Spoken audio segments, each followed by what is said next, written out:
On Reddit? Oh, Riley, could we check Reddit?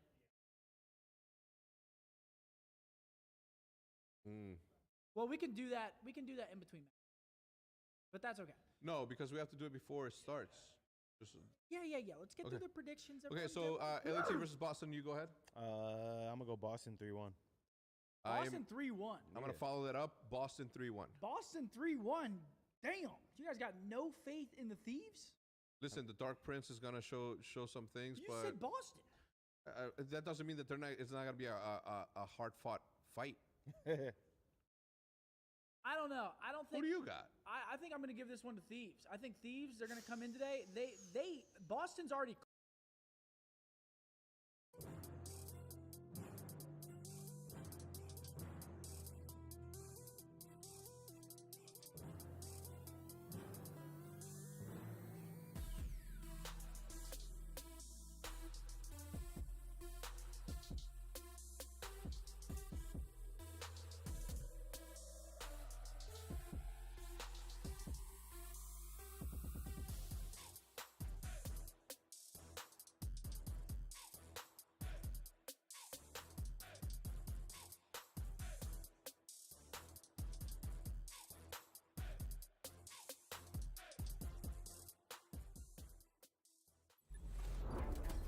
Ladies and gentlemen, let's do it. They ain't ready for you.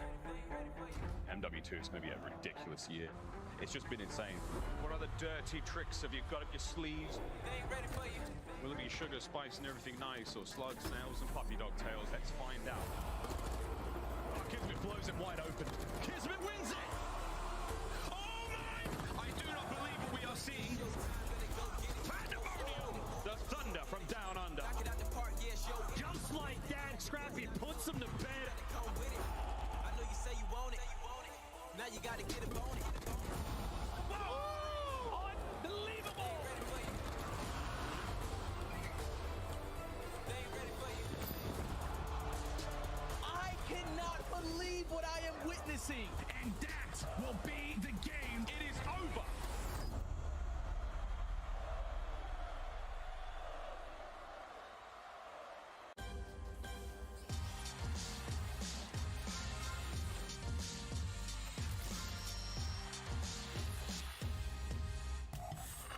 What's up, you naughty antelopes? Welcome in to the final episode of Headquarters before we head to Boston. Alley Cat, Nameless, I'm Chris Puckett. We're talking Call of Duty, and there's just one day left to lock in your seats before we head to the next major. Alley, a lot of storylines that we'll be talking about today. What's on the top of your mind, though? Did you just say antelopes? Yeah. That's what I was wondering too. That was what was on top of my mind. I'm sorry. Yeah, they prance, they dance, they got hooves. They're pretty cool I thought people. that was, I'm not even going to say that. We have seeding matches today for Boston Major 2. That's what I'm excited about. Me too. Let's talk a little bit about it, Ant, because some deep storylines to get into, but 6 teams are already done. The other 6, they could still move up and down in our standings. As we take a look, tell me who's in and who you're looking at to maybe climb this leaderboard. I mean, well, you look to the left, you see Ultra, Breach, FaZe, Optic. These guys are guaranteed a winner's bracket spot. So, you know, there could be some shuffling here depending on the performance today. But one of the bigger storylines that we have is Seattle. If they win, they make it into winners, right? So that is massive. Despite how they started off losing all their matches, they get that victory last night.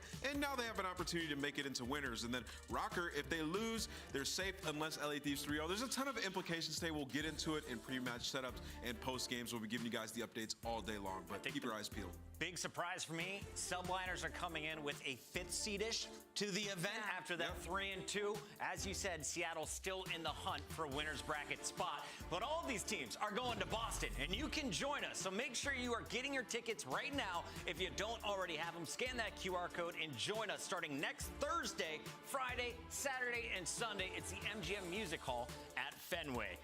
As we break down the show today, 3 battles, 6 teams remain. Minnesota Rocker take on the Surge for a spot in the upper bracket. The LA Thieves are looking to climb, and the Breach could steal the #1 seed. And we close things out with the banger at 6 o'clock. Is that Optic Texas versus Atlanta FaZe the hottest match on the day? I'd I'd say we have really good matches all throughout today, but I think franchise-wise, it's a really hot matchup because I feel like everybody looks forward to the Atlanta FaZe versus the Optic Texas, but also because both these teams are usually considered in the top 4, top 2 conversation. I feel like they've both kind of had their own struggles, so I'm interested to see who comes out on top. It's going to get weird in Boston. I feel it already. Saturday was just a little preview of what's to come, but let's show you what's going on in our second match of the day because this is a big one for for the LA Thieves and the Boston Breach. Boston Breach looking a little bit murky against the Mutineers yesterday. They dropped that game one, giving up a hard point to the Mutineers, but they cleaned up their game. On the other side, you have the LA Thieves who started off 0-3 in these qualifiers. They had Capsidal in their only win. Today, they're mixing things up. But let's start with Boston because I feel like this is the team with all the pressure. You could lock up a #1 seed with a 3-0. And Zinni and the team, they feel they can do it. Yeah, and I mean, after that map 1, they still were able to keep it within about 9 points as well. So even though that it was a rough map 1 out of them, they closed it out in the next 3. And I think the most impressive thing for me had to be their search and destroy. This is a team that we usually consider pretty respawn heavy. And to see them battle it up on a map like Embassy against a team like Florida, who is considered one of our top search and destroy teams, and come out with a 6-2 victory on map 2, I think that was really big win if you're a Boston Breach fan. We were talking about Embassy and the need for sniper rifles in search and destroy. Do the Thieves have an answer if they meet up on that same map for a game 2 or a game 5 today? Yeah, they do. I mean, they have Octane. He's been great with the sniper, right? Top 6 in the league in total snipes. But search and destroy for LA Thieves as a whole has been a struggle. I mean, they've been struggling across the board when you look at these game modes. But I mean, to add context to it a little bit, they have played some pretty stiff competitions, starting off with New York, LAG, and then Toronto. And in those first 2 matches versus New York and LAG, they did have Kenny, but Kenny was the guy who was popping off versus New York. Like, they lost a round 11, a 1-round control, and 31 points in that game for a hard point. So it really was a nail biter. So LA Thieves, I mean, they can still compete with the best of them. But when you look at their stats and stuff, like Envoy, Octane, and Draza all under 1.0, and Envoy's like really struggling with a 0.8 in hardpoint. So individually, we need to see these guys step it up. We know what they're capable of, but man, it's been a slow start for Thieves this season. When we interviewed Envoy for the LA Thieves, he said, you know, we have Capsidal in. He's doing a great job filling in, but we're playing around him. Now that you're putting Kenny back in the lineup, do we see a different Thieves today? Here's how the numbers break down. We might see a different Thieves in the sense of maybe not what you're hoping for, right? Because you haven't been scrimming with Kenny for a little bit now as he's been in recovery, and now you don't have Capsule, which you've been playing around him. And you did get a W with him on the squad, but with having to adjust your roster and your playstyle that much, I'm worried about what LA Thieves we're going to see today. That is our 4:30 matchup, the second match of the day, but our third match of the day has chat going crazy already. It's going to be Optic Texas versus Atlanta FaZe. And Atlanta FaZe, they're not looking as pure as the FaZe squad I've seen in the past, but they did walk away with a big 3-2 comeback after dropping games 1 and 2. So let's talk about this squad and what they did against the Gorillas yesterday, because it seemed to me that Abizi got furious in game 3 and the whole team fed off that energy moving into game 4 and 5. Yeah, that was a crazy comeback. One of the best, reverse sweeps we've ever seen. Looking at Abizi, though, the turnaround that he had in game 3, I feel like last year, a lot of the times when Atlanta FaZe were struggling, we were honing in on Abizi as the guy who needed to step it up and become consistent. And this year, he's been one of their best, if not their best player. So I love what I saw there. The turnaround in that game 4, how dominant it was. LAG got to 102 and didn't get a single point throughout the rest of that map. So it's just, they can switch that flip. They're a definite contender. It's just, can they stay that dominant throughout all these series? Because we see glimpses of it. Looking for consistency if you're Atlanta. They showed us championship form, especially with their comeback in searches. But as we look across the stage here, we have Optic Texas. And honestly, I thought this team was going to go 5-0. After seeing them go off to a 3-0 start, we saw Vegas on the horizon. We're like, oh, this is chalked. Vegas' stats, none of them are pointing towards a win. But Vegas shocked everybody. And I don't think anyone was more surprised than the 4 players wearing green yesterday. Yeah, like I've been saying, Vegas, I think, will always kind of be that underdog team. And of course, they're always capable of winning series like this. It's not like they've been getting smoked across the board. They've been keeping the respawns very, very close and just been struggling to close it out. I think Optic Texas maybe just got caught off guard, had a bit of an off day, as we see players do sometimes, and I don't expect them to have the same type of performance today against Atlanta FaZe. Nameless, what is on the line today? Because for me, I'm looking out for Abizi to be setting the tone for FaZe. On the other side, Shotzi with the best movement in the map. He can set up play after play for his squad. But what's up for grabs with CDL? seeds between these two? Yeah, so the Optic versus FaZe match, the winner is guaranteed top 4. That's a great seed. Obviously, you want that. And then Optic can get the #1 seed with a win and a Boston loss. So, you know, if you are a Optic fan, you're looking at LA Thieves and you're hoping they catch that W. But either way, I think both these teams, like, they're playing for confidence. They're guaranteed the winner's bracket at the end of the day, right? So maybe test your map poll, come in here, just try to get better. Chat, you feeling hype? I'm ready to go, and we have our first match just a few minutes away. When we come back, we'll be breaking down our predictions, telling you who you should put your points on. It's two teams fighting for a spot in the upper bracket as we head to Boston. Surge, take on the Rocker after this.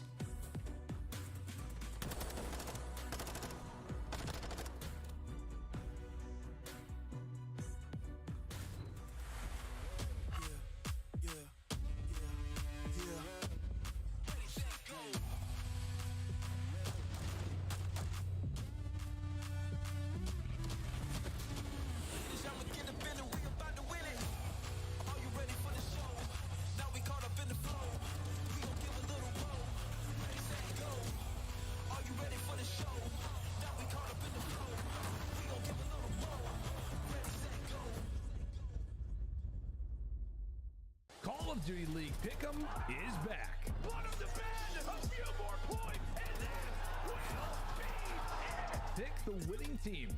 Pick the final score. Now with 2 new features. Fan Insights are here to give you real-time intel. Feeling good about a pick? We now have double boost points and point matches. Bonus picks, extra points to rank you up on the leaderboard. So as you get hyped for the weekend, pick, watch, win. Ooh, it's getting good.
Welcome into the battle for the upper bracket. Both of these teams needing a win today. We have Minnesota Rocker taking on Seattle Surge, and a Surge squad that a lot of the community was counting out of a chance of finishing in the top 8. But after they upset the Subliners yesterday, the Surge are very much still in the hunt for a top 8 finish. Let's remind you where we're at in the standings. And nameless, break it down for me.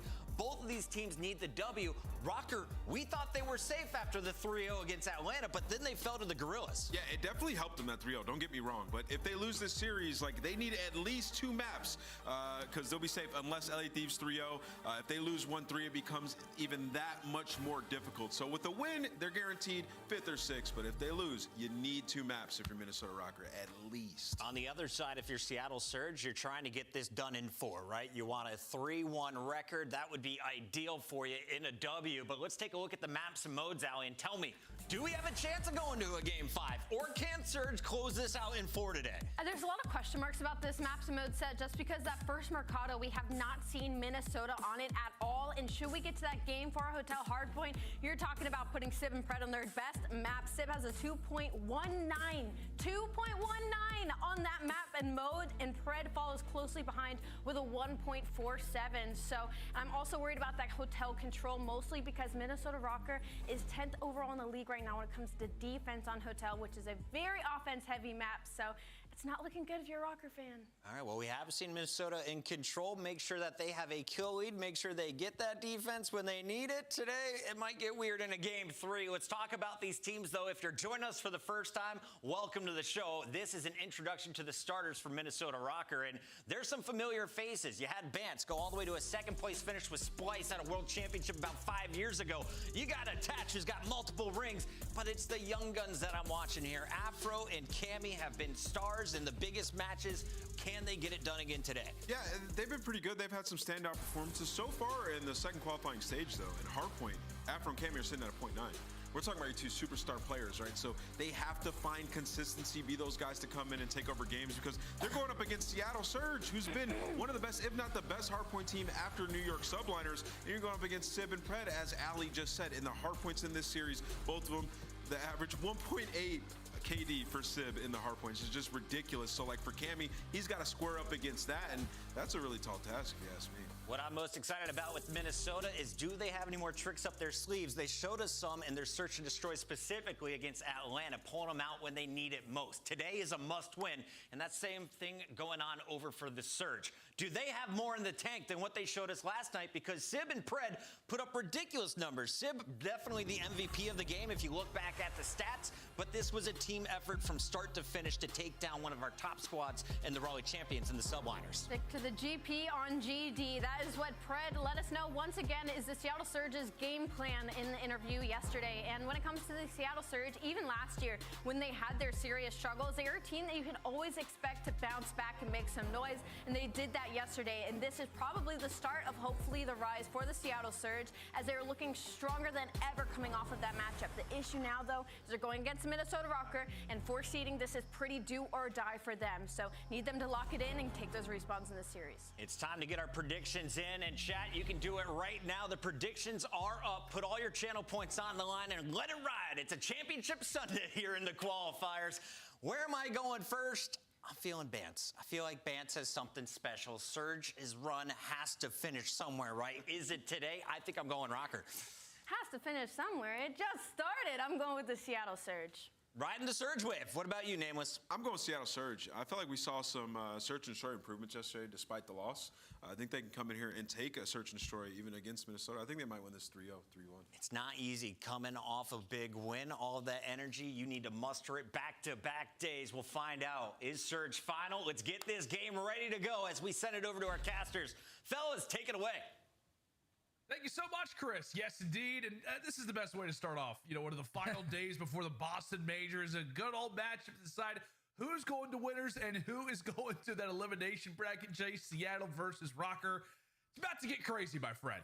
Oh, yeah, this one's going to be a spicy one because, you know, with Seattle having the worst start possible to stage 2, they still have an opportunity to make it in towards winners if they close out this series. And on the opposite side for Minnesota, you get a great win over Atlanta FaZe, but then you fall short to LAG, and now you're in a situation where you need to win this series or at least take a couple maps to make that winner's bracket. So it's all on the line for both of these squads. Yeah, without a doubt. I know the desk touched on the scenarios, but just to reiterate them, if you are starting to trickle into the broadcast, Seattle, you win and you're in, you lose and you're not going to be there. For the Rocker, it's a little bit of a different story. If they win, they're good. However, losses are a little bit of a different story. For Rocker, basically what you need to know, if they lose 3-0, automatically end that elimination bracket. If they lose 3-1 or 3-2, there is still a chance. As we take a look at the season records here, Jay, there was one very glaring, I would say, statistic out of all of those that we saw for both of these franchises. And I mean, it feels like when we talk about any team who's facing off against Seattle Surge, it's always like, hey, you know what? It feels like they're guaranteed to win the Surge Destroys, especially if they're online. As we take a look at these again, man, 4-16. Good golly, that's bad. Yeah, that's not good, Lando. 0-11, all online. The only 4 wins that they picked up were on land at Major 1. They've also had some really tough S&Ds, like the one yesterday. Yeah, I was gonna say. That one was a really tough one. They were up 5-4. They go to around 11, and then unfortunately, they all drop and lose that one to New York. But if you are Seattle, at least you got the backbone in your hard point, because you got 2 dynamic players like the Des touched on in Pred and Sib. They have just been lights out in that mode. And with Sib playing the way that he did, especially in those 2 hard points versus New York, he comes in like that today. Yep. It's going to be hard for Minnesota to try to take this one. Yeah, it is. It feels like the bullet points for Seattle Surge is like, okay, S&D, especially online, is bad. But if you're looking at Seattle Surge, you got to be taking a look out for Sib and Pred, right? The sophomores coming in here to their 2nd season for Surge. Yesterday, Jay, versus the New York Subliners, they put up plus 52 combined.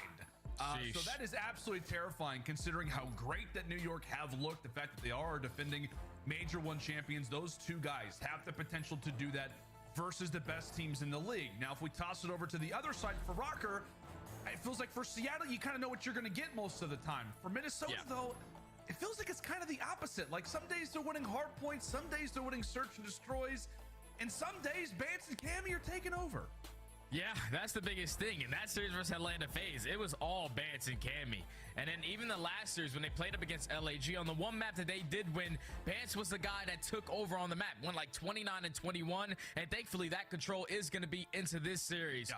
But when you ask me, when I think Minnesota are at their best, you know what you're going to get out of Afro majority of times. You know what you're going to get out of Attach. But when you get Bance to really step up to a whole different level, then that gets the game a lot easier for Cammy to play. I think Bance is completely the X factor for this team. When he hits his breathing exercises, when he hits his routes, shoots a couple people in the back, and he is playing at his tippity top form, Minnesota are tough to beat. Yeah, they absolutely are. And this is kind of the major storyline around Rocker even coming into this season. Was, okay, totally new team. You got Attach alongside of the EU brethren now, and Afro, Bance, and Cammy.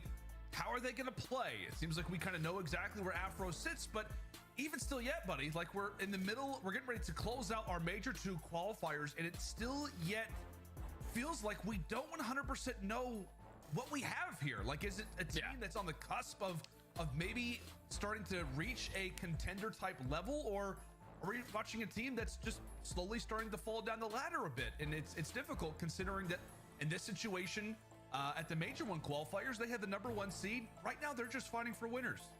Yeah, it's because it's difficult with this Rocker squad. We knew at least throughout stage 1, their search and destroy and their control was going to be able to get them through a lot of series. But so far in stage 2, 2 and 3 overall in S&D, the biggest thing that stands out when I talk about this Minnesota Rocker squad in that mode is all about that first bloods. Whenever they get that first blood, a majority of the time they find success. But in the 3v4 situations, they are the worst team that we have in the league. So if you're losing that opening hard point, if you're losing your search and destroys, you could potentially take that game 3, but then you're going short in that map #4. So if you are Minnesota, it's got to get consistent at least one of the modes and back into search and destroy where it was your bread and butter before, or at least get a little bit better at your hard points to where you're not always consistently losing map once. Yeah, without a doubt. I mean, I guess for Minnesota Rocker, I did say coming into this, it feels like we don't really know what to expect, but sometimes it does. It almost feels like, hey, this is the plan. This is the way they get a series done. It's just a matter of being able to adapt, being able to apply all those principles, and I'm sure they are teaching consistently and constantly in all those team scrimmages. We talked about Bance. We're doing the breathing exercises. I'm seeing a bit of a bob of the head, Jay. I don't know. What maybe an artist he's listening to right now? Give it a guess. What do you think? He's definitely adapted. There's no music in his ears. He's absolutely locked in. He's going into a map that they have yet to play as a squad, and this is where it gets scary because Seattle on Mercado, they have a 3-1 overall record. They are the 3rd best rotation win percentage team, and they are the 2nd best at holding. So for a team in Minnesota who have yet to play this, you lose those spawns, you're going to be a step behind in the game, and Seattle going to start to pull away with it. So you want to win your rotations if you are Minnesota. Heard it from the man himself. I'll be honest, Jay, I think the band was listening to something. I think it was some mariachi music. Okay, howdy. Good old Mercado Las Almas. Say it better than me. Say it better than me. Mercado Las Almas. Oh, it's so crispy, Jay. The best way to start off a Sunday is hearing you say those very words. But into the map 1 we go. Rocker v Surge on Mercado. We fly. It's Seattle Surge starting off with the more preferred side. However, the battles are ensuing. And there's a lot of chaos quickly going around the map as accuracy cuts down his first 2. Oh, it's a lot of chaos going on, and Minnesota at least put a lot of pressure through back parking lot to where they were able to flip those spawns and take control of the side of the map that they want for the next hard point. So now if you are Seattle, you just want to slow this one down, trying to chain a couple kills together. Actually, at least finds the first, is trying to find the timings. And Sib, once he finds that kill towards the back, that's going to be 3 dead all throughout the tunnel. Spawn should be able to flip. Well, that was a big position there for Cammy already getting into this Mercado. Jay, oftentimes we talk about on this map specifically, you're looking at a lot of hills, but it feels like the easiest ones to point out are Cantina. We'll visit this one twice when it comes down to our rotation. 7 hills, and really 2 of those are going to be in this very location. Bottom and top. Sib trying to cut a few players down. Seattle looks to be in a good position. Now it's going to be on to Pred, who just falls off the 4 spree. Back and forth we go. Now it's Rocker with time. Oh, it's Rocker with time, but Afro was the only player there. While all of his teammates spawned all the way across the map, Seattle were able to hold on strong, get right back into the time, actually picking up right where he left off. A little bit of assistance from Pred, and so far Pred started off this map 6-1. Believe it or not, this is the worst hardpoint map for young Pred, the rookie of the year. He has a .99 KD. He's already trying to change that story. It's just a matter of time before that .99 just quickly elevates to like a 1.5 or something mad like that. But final 15 looked to belong to the side of Minnesota Rocker.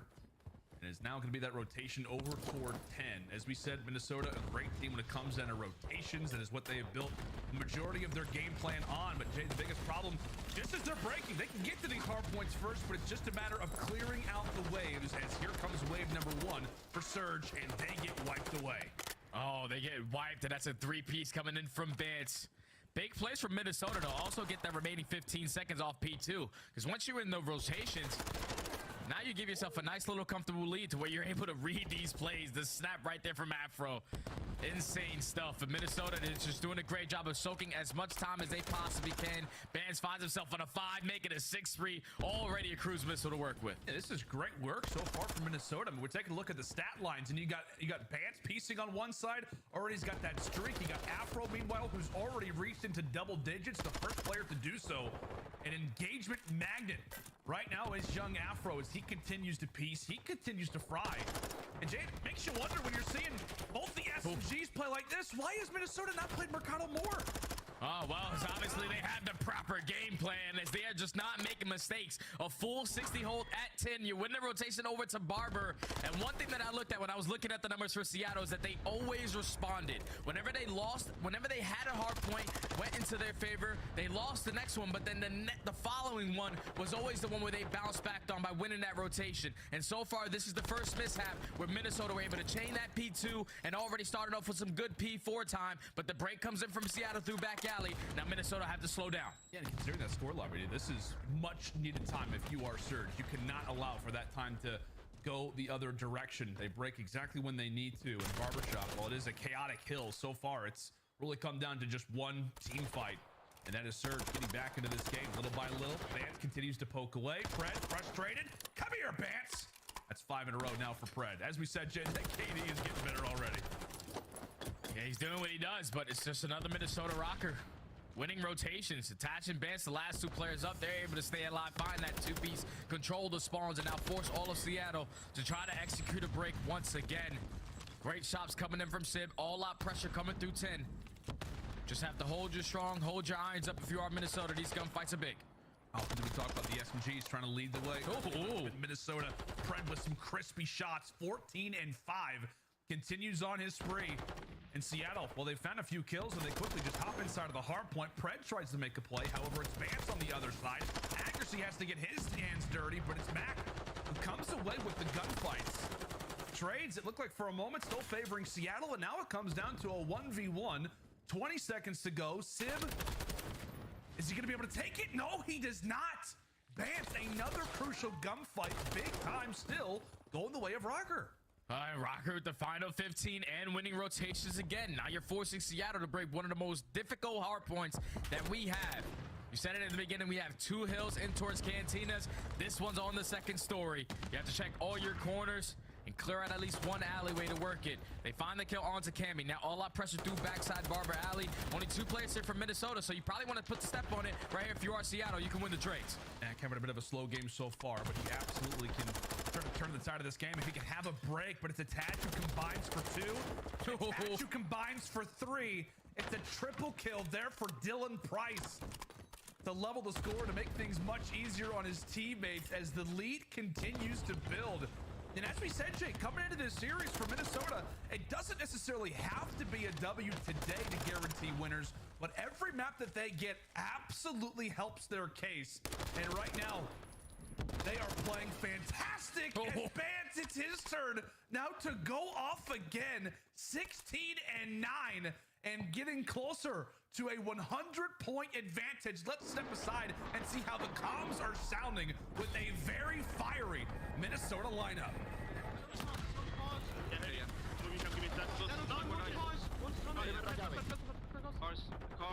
Cars dead. On time. I'm watching RB. RB one shot. I didn't RB. I've got all you mid. Push out T. Yeah, he's shooting back. In swarm already. Yeah, come across. Nice. Can we attack? Yeah, I have your T. I've got your pitch. I have your T. Standing over T heavy. I'm playing mid bed. What is small? T, oh yeah, small. One small. I think he's shot. Yeah, RB, come down. T is small, T is small, one shot. Sips there already. I need to off those kills, come left. I'm listen, they're gonna play this. I have your T, I still have your T. Middle. Right side T. I'm so weak here. Dead T. Nice, I still have your T. One more hit. I still got it. I'm gonna go back to Marcus now. Ben, you hard play that. You do hard play that. I'm going back to Marcus. Okay, I'm right. I'll play tunnel. I'm right. They can push up gate, Ben. No, yeah, he did. On new, Pred. In P1. He pushed tunnel. He pushed tunnel, trust. Dead. Nice shit. One shot on me. I'm gonna hold. Nice. Dead. Last guy. Yeah, let's play this. I got your child, dude. Listen, I've got all your gates. Listen, I've got all your gates, okay? One's gone T on me. Get in the right corner. I just think, I can't see it. I just think, stay down. Good shit. I'm a trophy cam, hold that. Yeah. I'm on the right. Listen, I've got all your pinch and gate. I have all your Zig, Marcus. Yeah, I heard it. They're going right. Yo, Maxi. If you're referring for like the games, all the games today, yes, I'll be streaming all the games today. Also next weekend, starting Thursday. So if you guys can do me a solid, hit that like, sub, and again, you guys can watch the stream on 2K if you're whatever you're watching on supports it. Just hit that little cogwheel. Watching 1440p. Also too, any feedback as far as like audio, I try to give you guys the best picture I can given the year I got, but yeah, just let me know. Any feedback is good. So now if you are Seattle, has to be picture perfect from here on out. Yeah, it absolutely does. A much more difficult task to accomplish without a doubt, especially with Minnesota firing the way that they are. Gotta get a lot of love. Jesus. Everybody on that Minnesota team, but Attach just cuts one down. Cammy effortlessly finds the headshot. Good night to Mac and Pred. He has to back up. He has nothing to work with. A clean 4 down, and Rocker, there you go. Clean as you'd like.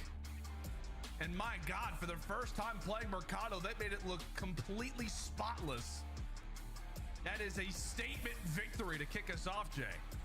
Oh man, they just played ahead the entire time. After that P5 hard point, actually even before then, when it all started at P2, when they found that final 15 seconds and then one rotation over towards P3, that's when they were able to get a nice low comfortable lead. And then you get over towards P4, they're gaining the junk time and they're winning rotations. Seattle just weren't winning gunfights in certain situations that eventually cost them certain positionings that allowed Minnesota to just start running away with this game. Said it before the series started, if Bance goes off, this team is literally going to be very difficult to beat. 21-12, 1 minute and 44 seconds in the hill. He goes on 2 different 7 sprees. Once the highest one was 11. Like he went 11 kills without dying. Minnesota dominated map 1, Lando. At one point, they literally had like 15, 16, 17 kills in a row as a team. It's just the game. Like, when you're getting on a map like Mercado, when you're spawning out, the kills get super easy when you're fully set up. You know where they're coming from. You know how these angles are very difficult to attack. So when you're winning rotation after rotation, holding it down flawlessly with perfect communication the way they had it, you're not going to make any mistakes. That's what you're going to see at the end of the game. Without a doubt. I tell you what, man, we discussed it. I mean, hey, Minnesota, a team that absolutely loves to rotate. They, very good at it more often than not, and they completely did that. Thankfully, a lot of it was because of incredible slaying performances out of guys like Bance and Afro, and like everybody had their moment in the sun. But Jay, we got to give a lot of love to Benjamin. I mean, it's not even just been this hardpoint. He has been playing very, very well.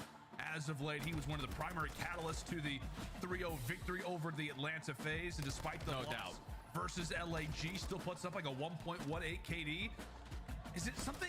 Have you noticed anything different in his gameplay, like from an outside POV? Is there something that he's doing different lately? I think the biggest thing when I'm watching Vance is like there's no hesitation to his game now. He's played the game for a couple months now to where he knows every little thing he needs to know. Where they're currently spawning, if I hit this route, what's the timing on me getting this kill or potentially shooting a player in the back? He has that all down packed. And when he's shooting as straight as he was in this map number 1, just because of his brain, he's going to make the game super easy. When Brance understands the game, he knows the timings, that's when he's a totally different player, and it showed in that map number 1. Yeah, and you can see on the other side what it means for the side of Seattle Surge. I mean, Jay, we talked about it coming into it. S&D, not great by any means. In fact, they've yet to win one so far. The reason why they've been looking so solid, just in general, I guess to start off the qualifiers, they have it, but just in general, the reason why they've won maps is usually in the respawns. It's usually in the hard point. So a very scary start to this series if you're a Seattle fan, no doubt, knowing you're down 0-1. And if stats mean anything, which it looked like in the first hard point it doesn't, Search Destroy is not going to go their way either.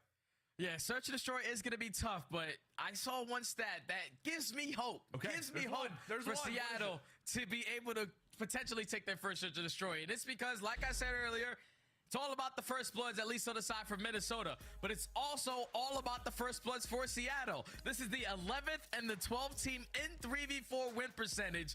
So it's like, if you get blooded on either one of these squads, you're most likely going to lose the round. So that's got to be the key to success for both of these teams. Get the first kill, stay alive, play your retakes properly, play your trades, and you will be able to close out the round.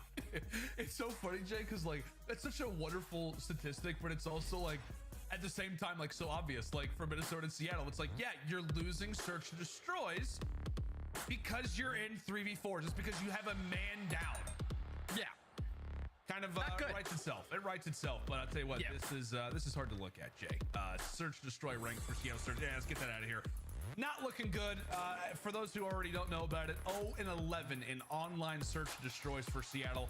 To be honest with you, Jay, I know we're going to be taking a lot of looks at the first blood conversation. I honestly just want you to point out, like, directly, whenever you see a mistake from Seattle Surge, somebody's got to figure out what is going wrong in their online S&Ds. Someone's got to figure something out. And this is the right place to start it. As the nades come over the top for Minnesota, nothing connects on the cross. So now this is going to be able to allow Afro to get super aggressive up towards Tennis. Basically cut down everything, every player trying to coast over towards B, but that's going to be Sib with that first blood onto Cammy. Okay, there it is. You've seen it. Rocker, typically, very much struggle in situations like this. Maybe it's because of playmakers. Well, Pred, he's going to find another one, so situation quickly changes up a decent amount. Is now attached and Afro left in a 2v4. Afro's positioning over toward close. Tennis eventually does work out, trying to lighten the load a bit.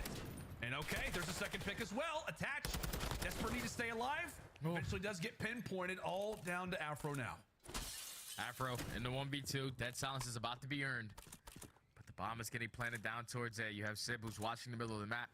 Nice little corner in towards Laundry. I think it's a couple sound cues, but the dead silence is going to be popped. Afro has the advantage. He has the Vazdev. He wins the one-on-one. 35 seconds versus Pred. Yeah, you said this was the gunfight. This was the matchup to look out for. Two incredibly talented young prospects for the franchises. Who's going to walk away with the 1v1? Afro gets the info, and there you go.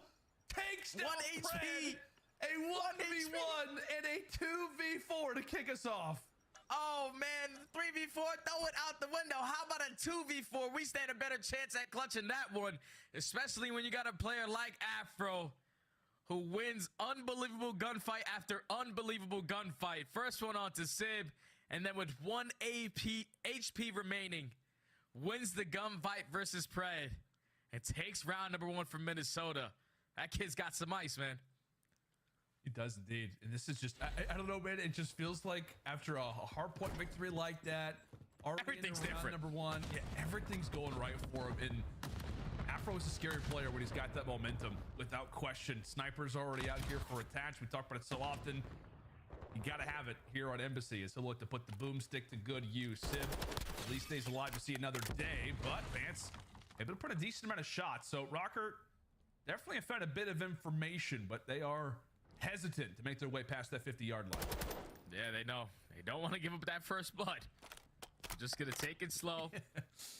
Try to see how their setup is going to work as attached with the reposition from Hedge towards top. Embassy finds that first blood onto Sib. Now already in the man advantage is going to be Minnesota Rocker. Just got to eventually try to cross and get this bomb down. Oh, back. This part a bit of body parts, actually, sprawled throughout the top side of the PD. Does decide to relocate and jumps out. Great timing. Finds Vance. The question is, can he stay alive? Meanwhile, it's Pred on the other side who's able to drop a few. It's Mac who actually does get a team kill. And okay, another 1v1. It's about to be a head, but Cammy cannot grab it this time. It is Mac. Crazy rounds to kick us off, and Jay, first bloods mean nothing anymore. Yeah, because both the other squads got the other first blood. This time it was attached onto Sib, and Seattle's able to win it. The last round, it was another first blood that came from Sib, but Minnesota were able to win it. So complete flip-flop to start us off in this search and destroy. But Mac, with that vast Nev in hand, finds the timing, takes the player off bomb, gets the unfortunate team kill, but at least finds a second, and then wins a huge one-on-one versus Cammy to tie it up at 1. All right, well, all about the first bloods. Again, as we said, statistics, you know, we love our stats team. They do an incredible job, but sometimes, God, it just doesn't do the thing. Into round 3 we go. Shots exchanged, the whip will crack, and unfortunately for Sib, he does not see a plus 100 at the end of that scope. He's in round 3 we go. Same strategies coming out from Rocker. They got Afro. Position up close over toward the tennis, as he very well could enter into a scope near you very soon. I like the play. He's going to try to get Sib hunting, and he does. There you go. Rocker found their pick.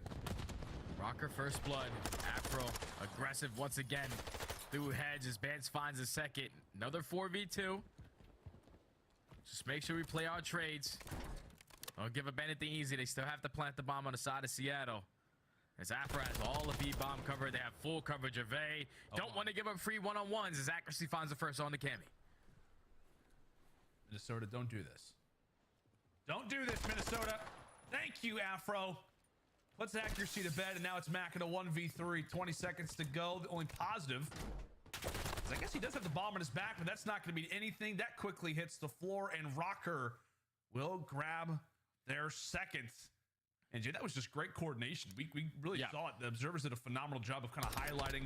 Afro waits to go around the corner until, I forget who it was over at the ACs, kind of shows their POV. Sib gets distracted, and from there, finally a first blood works out.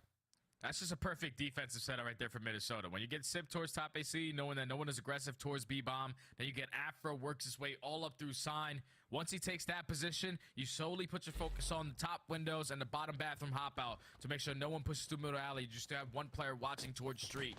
It's a perfect play call right there from Minnesota. It's now going to lead to an aggressive attacking round. And unfortunately, Cammy doesn't get the first blood this time around. Goes to Pred 4v3. Yeah, that's a struggle fight if you're Cammy. You just got so many POVs, so many players to look out for and attach. He's about to say the same thing. Misses that shot, has to get out of dodge. Does so, and does so effectively. Does he look to reposition? He's got to be careful, though, because Pred is hot on his heels inside of the office, trying to escape, and he stuns himself. That's never going to be an easy time. Oh, that snipe was decent, but just whistles past the boot. Yeah, man, I got you here. I'll turn it up. 4v2, 20 seconds to go. Can Rocker hold? 4v2. Still let me know if that's good right there. No one on the bomb, or near it, at least for Seattle. All you have to do is play these kills. Vance and Afro, they find 2. Someone's got to stick it if you are Seattle. It's look like they're going to run out of time. The positionings are not going to be easy to take them down. And that's another 2v4 clutch for the Minnesota Rocker. all on the SMGs, just knowing that neither one of these players from Seattle are near towards the site. Everyone is trying to hit towards the flank. By the time they get to bomb, there's only 15 seconds left to get that player off. The round's basically yours. Beautiful, beautiful adjustments right there for Minnesota to clutch on up. Yeah, I said coming into this search destroy that I needed you to point out the mistakes that Surge are clearly making in their online SDs, but I too slow. Sometimes too pretty slow. Sure if I end the stream, I feel like it's kind of obvious. Just and you're still like a little behind, I'll probably just end. What I could do though is like I could probably leave the stream playing a little bit longer, where that has been the even case, after it's over with, just to Rocker try to give you time to catch up. Of it, Surge. I'm not sure if that would be a big help, but sure it's going to be a little bit of a tilting tilting start as Attach does miss the cross snipe that will allow for Seattle to quickly get that bomb down. However, Pred's not going to be there to see the future of it. Bomb does get planted. We'll see how Rocker now look to retake. Oh, and Rocker, whenever they find first blood on defense, it's 100% on the retakes. As you see, Bance is slowly working his way in towards top PD, but no one is going to be in this position. If you are Minnesota, try to clear these angles a little bit quicker. This time is starting to tick. Zip finds one. Mac finds at least two. Now it's all left up to Attach with the sniper pistol. 20 seconds left. 2 seconds to go. Catches out accuracy. Beautiful shot there from Attach. As Mac now just has to hold. He's going to do so. Attach will not be able to take him down at the end. Surge. Goodness sake, man. Crazy, crazy situations at the end. I thought that Minnesota were in such a wonderful position there at the end. They've got 2 players in top PD. You got 2 players in top ACs. And Surge, despite being low in numbers, managed to come away with the round. Yeah, it was just right there, Minnesota. They're getting the information. We got the first blood. Most likely someone's going to be playing a clutch spot and towards top PD. But with no one there, they had no idea how Seattle was setting up around that bomb. It's a perfect setup for Sip to get that first player off the site, and then Mac with the follow-up 2-piece to keep Seattle now down 3-2. The look is getting here for Rocker. Back on the attack they go, and Fred. Oh my gosh, just get right up in your face. Right up in your face. Wins that first gunfight. Has got a bit of intel on the other. As it is a clean triple to start here for Seattle, and Cammy already out with the white flag.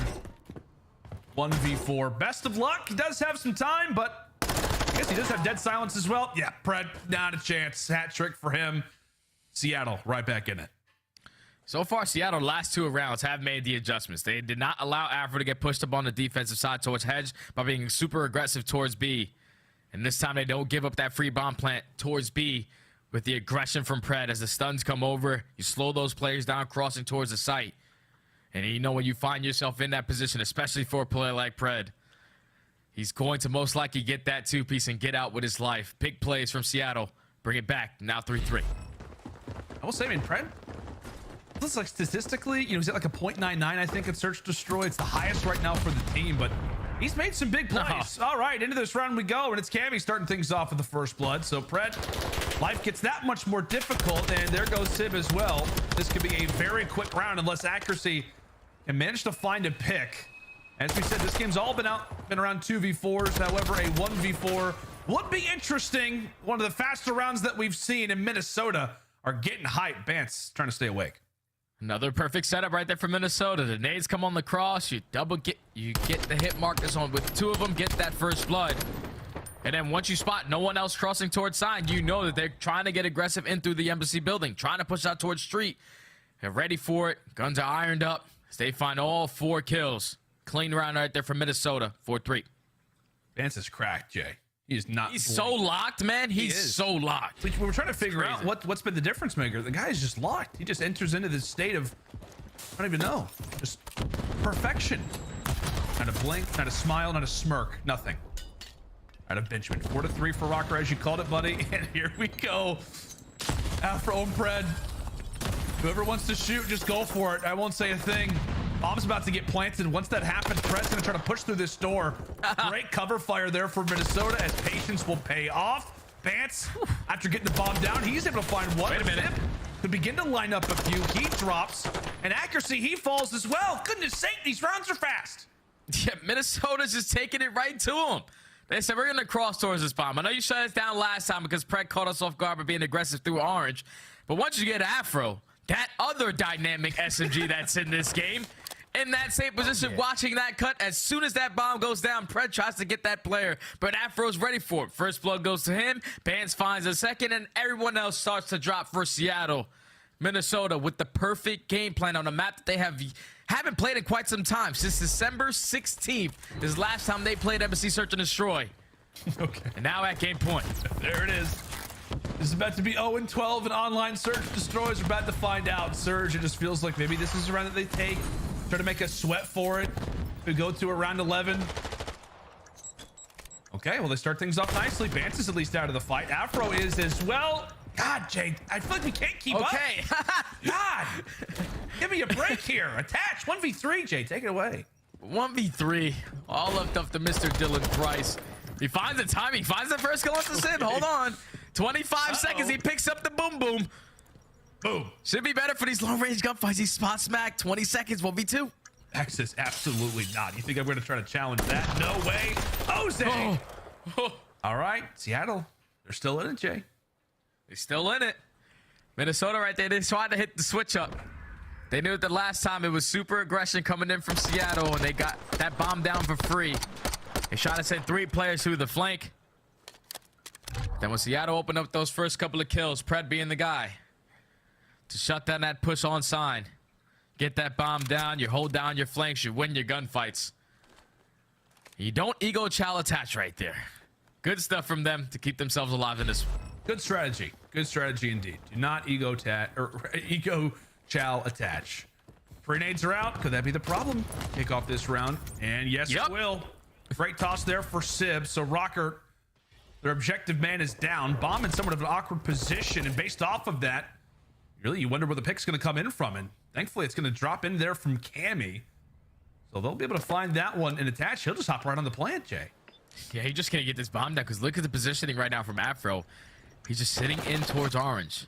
He's going to allow his Simmons to get pushed up, but Max super aggressive through mid planet, takes down attach. Now in the 3v2, Afro has to be the playmaker. Oh, but Pred's able to find one. Sib comes down. Of course it does. To another 1v1. Afro versus Pred as he pops dead silence. Pred will catch him sprinting. Down 5-3. Seattle have come crawling back in hopes, in prayers of finally winning an online search and destroy. OT coming up. And boy, do they need this map, Jay, not just for confidence, but also when it comes down to the winner's side at Boston Major. Yeah, it's now it's 2 round 11s, back-to-back days for Seattle to potentially take their first search and destroy. That will be great first blood with that nade from Sim. Most matches next weekend. To at least give them the numbers advantage. Yeah. Now going into the round 11 is going to be Seattle. Oh, that's not good. Both of the squads 0-2 in round 11s. This time, no one's going to cross. No one's going to die to these pre-nades. They're going to slow this one down. And Rocker go for the full investment. They just initiate everybody over at A. They do have 2 players watching that cross. So Mac decides to get into a fight. He's going to have to be incredibly careful. Because one of those players very well could be holding a sniper. Great pick coming in from Cammy. Sib's going to have to sit this one out. And based off of that death, it's going to be Mac who ends up grabbing the snipe, desperately looking for someone over toward the top side of the ACs. However, there is nobody there yet. There's nobody there yet because they're just still holding down this cross. No need to panic. They have not taken anything on the map. Now he's going to get spotted. Now this is going to change their setup. What do they decide to do? 2 players are going to wrap back towards back alley. The other 2 are going to push right up middle. This might work right in Pred's hands. Oh, no. Pred fires out a little too early. Trigger discipline not intact there. Bomb goes down. As we said, Seattle low in man count. Mac does get that bomb down. He's on it. Hey, for sure, Mac. I appreciate it, man. I didn't have it yesterday just because like my whole setup was down. I was rearranging some stuff. But I had it last weekend and the weekend before that, so I definitely try to do most weekends that I could, you know what I mean? 5-3, get us to around 11, and still lose another search and destroy. Oh my goodness, another one, Jay. 0-12 in online search destroys down for Surge. Man, that's so tough, Lando, because they fought tooth and nail to get back into this one. But I think the game plan for that round Also, 11 was just a little too slow. like the cam way just that they takes up got back space, into the game was from the aggression screen, on like when they're playing aggression, and stuff. finding that So more than first likely I blood. won't have the cam You on, saw the but way in that between Minnesota matches was and set up. stuff, They I were might just pull it playing up for the here and there. cross. They had no one Just that way you guys playing can over put a towards face that to, B like, site. the streaming right now. As Cammy found that angle towards top bridge, gets that first blood onto Sim. I just think if you're Seattle Surge, you got to Don't just mind step up the background, just pace of that watching the, one. Go get Real the Madrid bomb game. down, make the play come to you. And then you control your own fate, but unfortunately it does not happen. In that final round, Jay, like Max getting the bomb down, like he's all by himself. You can tell he goes through the cross. He's trying to be aware of somebody top ACs. I mean, credit to the other two players, but it feels like Mac is literally out trying to do everything. And there's nobody around them. Utilize those two extra real players quick, that you have. does have a watch party going on. Yeah, that's And what the I thing. could do Because is, like, keep in mind, they did get in first blooded. So only between, one matches player and is going to cross games, over towards the whatever, bomb and try to get it I down. can, like, The other pull player's his going to up, hold the his middle stream alley, up, and the that way other you guys can guy's going to watch him potentially while he hold the talks flank to or sit X and and all bottom them. PD. So Or I Mac can was just leave all it left on out to this. himself. Really Once Mac up loses to that you guys. gunfight, you know that both of the rest of the players are from Seattle all the way in PD. You instantly hop that bomb. You will be able to close out the round. Minnesota just made the adjustments. They got what they wanted in that final round with the slow play from Seattle, and now they're up 2-0 in the series. Up 2-0 in a big way. They closed out that Search Destroy in round 11, and now things get a little scary. If you're a Seattle Surge fan, no doubt about it. We still got to talk about some seeding and how everything will look potentially when it comes down to that Boston Major. Make sure and stay with us. All of that talk and more is up right after this.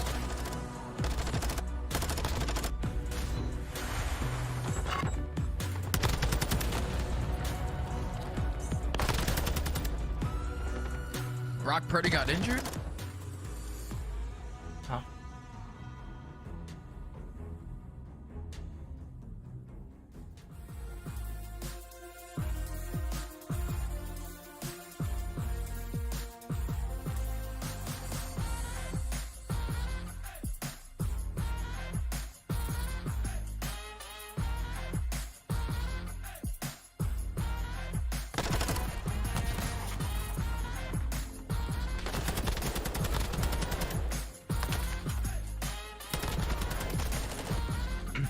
Again, guys, any feedback on the stream, huge.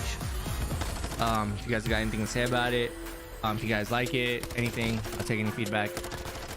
I mainly try to do this because I know a lot of people don't have Twitch or don't like to use Twitch, and unfortunately CDL this year went over to Twitch instead of YouTube, so I try to get you YouTube guys in here. Try to hook it up.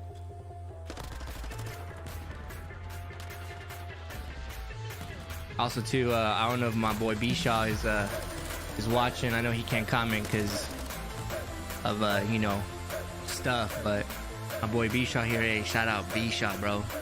That's the boy right there.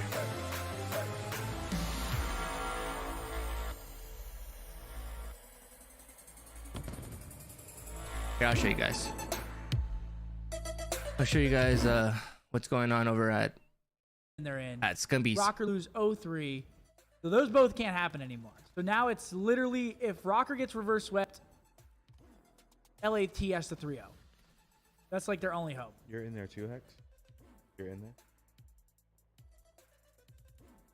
there? Yeah, you can go ahead.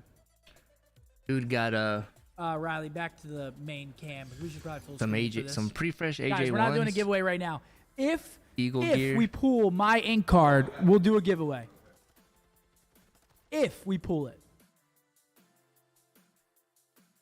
Wait, Bosa's back in.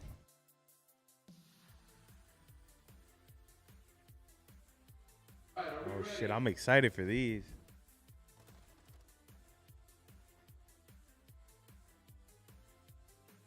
Okay.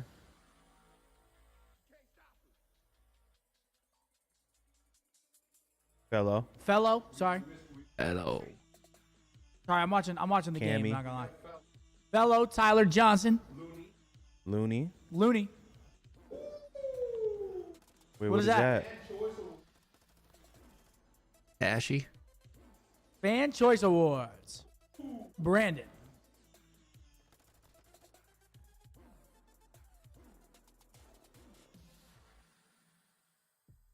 Oh, these cards are way better.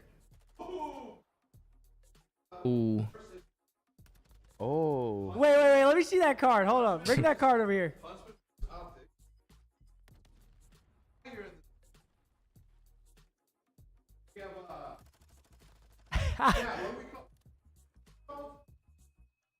What are those called, chat, right there? Hollow? Yeah. Who is it? Is it the Hollow? Cammy, right? Cameron McGilligan. That's what Hex is asking. Hollow All-Star? Die cuts. Oh, die cut. This card's actually dope. I don't think I'd actually get into the cards. Me? I own that plane. That's Scump Airlines. Look at that. How many packs are in that box? Yeah, We have 9 left, so we can do we'll do one every 4-minute break that we Damn. get. But we didn't really get anything that crazy in that one. Well, we did get the Brandon one. But I'm saying This one's also sick. I'm saying the crazy one. Like the ink is what people want. Dark times. The dark times. The silly retro's sick, and then the die cut. What's it called? Die cut? Die cut. The die cut of Cammy sick also. Already happy with him. That's dope. But that's not the right one though. Not sure if you guys like that or not, since I ain't getting nothing. Other teams, it's not good though. You're in a pretty good spot if you're an LA Thieves fan. If Rocker come away with this series, why is that? Oh yeah, if Rocker come away with this series, if you're LAT, you win and you are in on the winners bracket for Major 2. All right, boys. Right now, you're holding your pom-poms up. Let's get it. Let's get it. You are LAT. Fair fingers, Brad. Don't allow anything to happen, because going into this map, Seattle Surge have quite an amount of reps on this. 11 times that they have played at Minnesota. This has been their auto beetle for quite some time, and you see why as they go clean 4 dead, clean 5, and Seattle now have them in the bear grip. Yeah, I was gonna say, this looks exactly like how the records indicate. A lot of reps if you are the Seattle Surge. Been in this spot many times, but I don't know if they've started off a control round on Hotel quite this well. A nice little 5-0 answer. It's Mac who's currently making sure that those spawns come ever closer toward the backside of the bedrooms. The Rocker are going to be here, and right now they're investing in the other 3 players to come away with these kills. Mac starts to move forward. The rest of Seattle Surge begin to press on in, and it's continued success. Jay, they have also still yet to die. Nobody drops in that team fight either. A perfect 10-0 beginning. This is just a perfect game plan. Seattle consistently puts that towards kitchen. You're forcing them to spawn back plat. You're playing your corners. You're winning every single gunfight. Finally, Cammy at least finds one, but he's eventually going to fall. There's nothing to show for it, as Mac at least is able on the pitch to continue to cut a couple of these players off, but this has been a flawless defensive round from Seattle. My God. Yeah, this one's over, ladies and gentlemen. This one is about to be over. 27-11 in lives. Yeah, I was gonna say, for a moment, Bands thought he found a lane, I think, inside of the restaurant. He makes like 2 feet past that doorway and instantly falls. Yeah, it does not get much better than that if you are Seattle. So we're talking about seeding, we're talking about all of these things, and quickly I think the heart rates have raised for both fan bases in just a matter of moments. Jay. Yeah, Seattle back against wall, man.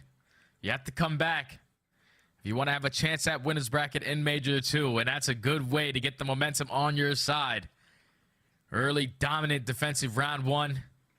Now to going into your attacking, where Minnesota, they do tend to struggle on it. It all usually just comes down to the sling. Early pressure over towards this B point. 2 players going through the middle of the map as well. They're just trying to win these gunfights toward B, get some early progression, and that's going to be 3 dead right off the rip. Okay, well, perfection, it continues. Continues. Attacking round here for Seattle. Watch that point begin to fly. They've got 3 players pretty much stacked inside of it, unless Sib wants to continue to watch the watch the pitch. He'll eventually fall, so that's 2 ticks in. Rocker do eventually collapse, but you are not angry about that start by any means if you are Seattle, considering, well, Rocker didn't get any ticks on their opening attack. So any segment is a good one, and right now Pred is continuing to piece, already up to 10-2 and right back on that objective he goes, or maybe he's just trying to hit a route. I think it's still up to him. Nah, we're still slaying. Like right now, you can just tell 10-2 already to start off this control. He's feeling himself. He's in the groove. He's starting to understand these timings. B is going to get done and dusted. Now Minnesota have a 2-minute hold over towards A if they want to take the round. This is where it's time for Pred to strike, but Afro gets the better of him with the belly flop. I don't know how the world Afro just managed to do that with his controller, but wonderful work there out of the young man. Great job from him. However, You definitely need some more kills. You need to get Seattle off of this subjective. And Mac, well, same scoreline that Pred had just a moment ago. The SMGs continue to light it up. Rocker, they need an answer of some sort. And right now, they just need a lifeline. Sib, being the only player inside a restaurant, decides to push on forward. But as we know here on Hotel Jake, the reason why that A side is so favored for the attacking side is because of how close those spawns can be. So Seattle gonna have quite a few members here and really at a rapid pace. But Rocker, they continue to find those picks. It feels like the guns have finally started to warm up a bit. Yeah, right there. It was good plays from Minnesota to completely disregard Sib and just focus on the rest of Seattle coming off the spawn. They maintained kitchen control. Afro, cannot win the gunfight out to Pred, but he's always gonna give himself an opportunity. That one got really close, but Minnesota so far have cut down a minute of this clock. Still holding strong. Although it just feels like a matter of time so often on this objective when the defensive teams begin to crumble. Rocker doing their best to try to prevent it the best way that they can. Get a few members, as we said, with those spawns being blocked. Great work from Minnesota, being aware of the map positioning. It is going to cause Seattle to have to rotate all the way through Minnesota's base. So Sib is back here and wait for a few of his teammates to eventually join him. Attach now starting to feel the pressure, starting to feel pressed. Has to run back inside of the restaurant. 25 seconds to go. He knows they have to go for the hit. Bad timing is Max starting things off. It was mainly because of Scum. Clock's gonna be paused as Afro gets I still like him, even though he's Afro done at least playing, finds one, makes it a 2v2 towards the point. I do like as well. Unfortunately, can't find the kill onto Pred. Now it's all onto Cammy. You have to find this kill, or the stack is gonna be in. Seattle had 2 bodies on it. Sip is cutting off through mid carpets, and that's gonna be the round. Seattle just needed one set of kills. Once they found that 2-piece and left, the other 2 players spawn all the way at Spa. The pinch comes in, you take down Attach, you find the kill onto Afro, and then the stack comes in towards the point. Great plays right there from Seattle to take the attacking round. Now 2-0. Yeah, it's so often what we talk about in Control, right, man? It's like it's strictly just based off of that early team fight, right? Surge, they get those early 2 segments over at that B zone, just makes life that much more easy. They eventually allow for Pred to find the lane, and from there, the rest is history. Seattle felt like they had not really woken up when it came down to that first respawn. They finally make a comeback in the SD, but in Control, it feels like they have finally arrived, maybe being aware of what does sit on the line for them. As we said, that winner's bracket position, win and they're in. It had to be a reverse sweep now, but up the mountain they go. And right now, Mac is happy. Expedition. Good heavens. Now 6 in a row for McKenzie. And it feels like Rocker back in the blender already. Yeah, I thought Minnesota, they said we're going to change the game plan up. We had no success over towards B. Couldn't even find a damn kill. So we're going to go over towards A, which is the easier point off the rip. But then when you're getting pieced apart by the SMGs on the side of Seattle, 18-7 for Pred, 17-6 for Mac. Now it's Pred's turn to do it in towards the bedroom. And that's another 2 dead, and there's nothing to show for it for Minnesota. 30 seconds left. You have to stop this clock. You have to complete one of these segments. You can almost like just feel what the arrows are looking like on the minimap. It's just like, what do we do? Like, what do we do in a situation like this? Like, I just want to dolphin dive onto the point. And finally, there was a body on the objective. Hold on. There is a segment that could be going their way. Afro stunned, a little bit dazed. Vance eventually falls. The numbers continue to dwindle inside of the restaurant. Big battles going on across the map.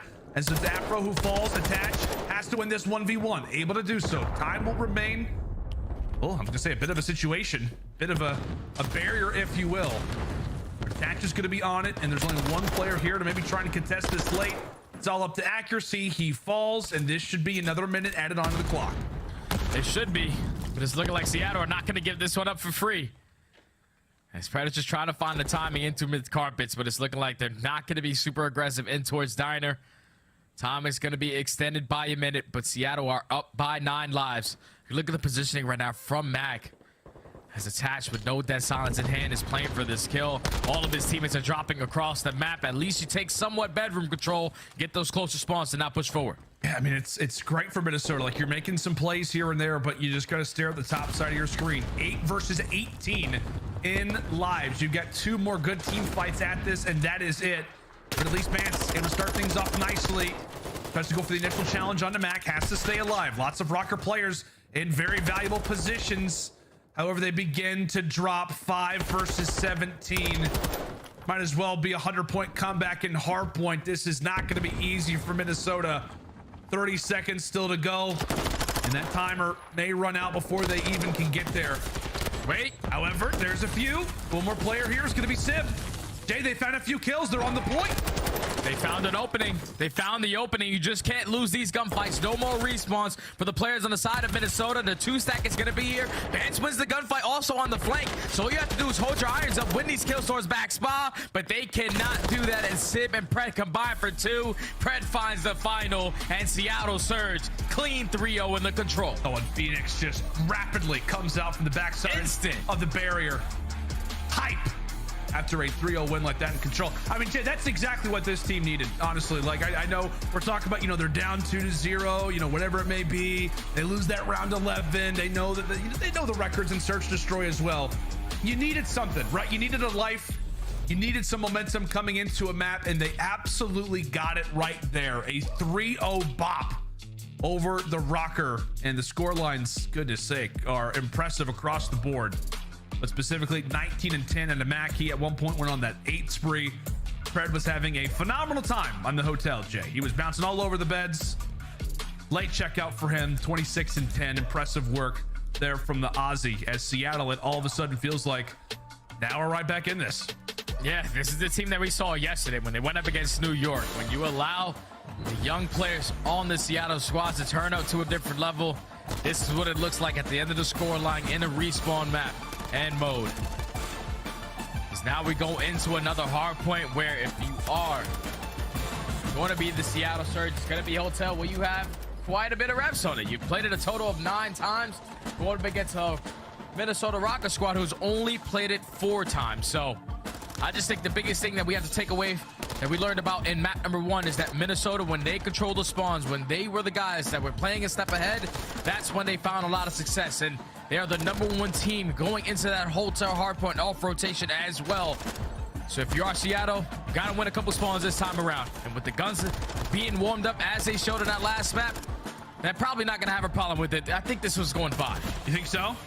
Yeah, I think so.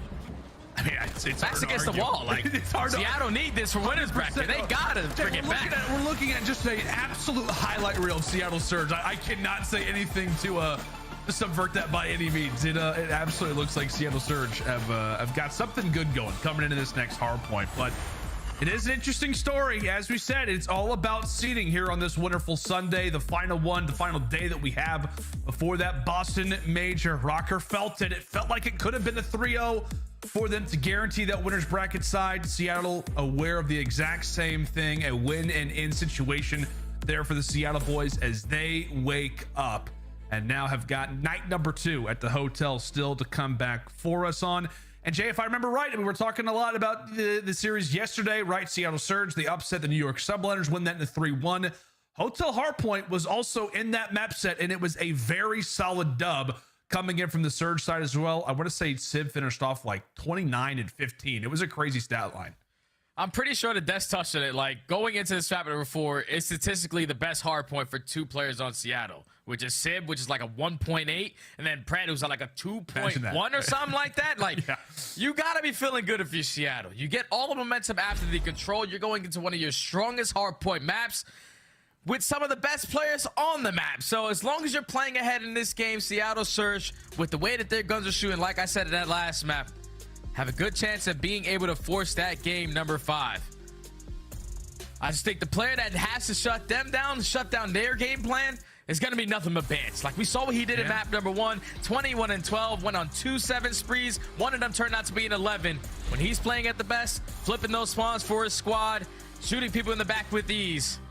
Minnesota, it's going to be tough, man. They have the potential to close it out right here and make their statement as one of the tough teams still going into Major 2. Yeah, it's a tough one. This Bance takes a quick little nap for a moment. We got to highlight it, right? I mean, it's another situation for Rocker where a big situation comes down to a hard point. How many times have we talked about that with this team this year? How many times have we talked about that when it comes down to the Minnesota Rocker franchise overcoming HP struggles? It feels like it's almost like a duo ship at this point in the CDL. Minnesota and hardpoint, they're going to have to win 2 if they want to close things out here. If not, we've got ourselves a good old game 5 on Fortress S&D, which I don't know, record-wise, definitely favors still feeling them. good. Yeah, you're still feeling pretty good, but tell you what, man, with the seeding on the line, with winners bracket on the line, it's a game 5. It feels like sometimes you cannot guarantee anything. But here we go into Hotel Hardpoint, game number 4. Another opportunity for Minnesota to close it out, and another chance for Seattle Surge to stay alive. Another chance for Seattle Surge to try to force this game number 5. This is going to be Minnesota off to a better start because they start off on the better side and they're winning a majority of these gunfights. Now you just have to be careful. You want to maintain this left side of the map so you can spawn out towards P2. And with Pred being the cutoff man, he at least finds 2 of those players, release some of this pressure off towards P1. And now you're going to force Minnesota Rocker to try to hit a route, and it's already going to be Vance that flips the spawns for Minnesota. And it's great work already here from Benjamin trying to make the plays. Meanwhile, for Seattle Surge, you can still sit somewhat confident knowing that Pred stays alive on the map, goes top shelf, eventually does erase Afro. But as we said, it's about the spawn talk. It's all about those rotations. Seattle Surge basically just walk right through the front door. Into the lobby they go. And from there, Seattle looked to be in a great position as long as this gunfight goes their way. Afro's still alive. 1 player toward the backside. That's player 3 in Bance. He's able to stay up as well. So Seattle, they walk through the front door. Minnesota wakes back up, and now they've got the time. Yeah, Pants just stayed alive the entire time while his teammates are putting a lot of pressure through Sandy's side. They win their gunfights. They're able to flip this spawns. Now taking a good time off of this P2. Dre's going back and forth with the final 30 seconds to be here. Just the last push coming in from Seattle. They're not winning the gunfights. They're losing them all in the kill feed. Now it's going to be Minnesota with a nice little comfortable lead. Oh. You have to just win that rotation and next. Afro. My God, Lando. He doesn't miss. He does not. It's pretty rare if Afro's in the middle of a gunfight and he at least doesn't hit you with a bullet. Guy is absolutely impressive. And on Hotel Hardpoint, he's got a nasty KD as well. A 1.29 on Hotel Hardpoints. And right now he's sporting a 3. Great work here from Afro as Rocker, as we said, a team that at times does struggle with their breaks. It's now going to come down to one. Can they continue to cause some issues here for Seattle, or could this be the opportunity for them to get back in the game? Understandably so. We stay on the POV of Afro, able to erase Pred. That's now 3 in a row. Still waiting for a bit of teammate support. However, as soon as he hits the deck, he realizes there's nobody with him. Great hold there for Seattle. Great hold right there from Seattle, the second best holding team that we have on this map. And it was all on the back of Pred and Sib. Pred with the pinch through middle, Sib with the 2-piece through freezer. But now still pressure from here from Minnesota. They're able to execute the break from the front. Unfortunately, the trophy is too strong from accuracy. Takes down Afro. And now Seattle with a great hold on the P3 hardpoint. Going to be able to take the lead right on back. And it's Mac already influencing the spawns when he's pushed out towards back spa. It's now going to force Minnesota to continuously spawn over towards that jewel shop.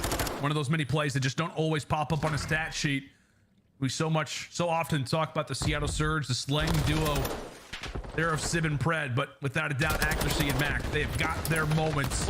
And they're defining situations throughout a game. And right now we're seeing one. Mac with the early plays. However, he eventually falls. Now the pressure begins to fall into Lamar. He also does get found out. So Rocker able to wipe away those 2 influential pieces. As now back to the gunfights we go. Right now it's Seattle without really a ton of man count.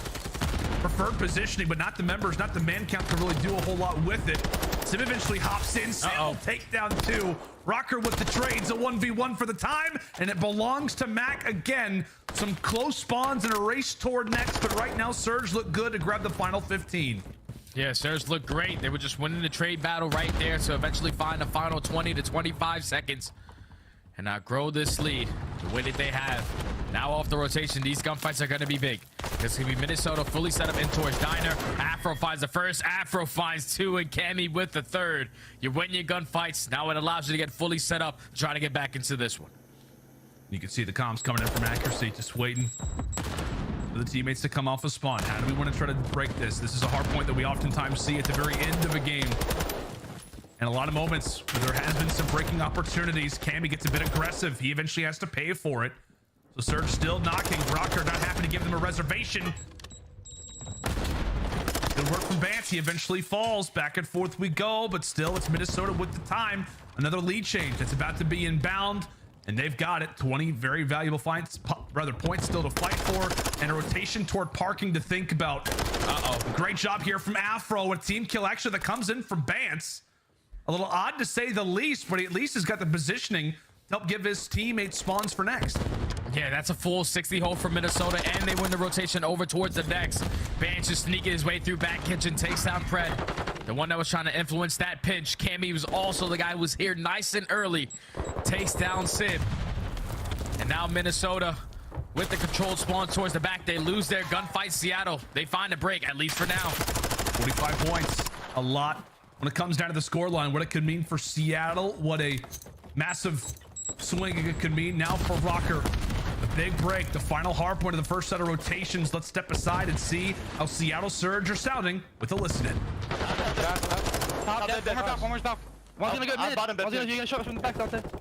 I bottom bed pinch. I ran up middle beds. I don't see him middle. He's square behind the circle. Behind the circle is mid. Behind the circle is running into our. I can't see him. Behind the circle, there's a circle pointer.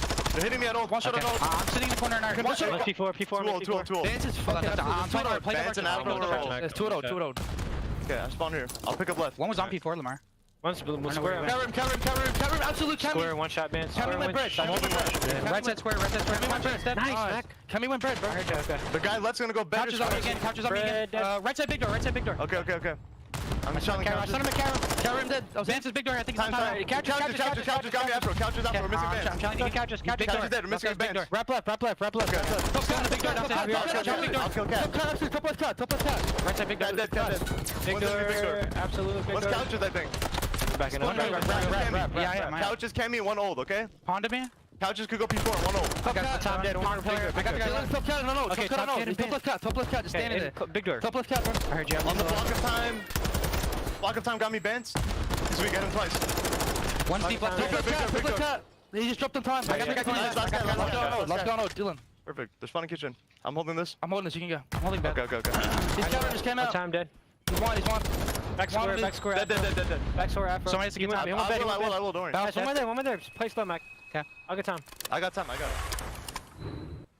And that Seattle Surge spitting hot fire in the comms. Just none of it led to any time off of Minnesota. They kept the better spawns towards Jacuzzi side and soaked up a lot of that P1 time, which now gives them a 30-point lead going into this next hard point. You just have to hold strong. You have to win your gunfights. The first 2 going to Minnesota, but the spawns are still going to be here for Surge. Yeah, can Rocker finally break? That's the question to ask.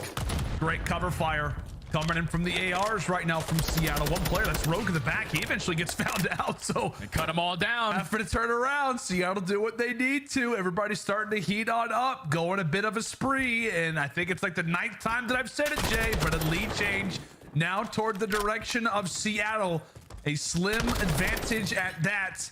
There's a few members trying to make some plays on the outskirts as Rocker ready and prepared for new. Yeah, Rocker have to back up towards kitchen, because it was full 60 hold from Seattle in the first rotation of hard points. It could not break, so you have to be there early to at least allow yourself to get set up. Afro with the stun finds the 2-piece towards bottom bedroom. He just simply cannot be stopped, man. 24 and 15 with that SMG in hand. Minnesota, they win the rotation, but look at the spawn. They're coming in from the back, and Bance, he's read it perfectly. They have no idea that Bance is here. Great trigger, just the timing. Oh, he just came around the corner. Accuracy. Doesn't eventually spot him. Great plays coming in from Bance. Rocker, they find the lane through restaurant. Bance continues to win his fights. Seattle, a bit scattered, a bit separate, as now they have to make their way through the freezer. Cammy, he's locking him down ice cold as you'd like from Minnesota. A great hold as Bance's play will pay off. Rocker, lead change now their direction.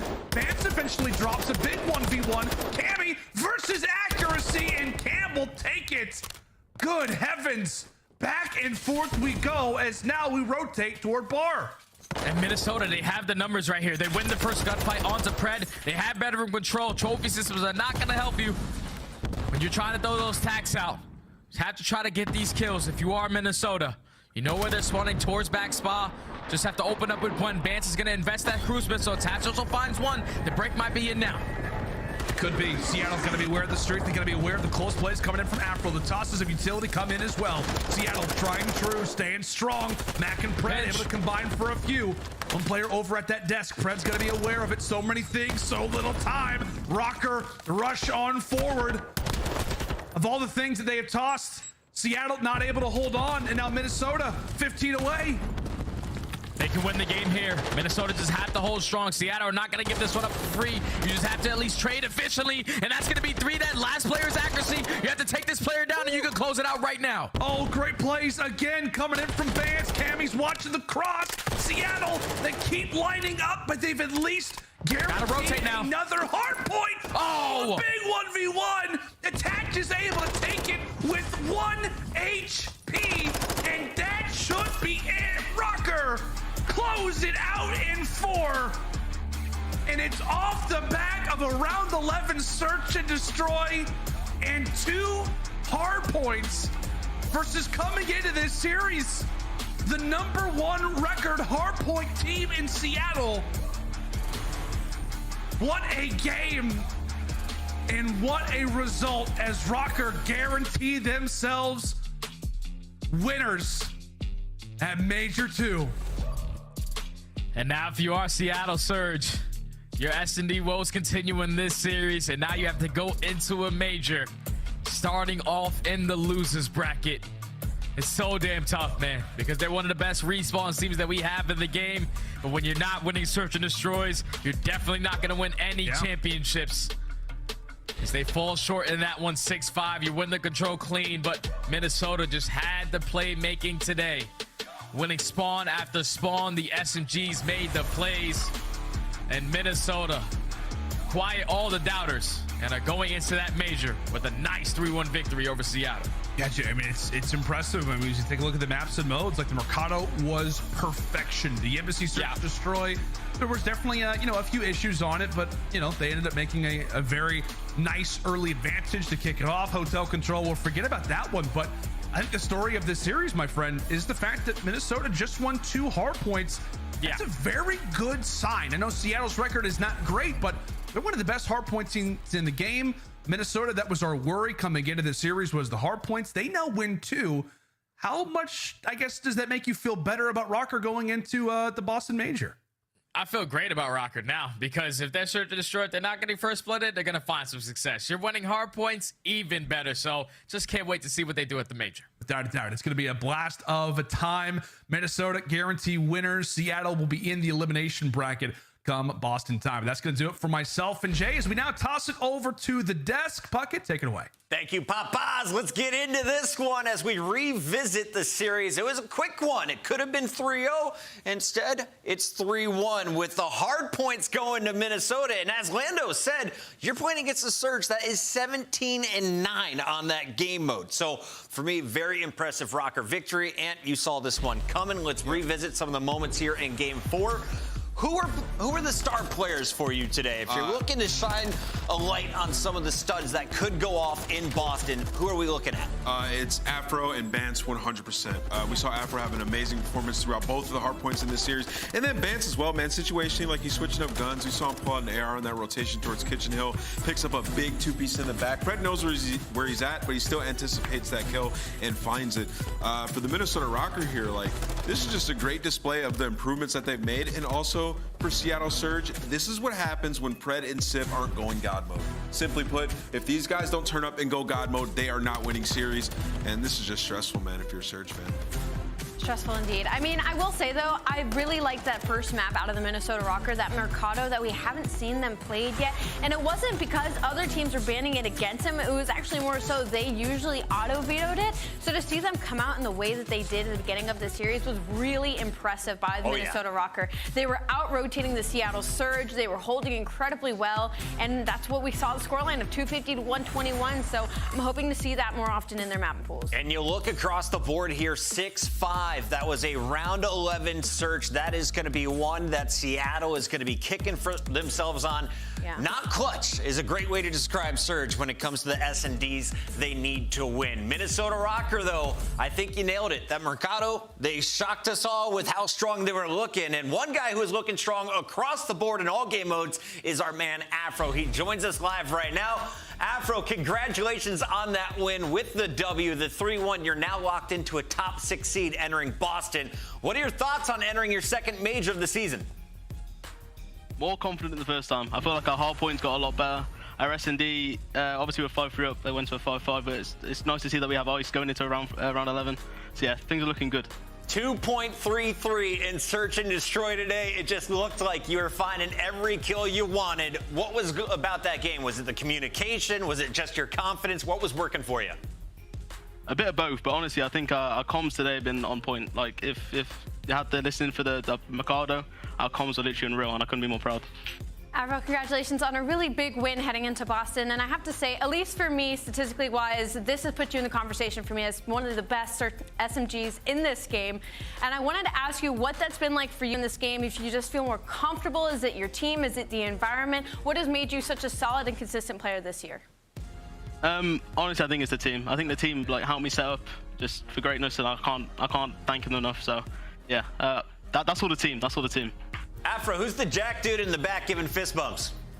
That's Dill. He's buff. He's buff. That's Dylan. That's Dylan attached, yeah. Yeah, man. Afro, I wanted to ask you, it seems like you're on the map, you're making plays. It seems like you have more freedom on the map now in this series as opposed to the last couple. Was that a discussion you guys had, or you just went out there today and you're like, I'm doing what I want? It wasn't really a discussion. I think, honestly, the last few games I've been kind of off my game. I don't know why. Hardpoint especially, I think hardpoint's kind of been iffy. But this last week, I've been working hard on hardpoint, so that's one of the reasons why I think today you saw me free on the map. Yeah. We don't know where you're going to shake out amongst the top 6. If you end up with a second seed, who do you feel you would match up well against? Like, what teams would you want to draw for an opening round? I want revenge against LAG. That's what I want. I want revenge against LAG. I love it. I love calling him out. Afro, best of luck. Can't wait to see you in Boston, my friend. I appreciate it. Thank you. That was Afro, and I hope he sticks around because it's time to show his scuff play of the game. Allie, let's walk the fans at home through this one. The man, he was crushing it. This is probably, honestly, this play right here, laying down this game is just so difficult to read. But Afro, I mean, the amount of 1v1 clutches he had and the amount of 2 pieces throughout this series that got them out of sticky situations, I mean, just solidifies what kind of player he is. And it's across all game modes, right? Like in this search and destroy, he was the guy on the mission. He was the guy clutching. He was the one in the 1v1s and the 1v2s and solidifying the round. So big plays out of Afro, and I'm really excited to see Minnesota rock here at Boston. Yeah, that round 11 where he jumps into orange and guns Mac on the stairs, just like ridiculous. Like, how does he get those kills? The guy surprises me every time. Clutch plays. That is Minnesota with our first W on the day. And remember, you can support Minnesota. We've got the Call of Duty gear all over the place on CallOfDutyLeague.com. Pick up the brand new hoodie, support your squad, pick up whatever gear you want, and wear it to Boston next week. And of course, if you can't make it out in person, you can still rep your squad in game. The team packs are live. Allie, which one are you wearing recently? Recently I've been wearing this Toronto Ultra, but I think I want to try rocking the Minnesota Rocker one now. That blue's kind of popping out. I'm liking it. Bottom left for us here. Before we go to break, here's a quick update on our standings. Shout out to the graphics team today. Toronto Ultra, they're done. They're sitting at the top spot 4-1. And now you can see as the Rocker lock up a top 6 position right behind the Subliners currently. And we'll find out if anyone's going to be able to rise up and catch them. I don't think so. It's looking good so far. Our next match, though, is a big one for Boston. Can they steal the #1 seed? They could do it with a 3-0, but they got to get past the LA Thieves. That's on the other side of this commercial break.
Same crew, but this time, we take everything. And Dylan Allen has picked up 3 in a row, looking to take care of the entire squad, and he's done it.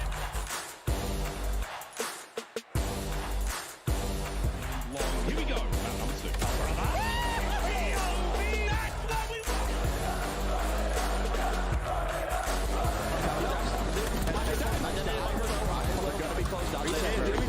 It's all coming in. They haven't got the first segment yet. Kenny on the flank. Kenny on the flank. Kenny!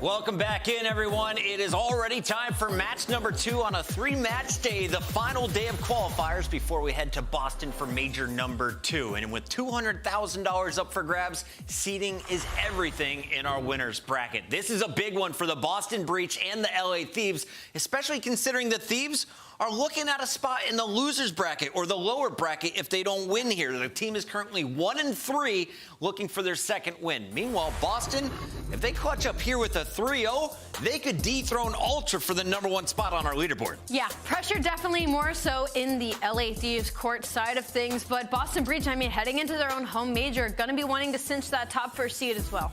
Taking a look here at our scenarios, and here we go. Boston 3-0. They become the number 1 seed. But look at LA Thieves. We now know that Seattle has lost. Yeah. And if the Thieves win, you're in, right? Yeah, so all you got to do is get a win. It could go all the way to 5 if you needed to. You just got to get a win, and good for them, though, Puckett. They're 12-3 map count all time against the Boston Breach franchise. So they definitely have that confidence coming into this series. So LA Thieves definitely the underdog statistically, but 12-3 in map count. As we take a look at the 5 maps for today, we have Hydro Hardpoint, Hotel Search, Fortress Control. Go back to Hotel for a second night on Hardpoint number 2, and we'll close it out on El Silo if needed. But Allie, how far do you see this one going? Who's the favorite in your eyes?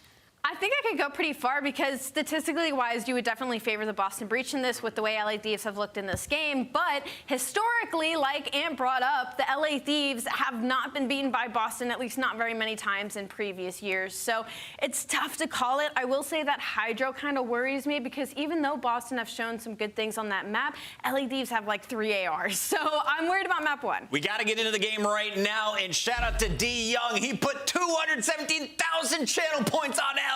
He believes in a spot in that winner's bracket. Whoa, he certainly believes. He's putting it on the line, the house, the kids, and all the channel points. Miles and Chance here to take you through what should be a very fun game. And whoop, baby, we've had some upset today already. Chance, how are we feeling, my friend? Confused, concerned. I mean, like, predictions at this point feel next to like impossible with how things are gonna go. Like Seattle, I don't know how you beat New York in 2 hard points and then just get smashed by Minnesota. Things don't make sense. Vegas are losing hard point or losing searches. Florida are winning hard points. It's topsy-turvy. That makes the major that much more interesting. And hey, this is one of the final matches we have to set the scene. Boston, the opportunity going into their major to take the first seed in LA Thieves after a 1-3 start, after having to play with a substitute in Capsule, who, by the way, played fantastic, but playing with a sub, not a fun thing to have to do. So in spite of that, the opportunity is now here for Thieves to make winners bracket as well. So it's just a fun way to, set up the major. Oh, we have had a PC crash. It looks like someone's gone down for a mo, so we're going to be getting everyone back into this ASAP. And speaking of getting players back in, Kenny, welcome back to the starting roster. Hopefully he's feeling well. Hopefully he's fighting fit. They'll need it up against this Boston Breach team, who are looking to take absolutely no prisoners, looking to secure number 1 seed. Exciting stuff, Chance, because it's been a bit up and down for Boston, all things considered, that they are looking at, potentially number 1 spot. I'm not sure if on the kind of gut check that their form is that strong right now. Am I crazy? I think I agree of like, it's not strong to the point where I'm convinced of anything to put like the highest of expectations. But I mean, certainly on the season, I mean, the Boston record is dead even, but it's like almost the tale of two different like qualifiers, right? Like they started off the year 2-0 and then ended up just bombing out after like that first patch comes through, had a very poor performance in Major 1. And then since then, they've been pretty fire and like sort of back to seeing those matches where like Awakening is looking like one of the best players in the game. Their hardpoint's fantastic. And like even across the board, there's no like weaknesses really on the Boston Breach team, at least in terms of game modes. I think the biggest thing for Boston, it's really just like their clutch factor. I think I have a question of, right? I think they're 0-4 in game 5s. I think even for the round 5s in control, they're 0-2 or 0-3. So I think it's like more of an ice situation for these guys, more so than an actual like, you know, poor game plan or poor practice or something like that coming to the events. But I mean, if they clean that up, I do think they're going to be a threat for one of the top teams in the game. And of course, if you're saying that about Boston, you have to say the exact same thing for the world champions in LA Thieves on the other side. Yeah, they still got the rings from last year. It has to be said. They're a dangerous squad. They still have the ability to sort of turn any moment around. But yeah, for Boston, I think you're right. It's the staying power. It's the closeout factor. It seems to be maybe a composure question when it comes to those clutch moments. You just don't always have it. Moments of utter brilliance, though, in the camp. We've seen Nero do unspeakable things. He's definitely one of those players up there when it comes to someone who's going to make the best of a bad situation. Nero, the man to watch. Awakening, a terrifying 1v1 opponent. Method's a fantastic leader, and Vivid, another extremely fast-paced player. Boston Breach, if you're a new fan, if you're an old fan, if you're one of those, I don't know, I've got no other fan jokes. If you're an air conditioning unit, you know the drill. It's going to be all good for Boston Breach. Going into their own major, of course, next week. A couple of us already flying out. We know Chris Tunn is already there, enjoying the sights and sounds of Fenway Park. He's not too far from that one. But here we go into Hydro, ladies and gentlemen. Second time's the charm. Let's get into this one already. Should be an absolute bloodbath. Can Boston Breach beat the LA Thieves for the first time in the franchise history? And a 3-0 to get them first seed. Let's get it. It would be impressive stuff if Boston were able to pull that off, but I gotta say, I'm expecting a bloodbath in the map 1. My hard-hitting analysis for this match is the fact that the fist bumps on both the top and bottom of the screen from both the teams, incredibly well coordinated. That means the vibes are flowing, the chemistry's good, and these guys are ready to play. And if you have good chemistry, you gotta make sure you're concerned about that H2O. No water outs, no sticky stuff, no one's slipping through. Gotta keep things contained. Thieves right now starting on the preferred side. 2-2 split right now for the Boston Breach players, and they have been picked apart either side. Good stuff there on the opener for our men's in the white. That's going to be the LA Thieves so far. No hardpoint time just yet, but they've driven the map straight down the middle and not letting anyone from Boston get across so far. Kills keep going their way again. Draws are on a 2 spree for now. Vivid and Awakening finally get themselves in there. Not only into the feed, but they get themselves into the point 2. Well, good news for the Thieves, though. At least they keep those close spawns in the back, but they know Awakening is going to be the guy putting pressure on the crosses, and it's going to be the guy, Vivid, putting pressure right on the front. And Vivid might have actually found the opportunity to get through. Him and Awakening are in the back, so Kenny's going to get traded. LA Thieves in that moment let a couple players cross and talk about the important gunfight right now for Envoy. No one in the lobby is getting those back spawns. Not able to secure just yet, but it's Envoy versus number 3, and for the moment, I'm not even sure if Boston are aware that he's here. Yeah, there it is. That's the turn. Here come the spawns now. Ooh, it's like a para drop now for the LA Thieves. Behind enemy lines. It's going to be an awkward spot to be in for Awakening, but he makes the best of it. Big win there against Envoy. Keeps the backline as safe as he can. You still have to worry about Octane. He's the next man up now. Pinch on the point. This should be a cleanup now for the LA Thieves if they can take care of Awakening. Easier said than done. Get it done in the end. 35 points for Boston Breach. They could evaporate right now with the LA Thieves on the point. Yeah, big moment right there for the Thieves to keep those spawns and get that hill time, and honestly just making the best of a very bad situation. Things could have started to spiral out of control again. You start on the preferred side, you expect to get good use out of it. Instead, it'll be a minimal lead going into new, but Boston will be happy for it. Again, solid stuff from the rip, set up on a rotation, and really just wanting to get Nero involved and on the board. 0-5 for the moment, but you know this is a player that once he gets hot, he is not going to slow down. Not at all. Methods now watches Ruin side. He has let a player slip by. Number 6, Draza is going to make his presence known in a moment for now. Okay, Zinni's not going to let too much happen there. As Kenny makes his way forward. That front line getting all the more dangerous right now. Boston, good job. Minimap coverage, all good. Awakening the man to clean up those players in the back rock side of the map. So that means that now all you have to do is look towards the front. And that's where Nero is now. Looking to find his first kill. on the map. Not going to have it. LA Thieves, 2 players through the front. The break could be good chance. Not quite over yet. The battle still rages. Yeah, Nero not having a lot of success with attack 56 in hand. Gotta say, a couple lives where he just does not get the value, and certainly seems like a player that is at his best when he is flying and frying. But either way, it is a 50-50 standoff. The Thieves don't want to be too aggressive in the moment because they do want Boston to keep these left side spawns, but doesn't mean you want to give up the hill time. Draws it trying to keep these players contained, and so far doing a good job, except so far not so good. Number 2 just completely spawns out on the mini-map, and Thieves for the moment haven't read this. Octane not looking to his right, because why would you read that spawn? So this is just a big opportunity for Methods and Nero to make the play. This is it.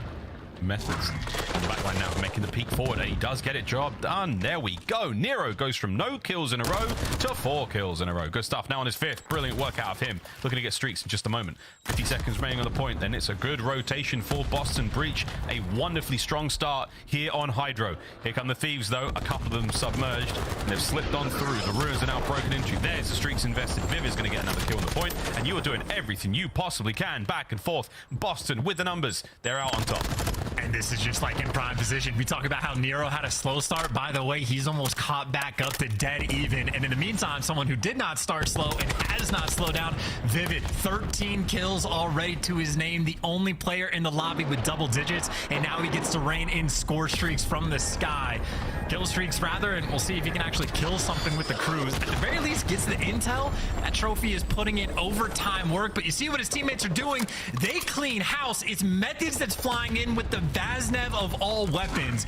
He picks up 2. You take that information, you win this rotation, and talk about moment of the game right there for Zinni as well. Gets Boston inside and get that lead bumped up even further. Here comes Nero, fast and furious. Vivid backing him up with the nades there. Now towards the front line. Clock still ticking in the favor of the Boston Breach. Over 100 points now.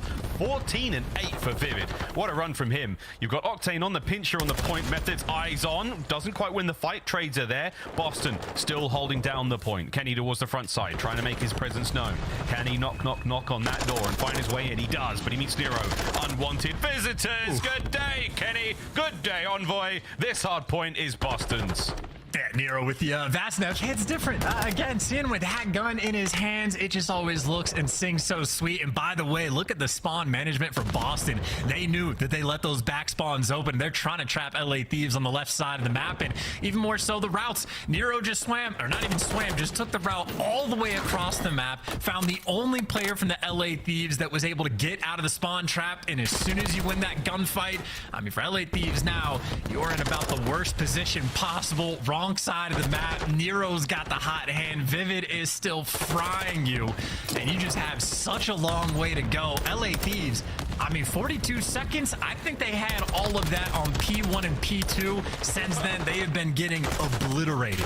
It has been all sink, no swim for the LA Thieves so far. Boston, 20-10 for Vivid. We'll check back on him later, because I can tell you what, he's putting up one hell of a performance as an individual this game. And look at that minimap, all Boston so far. 20 seconds remaining here on P1. Nero's going to get a couple of that, and so we'll be looking towards P2 now. Envoy, once again, the route man, looking to find something here to give his team the advantage on the press towards the hard point. But so far, he's been sniffed out. He's been identified. The battle now for Vivid. Take care of him. Oh, he can't. Big moment now for Boston. You've got to get these invaders out of the hard point. Let's go for it. Listen in.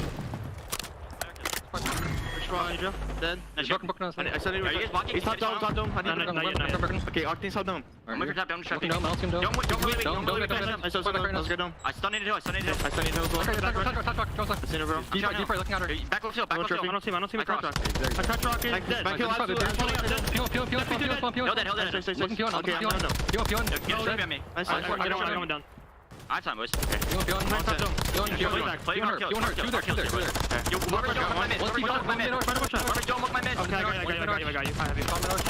Another one, 10. Alking's hitting low. I'm pretty sure. Play yourself then. Bottom. I'm gonna check out to left. What gets bomb on you guys? Turning now. I don't see him left. I'm going deep left. I don't see him right. No, he's shit rock. Top red window. Okay, draws a shit rock. Nothing spot out on thing. Yo, lower door, I mean. Sean, I'm going rock off. I hit rock off. He's 10 weak. 10 nice, good job. Oh, nice. I'm gonna jump top. What can my 15 time? I got naded. I don't know where he is. Push up, probably right cubby. I don't see him. Wait outer. One shot time. Drive outer weak. Drive pipe. One step. One shot. He's top red. One shot in the window. I'm missing left. Yep. Outer center. Right fine now. He's me two box area. Jones, Boston are hot in the comms. Absolutely. If I was on their team, wouldn't know what's going on, wouldn't understand a single thing, but these guys clearly are wheeling and dealing, so everything is getting processed extra fast to the point where they might be in the future. LA Thieves have offered them nothing. No one's picking it up in the slang category. Octane's the only one that it is positive, but Kenny and Envoy double negative. And even for the P2, like we saw Envoy taking the route, LA Thieves made the break and then turned it into literal nothing. Boston more or less just able to do whatever they want so far. They got the right side spawns on a money hill as well, and they get a decent setup. Boston are just running away with this game. We're watching Vivid just run his way through the LA Thieves as well. This is the vision on the outside of the map. That's going to be the cliffside. The battle's raging, and so far, the LA Thieves not winning a whole lot. Envoy now. Can he find his way forward? No. Nero once again in the feed. Big kills. Kenny going for a quick dip after a couple of kills there in the feed, helping his boys get forward, but this is too little, too late. Boston Breach over the 200-point mark, and a watertight setup here on Hydro. Through the front, they're trying to hit. Octane may get two. Can they get closer to the point? You've got a player in here now trying to do something. Vivid on the backline again. Awakening in the feed. Clean sweep. Next 20 are all Boston. Hey, look at this, by the way. Number 4, Nero, is already popped dead silence and trying to work a flank and try to be annoying and be a thorn in their side. Hey, at least Octane gets the trade, though, and keeps it stabilized. So, for the first time in a long time, LA Thieves get a setup around the hill. They have the rotation. There's no cruise missile this time to sort of break him down on the entry, but you can see Boston, they're taking approach. They're working on pinches. They're working on crosses, so not going to be easy for the Thieves to hold on to this one. It's a tough one. Here we go. Draz has got the back covered. Oh, we can hear something. He can see it now, and he gets one. No more to be had, though. Spawns on the back left-hand side now as the Breach reinforcements. They'll be knocking on the back door now at the point. Big shots out of LaRue. Backed up there by Envoy.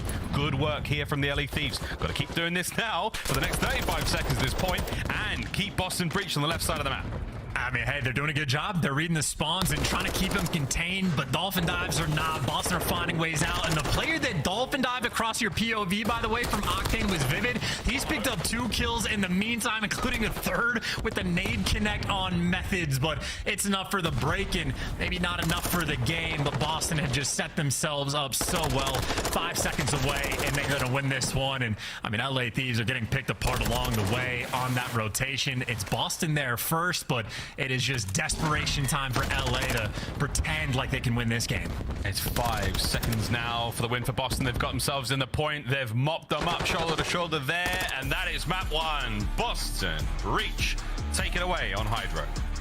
And honestly, with no sweat, and if they were sweating, they could just swim it off as well. But I mean, just straight up a comfortable game, pretty much from start to finish. Again, Boston, I mean, they started on, like, quote, the unpreferred side, but had a pretty solid break on P1.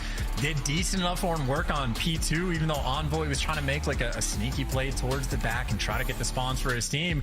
And after that, I mean, I think Nero started off like 0-6, 0-7, something like that. Turned his game around into a solid performance overall, and Awakening and Vivid, absolute monsters on the map the entire time. I mean, Vivid had the most time, had the most kills, had the most damage. You literally could not ask for anything more from him. Even the cruise missile that he was able to earn to get the break. And I mean, Thieves truly had nothing to show for anything from start to finish. The only opportunities they had really to set themselves up for success, not able to capitalize, and when the spawns didn't go their way, they ended up just getting punished for it. So fairly dominant map number 1 win, and for LA Thieves, this is desperation time. You win here, you get winner's bracket. You need to bounce back. Yeah, the highlights, and it was a lot of sweet moves out of the Boston Breach players. Vivid, crazy performance from him.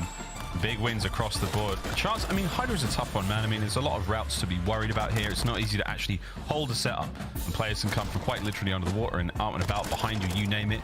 Boston, though, man, they ran this from start to finish. The LA Thieves, the most success we saw them have. Yeah, I think you were right. P1, P2. After that, dry as a bone.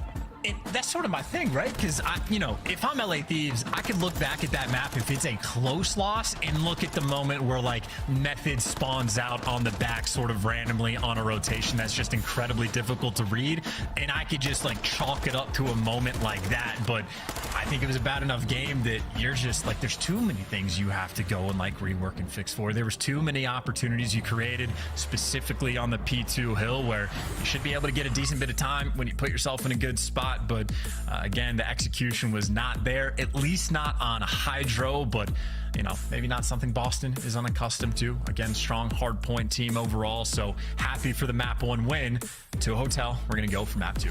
Well, a weakened LA Thieves right now, looking a little bit shaky when it comes to the mode. We'll see how they can look in Search and Destroy now. We got a hotel for our first of what is going to be, I think 3 nights. I think the Fortress in the middle. It could be a day trip, but they're going to come back to hotel after that one. Make sure to get the bags. Puckett called that one out. A nice bit of time there in Amsterdam, all the way across to Al Mazrah. Crazy trip, IMO. That's a long way to go for a single day trip. We'll see how it goes. Chance Search, mate. How are we feeling? Which way are we leaning? Look, even coming into this series just outright, I think if you had polled the fans, no matter which way they predicted this series to go, I don't know how many would be confident in either team that they selected. So statistically, on paper for the Hotel S&D, LA Thieves have a clear-cut edge. 3-1 record on the map compared to Boston, who are 0-2.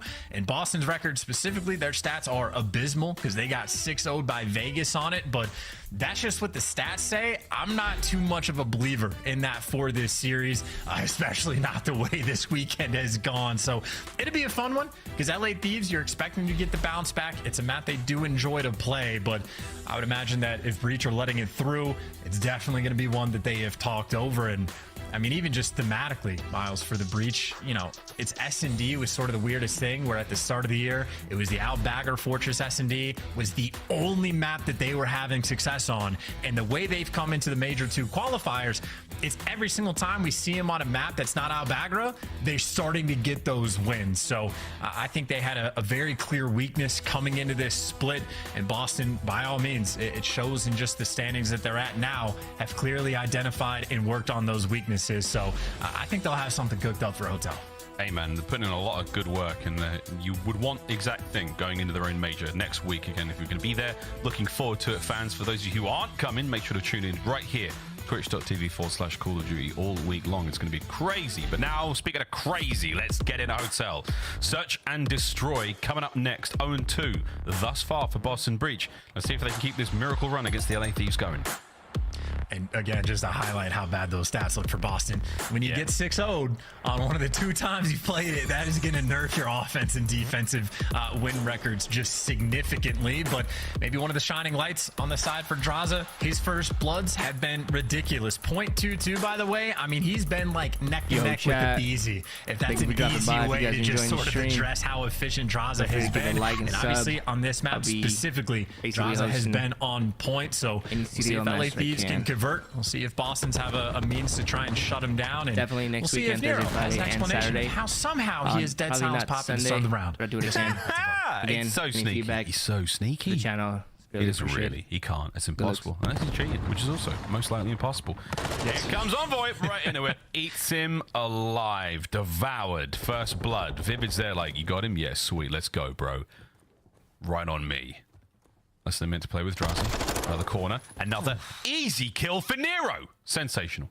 I mean, hey, at least Draza shot back. You know, got to tip the cap on that one to not just give the freebie to Nero. And speaking of freebies, Methods found himself a corner, ready for the pre-fire and ready for the gunny. Dropping him down in an easy round right there for Boston Breach. A very easy round, apparently. An easy 2 for Nero. And then Methods with the oldest trick in the book, which is to hide behind the door. Anyone who's ever played hide and seek in their entire lives, it is an absolute staple. A classic.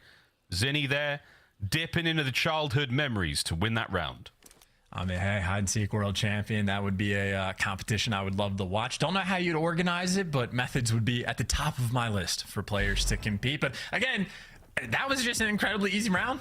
LA Thieves, kind of like the Hydro, didn't really offer him anything. Only 2 players actually shot back, and obviously a little bit tricky when players are playing in corners, but certainly not a good look. And Boston, by the way, they do this all the time. They drop the bomb and then go back and pick it up. They do it on Embassy all the time. There's an idea behind it. I haven't figured it out just yet, though. Well, we might have to ask them. And we'll get the chance in person next week. Nero out hunting, looking for anyone. He's got his eyes on Octane somewhere, but Draza, that's the comms. Teammates flushed him out of that foxhole and now pushes him into the den of this demon. Octane, can you catch anything with a snipe? Top bedroom side here. Spidey senses are tingling.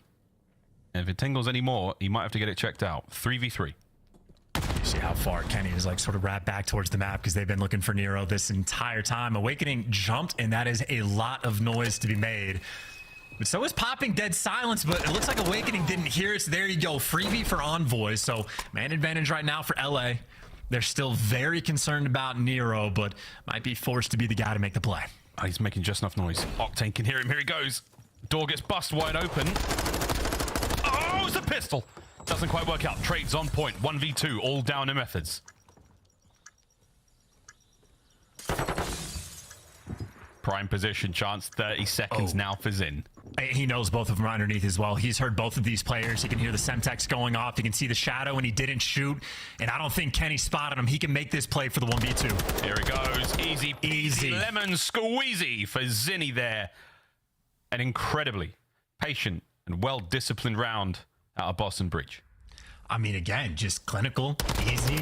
You know, if Octane wins the gunfight against Nero straight up, I think that round goes a different way. I don't know if Methods is going to be able to clutch the 1v3 when he doesn't have dead silence, but Nero able to gun Octane in that moment. Admittedly has the better gun for the job, but not the best look either way. But even for the 1v2, just neither player on LA Thieves able to find it, sniff out that play. And I think Methods just being aggressive in that moment, playing up towards bedroom after getting the bomb plant. Absolute difference maker, and nice little 4-0 start for Zinni.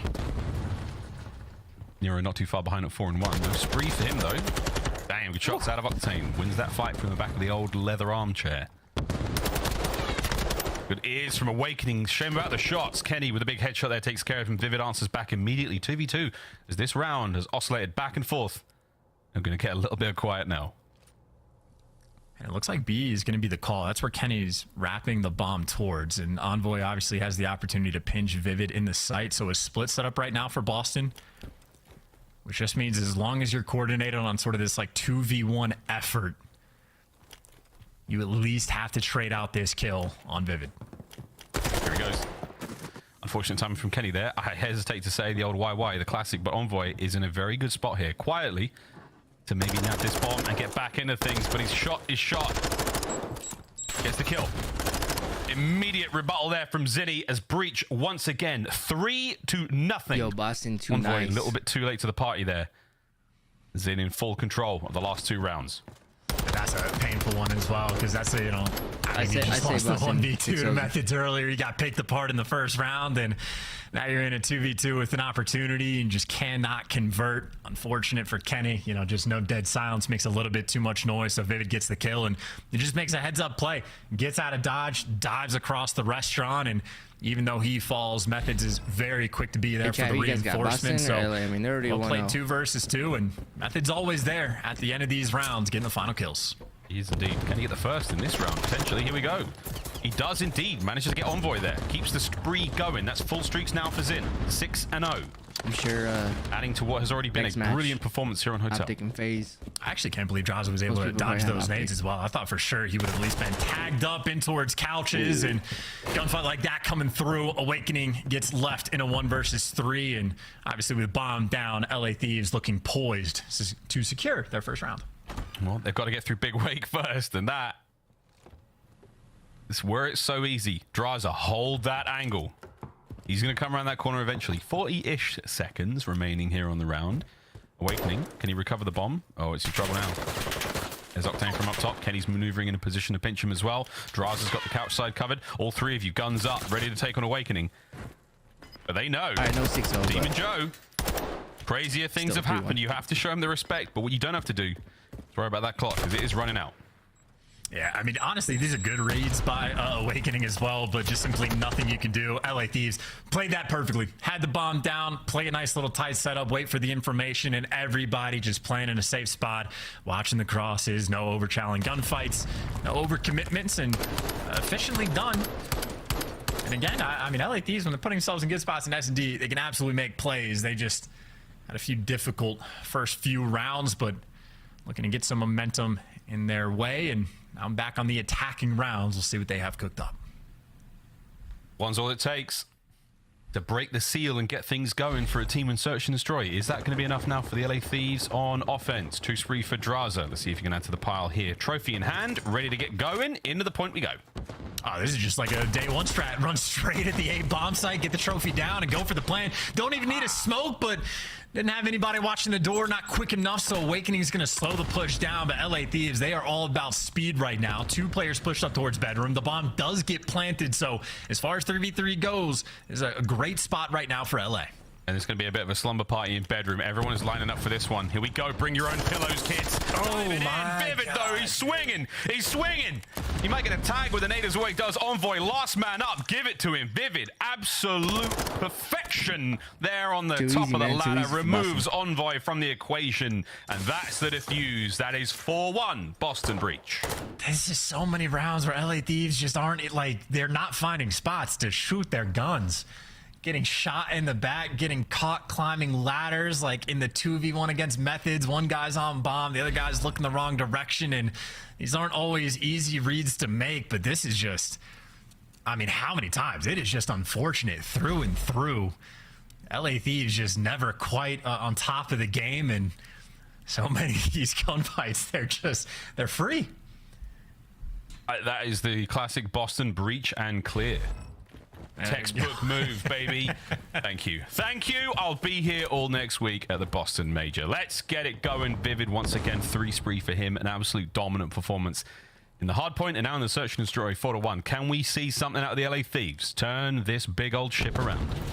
Oh, Kenny and Envoy working together, and it's going to be the quick hit, and Envoy doesn't get the first, and Kenny does not get the trades. Vivid just runs him over.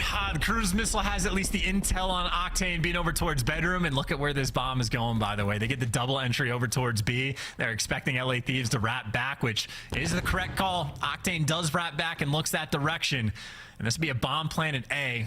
Octane does double back, but not in time to actually stop the bomb plan, and not in time to get the kill. Yeah, Nero, not only a resident saboteur, but he also good manners. He shuts the back door, which leads Draza into his trap.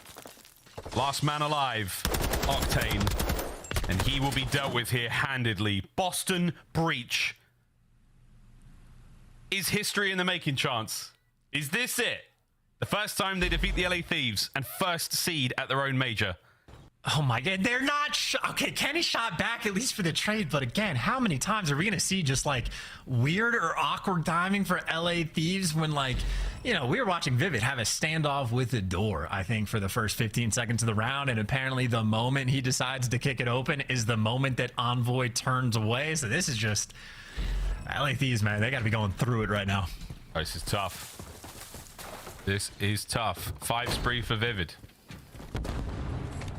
Might be able to get another one here off the rip. He's been so successful in these first blood engagements. He's opening duels. And this time it'll be Draza getting it, but can he find one for his team and secure himself the streak here in this map point? I mean, we called out his first bloods for a reason. He is able to collect, and I think Vivid actually... Oh, dude, is this what the Champ's curse is? Like, is it just going to be bad luck? Like, what are they dealing with? Find a rabbit's foot and, like, I don't know, keep it in your pocket. That is so unlucky. And we get a live shot of the 100 Thieves Cash App compound right now. Nade Shot is running around with Sage in his hand, just trying to ward off the demons and the bad juju. LA Thieves going through it. It's still a 3v3. Kenny smoked. Oh my God. Oh God. It's done. The last 2 members on the bomb site. Run away from the light, boys. Run away from the light. Draza's got the bomb. Less than 30 to go. And it's just they're gonna get shot in the back. They're gonna get shot in the back. They're gonna get 2 GG Boston 2-0 lead right now against the LA Thieves, and I mean, no reason to get excited, no reason to fist bump, and many reasons I think for LA Thieves to have pain in their face. You have Boston playing children's games to beat LA Thieves right now. Methods playing hide and seek. You got Vivid playing catch, and I don't know, the other 2 could play freeze tag and wait for the control to start. That was the last sort of few rounds there. Nothing could go right. Nothing. It was so tough. You have to feel for the LA Thieves. That was a very, very difficult map to play. 6-1, the final score on Greenberg Hotel.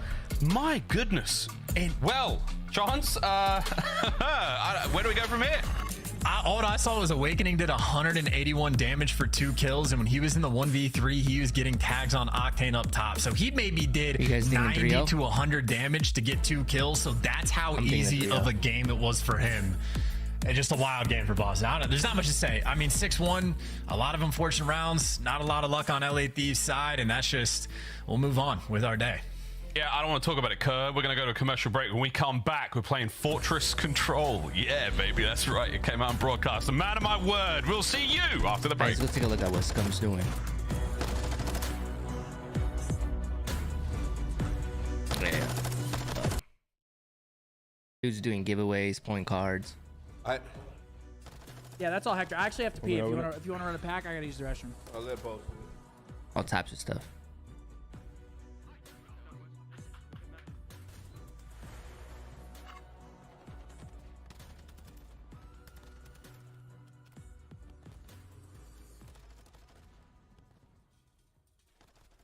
Out of there. Except for the good ones. The good ones, you put them to the other side. All right, let's see it. Let's get it, Money B. Let's get some Optic autos out of there. Let's get some Optic autos out of there. Apocalypse is the first one. It's a map. Right, there you go. What? A dashy. Wait. Let me see it. Oh. That's it right there. What they wanted.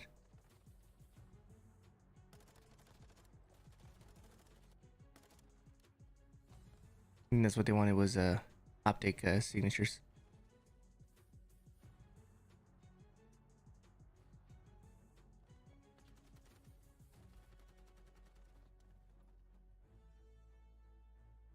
Old Clay. Actually, most of them, I think all of them have. Yeah.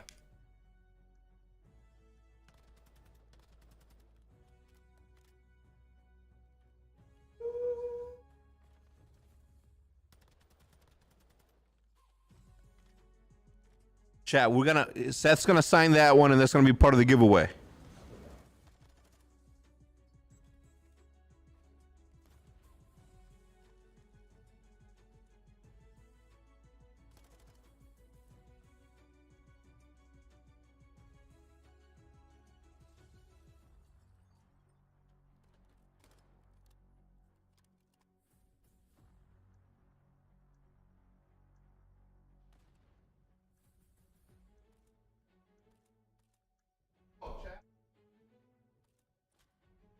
No one's calling him out. We're just...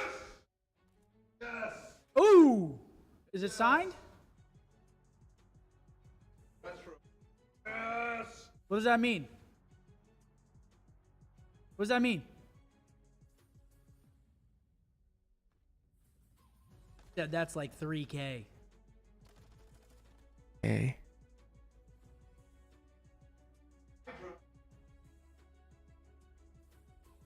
All right, here we go. Second half started up, ladies and gentlemen. Brock Purdy still not in. Uncle Chad with a 5. Thank you, Chad, for the 5. Okay, good. Hell yeah. You're hype? Hell yeah, I'm hype. Hell yeah. We pulled 2 of you. 2 of them. How many did you just, how many packs did you just open? Just... Oh, 2 in 1 pack.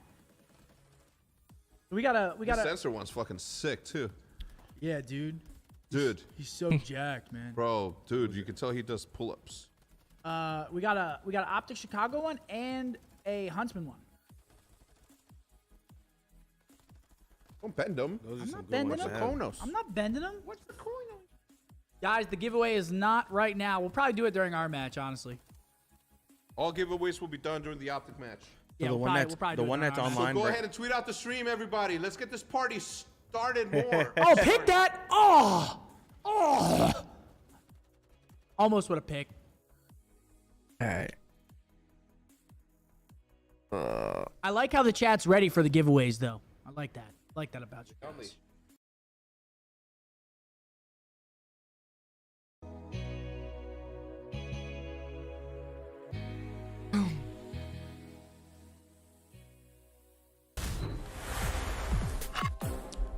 take a look at these shoes, Call of Duty fans, and welcome back. This is Draza on Twitter, and he's got some fresh kicks, even though him and the boys are getting absolutely stomped on right now. I was going to say, shoes look great, but his controller might be broken, so, like, it depends on what you want to look at. Yeah, we go. Draza, though, a man... I apologize. This is uncalled for, but right now, this is an unprecedented level of whooping, right, for the LA Thieves. This is not what you would expect from them, but they are not going to be dismayed whatsoever. Rolling now into Fortress Control. This is the day trip we talked about. They've left the hotel. Zinni, Sweet Jesus. He's dropping a 4 in Search and Destroy. Yeah, I mean, look, that's obviously only one map, so statistically not super significant, but that just tells you, I mean, again, it just seemed like a very unfortunate map number 2 for the side of LA Thieves. And the fact that you had that unlucky of a performance in the S&D, and it was only a 0.02 difference between that and the hard point. That's not good. Welcome back, I suppose. I mean, Boston looking great right now. And if Boston gets the 3-0, I think they secure the 1 seed going into their own major. So there are big storylines involved right now. I believe in LA Thieves' ability to, like, make the comeback. I just don't know if it's on their, like, side right now, if it's in their cards. Octane, though, starts things off right, picks up a big 3, and you've opened the door, opened the floodgates, and you have map control right now for LA, trying to get back in the swing of things, and that is not the nade to start it off. Oh, this is a big moment. LaRue is cooking. He comes out of the break. Furious. It is 6-0 for Octane. Wow. Second segment of B gone. It's a 2-man stack. Give him number 7. Here it comes. It's Awakening. He's going to square up and try to take the fight. And there he goes. Methods on the flank. It doesn't matter, though. An additional minute and the B zone secured. I mean, that is quite literally like the human turret back in action, right? Like, I know his comms have evolved over the years. He's taken sort of a backseat role in setting his teammates up, but I guess this year's been bad enough that he just said, fine, I will do it myself, because that is a godlike start. Already success in this round that you've captured 1 zone, and Octane keeps shooting the way he has. Might be able to win an offense, but big wake there to shut things down. That's tough scenes. And now you're in the trap. This is it. The noose is tightening around the LA Thieves here in this opening round for them as Boston breach defensively very sound. However, smooth moves. LA Thieves like, all right, just fly left in a Zinni. He's on a 4 spree now. Trying to get their way out of this one. Vivid still. Oh, no. Big win from Envoy. That's an opening. Awakening. Yep. Head on a swivel. Turn around. You know the danger's coming from that direction now. Octane, a fast investment. Still have plenty of time and plenty of lives. This should help. Just outside the range of the trophy system. Good work, Octane. Space to fly with now. Can they get the kills? It's perfect, too, because he's actually just trying to get out and create a little bit of space for his team. So opportunities are here, but Nero with the TAC 56 just there to shut it down, and Kenny falls next in line. And good attempt so far. I'd say even with the cruise missile, I like the idea. Just so difficult on this map to actually get out. The LA Thieves just trying to set up that big moment again. Yep, that was a great opening. And now some space to work with Envoy. Oh, he had to be the man right there, but Awakening. The bastion of defense towards the backside of the fortress here. He's going to be the man to keep things safe now for Boston Breach. Magnificent work from both teams here. 10 lives remaining for the LA Thieves here to attack with. Can they get through the backline here on the Vivid? This will give them a lot more options when it comes to hitting that A zone.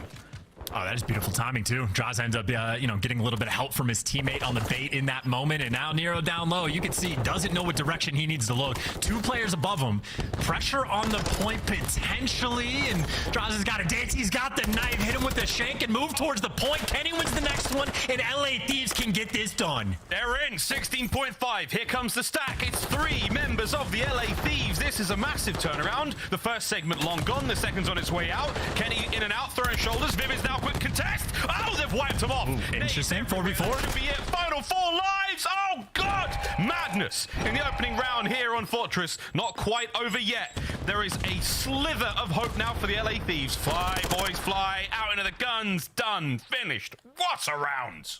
I mean, there's a lot to break down, I suppose, for that one. For the Boston, the good news is you stop the bleeding, you get the nades to come through, you bully back out over towards P1, and you get a little bit lucky towards the end. This is absolutely the best play, by the way, for Octane to open things up, just 6-0, get the cruise, get the B zone locked down. But all things considered, Boston might have got the round win, but that is still a wonderful round, I would say, for the LA Thieves. I think they did get an extra tick on the A point, absolutely captured the B zone. So as far as offensive rounds go, that is pretty strong.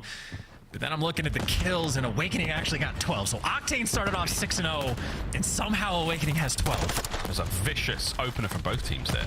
Great round. Great start to the control. Different look here. Boston not quite as productive, let's say. They do get themselves over towards A for a second, but they're being pinned down somewhat. Let's see if they can find an opening and get themselves rolling. Here come the kills. Mostly LA Thieves in the feed, but Awakening. Oh, baby, he's getting the spree. Oh, yeah. It's a 7. Oh, yeah. He's in. That's space to work with. Now they're on 8. Yeah, no, we were calling out the kills for a reason. That is the main Slayer in the lobby. That is a cruise missile secured, and that is not a bullet missed. Oh, snaking on point as well. It is only the nades that are good enough to actually shut him down, because the gunfights is not going to do the trick. But even where Awakening falls, you got pressure in the A zone. You got Nero in the base. Very difficult to weed out, and you got to make sure you kill him when you get the chance. Kenny finally there to shut him down, but in the meantime, that A zone nearly locked up. That was streaks there to try to soften up these players. A nearly finished. Not quite done, though. Single segment remains. Less than 50 seconds to go here. An Awakening, if you can add to the kill pile, that's one thing. Streaks are done, though. 45 on the clock. Thieves are starting to tighten this defense up. Ooh. Still though, they're just back to square one, and yeah, Awakening's gonna have to be the guy to break out of this one. And great tags in a couple players, but doesn't have much help. And dude, maybe he just doesn't need it. Awakening, this is like, there's like 2 shades of Awakening. There's average Awakening, where like he does all right, looks all right, drops like a 1.0 or 0.9, and then there's godlike Awakening. And that's the one we're getting so far, and they're trying to get good use out of it. But LA Thieves keep it secure. Draza gets the big 2-piece, and that is a much more dominant round on defense. LA Thieves overall still with the advantage. That's crazy stuff. The round, though, complete. LA Thieves, they get on the board, tied up 1-1. When it comes to Awakening, yeah, you're right, Chance. There's a few shades of Awakening. We go back to what the last time we cast Boston Breach, talking about the evolution of this team. But for Awakening, I mean, I think it was Ogre 2 who said that there's Awakening, there's Big Wake, and then there's Gig Awake. We're on the border between Big and Gig Awake right now, as he is absolutely playing his heart and soul out. Here we go into another round. And don't get me wrong, there's obviously the times where like his teammates are out there dying first and getting players tagged up for him to be the cleanup crew, but there's also times where he just flips the switch and fries. I mean, the dude has 20 kills. He got an absolute tippable so far, but obviously for LA Thieves, maybe not the start they wanted to have with the team kill, but still up pretty solidly on ticks. The only thing you don't want to happen for LA is to get completely shut down right here on defense. You just want to get an extra tick or 2 at minimum. If you can string something together, even better, we'll take it. We'll see again. Oh, this is how it starts. Oh, big win out methods. That's up close and personal with a Vaznev. Another. Octane checks the wrong corner. Pressure still there. No one from the LA Thieves able to get out. Clean sweep now. Safe side of the map for Boston. Back to their setup on the defensive positions. Kenny, though, trying to keep the pressure alive, and it's tags from Awakening as he is steamrolling his way through the LA Thieves right now. 23 and 8. It's a 3 spree. Methods has opened a bit of an opening there. His presence will be missed. Vivid trying to make his way forward, and he loses the fight against Envoy. Kenny Envoy now. Forward they go. Can Awakening slow him down further? Oh, we're on 8. Okay, and Envoy picking up a massive 2 kills as well, just through the middle of the map, or at least top maps to get out. And now Draza is picking up a couple kills on the point. So again, if you're LA Thieves, you just want an extra tick or 2 at minimum. Well, they've got the first, so already a decent bit of success. You got Envoy being annoying, toying with the B zone, and Envoy in the minimap just got great timing. So now LA Thieves have pressure all over the map. Oh my word, back and forth. Vivid's, he's still so close on the outside of that A zone, trying to keep these players back. Envoy still alive behind enemy lines. Here he goes. Catches Awake sleeping. 20 seconds. He can get himself over towards B. His teammates now trying to clear out those defensive spots on the other side of the map. Methods now 1v1. Big win from Envoy. Staying alive. They've got themselves onto A. The clock has stopped. Lucky number 13. Will it be lucky for the LA Thieves? Big win again. If you take down Wake, it feels like a guarantee, and there you go. A zone secured, extra minute to the clock, and honestly, still a decent bit of pressure on the map. Kenny's gonna fall, but Draza's still a little bit aggressive. He is up top, and he can be a constant thorn in their side. You always got to be worried about him, and maybe didn't want to worry for too long. They take him down, but Envoy, again, just always living inside of Boston's existence.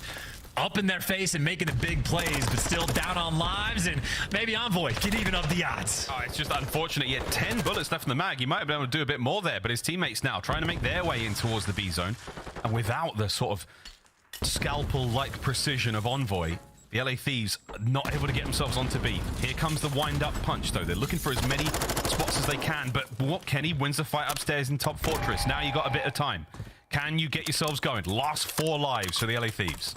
And look, you have map pressure as well, so you can take your time, play it like a retake on the B-bomb site. So not an easy thing to do, and if that is the first blood of the engagement, going to be a little bit more difficult after the fact, and the father-son duo can't quite get it done. Draza is going to fall, and it looks like Boston able to hold on, but all things considered, as far as like the tick battle goes, as far as trying to get the defense for the final round, LA Thieves have put themselves in a beautiful spot. I think honestly they might have already done enough just to force Boston's hand. I think Boston are gonna have to win a round on offense. It's so tight as well. I mean, all of these rounds are savage compared to what we've seen most of the time here on Fortress Control. Both teams so adept in offense and defense. Let's see what happens. It's a match point now for Boston Breach. Can the LA Thieves pull something out and get that reverse sweep going? They're going to need it. And for Boston, a win here, first seed going into the major. Oh yeah, clean start right there from Octane and Draza though. I know last time they overlapped and actually got a team kill at the start of the round. This time, perfect. Draza able to pick up 3. Octane gets the 4th, and already the instant setup across the map right now for LA Thieves. All the pressure in the world, and again, Boston is going to be hand forced, going to have to win a round on offense, and this one is looking like it's going to be very difficult. Admittedly, Nero does get out, and admittedly, Nero making good reads, causing all sorts of problems. And how does he do it? I don't know. I couldn't tell you, brother. Nades in, pushing these players back onto the A zone we go. First segment on its way out. Nero seemingly single-handedly fighting his way forward. Methods has got him covered here. Middle of the map's not that much safer. Awakening, though, he is posted up. Not letting those players from the LA Thieves get into the soft spots. As now the second segment gone, the third on its way out as well. I mean, that goes from the perfect opening break on defense for the Thieves to Nero just ripping their heart out. I think his Vaznev might just kill faster. I don't know what it is, but his POV, even when you're watching it from other players' perspective, looks ridiculous. But massive moment right here, Awakening the last man standing, just trying to keep a little bit of pressure on the map for his teammates. And I think he was able to do exactly that, so you can get out past P1, you can try to keep the action up, and you can continue to gun these players down. I'm not kidding when I say Nero just kills quicker. He's a dangerous, dangerous man. Thieves. Some nice signs of life there in the fights. Well, big win from Envoy. Big win. Vivid now up close, though. Managed to get himself on a B for a second. Waiting for the squad. There's no point in him dying on the point there alone. He can battle around for this map control, try to set his teammates up for another big hit. Back over towards Gigawake. 29 and 17. Keeping these points safe and sound, but Envoy pushing the front line forward. The trap, though, in that mid-map, it's all Boston. You can see now slowing the brakes, or pumping the brakes rather, just a little bit to slow the pace down. Octane in a cheeky corner, Vivid back up top. It's going to maybe take an extra team wipe or 2 for Boston to make moves. And again, they'll be happy that they at least have the map pressure, but the actual gunfights around the site, LA Thieves have been pretty secure on defense.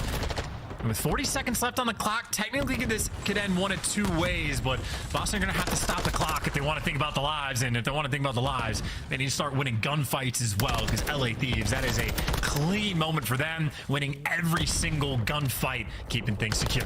That's a great look at the LA Thieves. A late game resurgence here, sorely needed. Just over 20 seconds to go. 8 lives left for Boston Breach. Can the LA Thieves keep it tight, keep it together, force another round? Kenny from downstairs. As Octane gets his eyes plucked out, that gives a bit of space to fight now forward. The B zone is knocking. Draza, the only man up to hold back the tide. Here come Boston. Tags are in, can't take care of weight. The flank covered as well. Vivid now over to Optic. He managed to pull his tack forward as well. Draza with the kills. No lives left. Boston. Nero last man. That's the round. We go to a final. And maybe a little bit of a nail biter towards the end, but LA Thieves still on point on defense. They had the one bad moment where Nero just goes and rips through him and picks up 3, but stabilizing after the fact and didn't even need the spawn trap. And here's the look at it, by the way. Brother. Oh, he was one shot. I didn't realize he was one shot in the middle of the map. That makes so much more sense, because I swear I thought that guy was going to win the gunfight, and Nero just obliterated him. That's the Nero we talk about Yeah. One of the most explosive players in the Call of Duty League.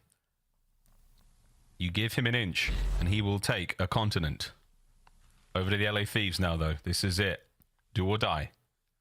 You lose this, first time you've lost to Boston Breach in the franchise history. Thieves have got a little bit of a better record when it comes to these control round 5s. However, this is a completely different looking Boston. Let's see what happens. And so far, good starts out of Draza.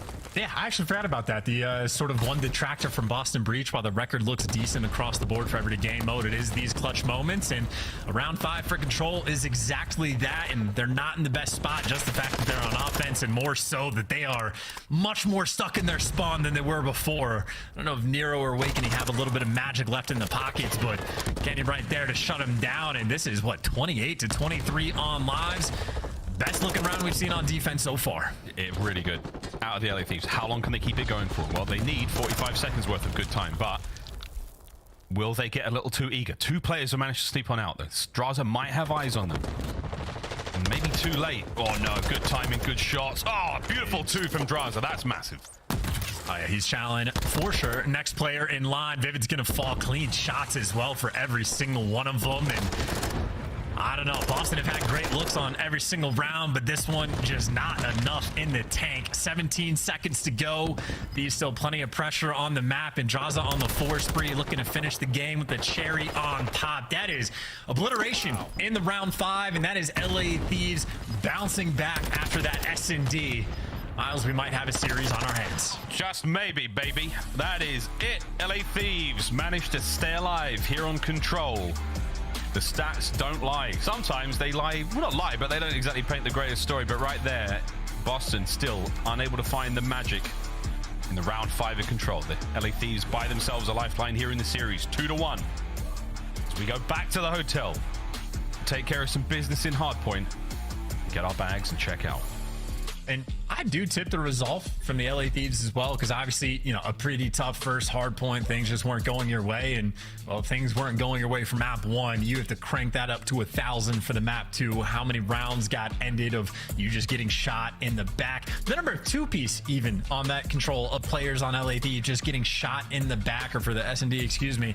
It was just unfortunate. It was unlucky through and through, but they stabilized, they bounced back, and even literally from the jump of round number 1, LA Thieves stringing together a little bit of success on offense, and typical performance as well. 34 kills from Envoy, absolutely destructive in the damage category. And maybe the most important stat on the map, Envoy 17 kills on offense. And I know Awakening had 16, and it seems like he was right next to him. Envoy only had 2 rounds to get that done compared to the 3 for Awakening. So 17 on offense is utterly ridiculous. Envoy put on a show and at least bought his team away to a map 4.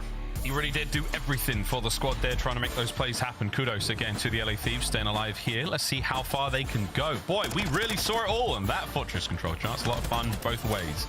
Usually very, very defensively heavy, but those offensive rounds, well, they were exciting as well. Boston, not out of the woods just yet. They've built themselves a fantastic lead here in the series. It's 2-1. Can they keep up the pace on this next hard point also? That's the big question again, because if you get to that final map, that final search and destroy, again, it's the closing power of Boston. You end these series as early as possible. The deeper you go, the worse it gets. And I know this is a very particular thing to sort of call out and point out, but that knife kill from Draza, by the way, I think we'll start to see a few more of those instead of going for like a drop shot read shot with the Vaznev up close. So just like if you're tagged up and you know the guy's going to come through a doorway, just hit him with a knife and it'll be a little bit quicker. And obviously very particular situations, but I think Draza in that moment just showing a good head for the game. So LA Thieves doing some of the little things right, and again, if they could just get a little bit more luck on their side, I think maybe we have a slightly different series on our hands, because otherwise, again, Boston have been looking dominant. They've been looking scary, and I know without the 3-0, the first seed no longer on the horizon, but still looking to end their split with a 4-1 record, and I mean, potentially be one of the favorites going into their major. We'll see if the rest of this series reads out blah, or if we get a blah blah. If that, you know what I'm saying though, because there's a B and there's an, you know what I'm saying. Come on, chat. Come on, chat. You know what I'm saying. You know what I'm saying. Hotel Hardpoint coming up next. El Asilo, search and destroy if we have to go the full distance. Now this could be a blah if we do get the LA Thieves winning this one, or a blah la la la Sorry, I've confused myself now. Kenny loves it though. So does Draz. They're having a good laugh at that joke. Appreciate you boys. Thank you very much for having my back here. Hotel hardpoint though chance. This is going to be an incredibly important one for Boston Breach. I think this is when the nerves are starting to sink in. You absolutely smoked them on Hydro. The search and destroy was outstanding, and that was a very, very closely contested battle on Fortress. Do they have enough in the tank to blow them out again in a hardpoint? Blowout might be a bit too far because I think LA Thieves, the gun's warm. They got a little bit of the sort of the vibes flowing again. And obviously, if Envoy just shot 34 kills and led the lobby in damage, I have high expectations for his potential on this map. So I think it'll be a close one. And obviously, for the record for LA Thieves, maybe not the best overall when it comes to the record. But the fact that you're not the best, well, that's actually, I didn't realize that. You have one team that's fantastic at rotations, the other team that's fantastic at breaking. That's an interesting little dynamic we'll have going into this map. Look, you could not ask for a more bizarre dynamic between both teams. Watch for Boston to roll to those hard points first. Watch for the LA Thieves to break them just as easily. What a matchup this could be. Here we go. If nothing else, I think that would almost be the opposite. If LA Thieves can just focus up on some of these rotations, specifically P2 and P3, if Boston are that poor at actually breaking the hills, more opportunities, I'd say, for LA Thieves, at least, you know, statistically in that regard. And nice little start. Octane shutting down Awakening, keeping control of the map, and you see all the pressure for LA Thieves on the right side of the map. It's Draza and Vivid right now in a little standoff, but Vivid has the jump, and I think Vivid already thinking about that rotation. Yeah, these little sort of sorties in the first hard point. It might not amount to too much, but you're looking towards the battle towards the right-hand side of the map. That's where Envoy is. Wins it against Vivid. Over you go. Awakening guns up. Ready for this. Draza now. He's trying to provide that support, provide the backup. Kenny fills the space immediately. Kills there for Boston Breach. Great work. P1, solid time. Final seconds theirs. And if Draza can stay alive here, this would be something. But he is surrounded. Yeah, and unfortunately, that was a player a little bit too fast. Vivid, light speed, able to get towards the back, but Vivid also completely by himself in the back and does get taken down. So there's that first important rotation coming through. LA Thieves able to get it, and if you have Boston 10th in the actual breaks on this map, massive opportunity right here for Thieves to try to run the show, but Methods through the wall having a nice little start. No problemo. Big one out of Envoy once again. Nero on the other side of the lobby finds his kills. 35 seconds remaining here on P2. And LA Thieves, they're the players in there, soaking up that time and the damage by the looks of things. Staying alive, though, that's the important part. Keeping the time theirs. Awakening, though, one player at a time. Here comes Methods into the TAC 56 of Octane. Holding it down, and that's bad timing. That is incredibly unfortunate timing. But, I mean, the good news is, I don't know exactly if you would count that as a break for Boston. I know they get it eventually, but it's only for the scrap time, and that is turned into a moment for the rotation. Methods, though, is in the back, and LA Thieves not heads up just yet, completely unaware. Now they're starting to turn around, so I think they're trying to count players, see if anybody got through, and looking at the back door now, they figured it out. Kitchen. What a hard point this is. Nero looking to find something there. Draza, nice shots there with attack up close and personal. Awakening and Methods into the feed, into the point. They're going to fly. Here comes a red hot Vivid.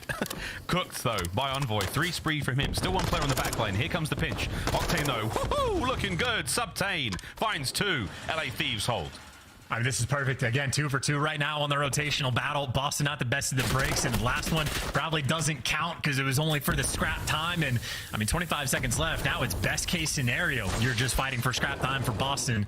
They're going to give it one more go, but you just see in the feed, LA Thieves getting all of the kills. Envoy's gone on a 5 spree, so he is not slowed down at all from the control. There's the cruise. Here's another rotation, by the way, where LA Thieves might just run them over is Envoy. Setting his teammates up, making things easy for them. I mean, maybe the close spawn comes through, but LA Thieves now surrounding the new hardpoint. Not quite in there yet, though. There we go. Envoy's in. Clearing out trophies, bottom bed, top bed, you name it. They're all over the shop. And Envoy is chilling. Kenny now on the flank, though. Into the point he goes. Stack things up. Octane's trying to clear out the bedroom side.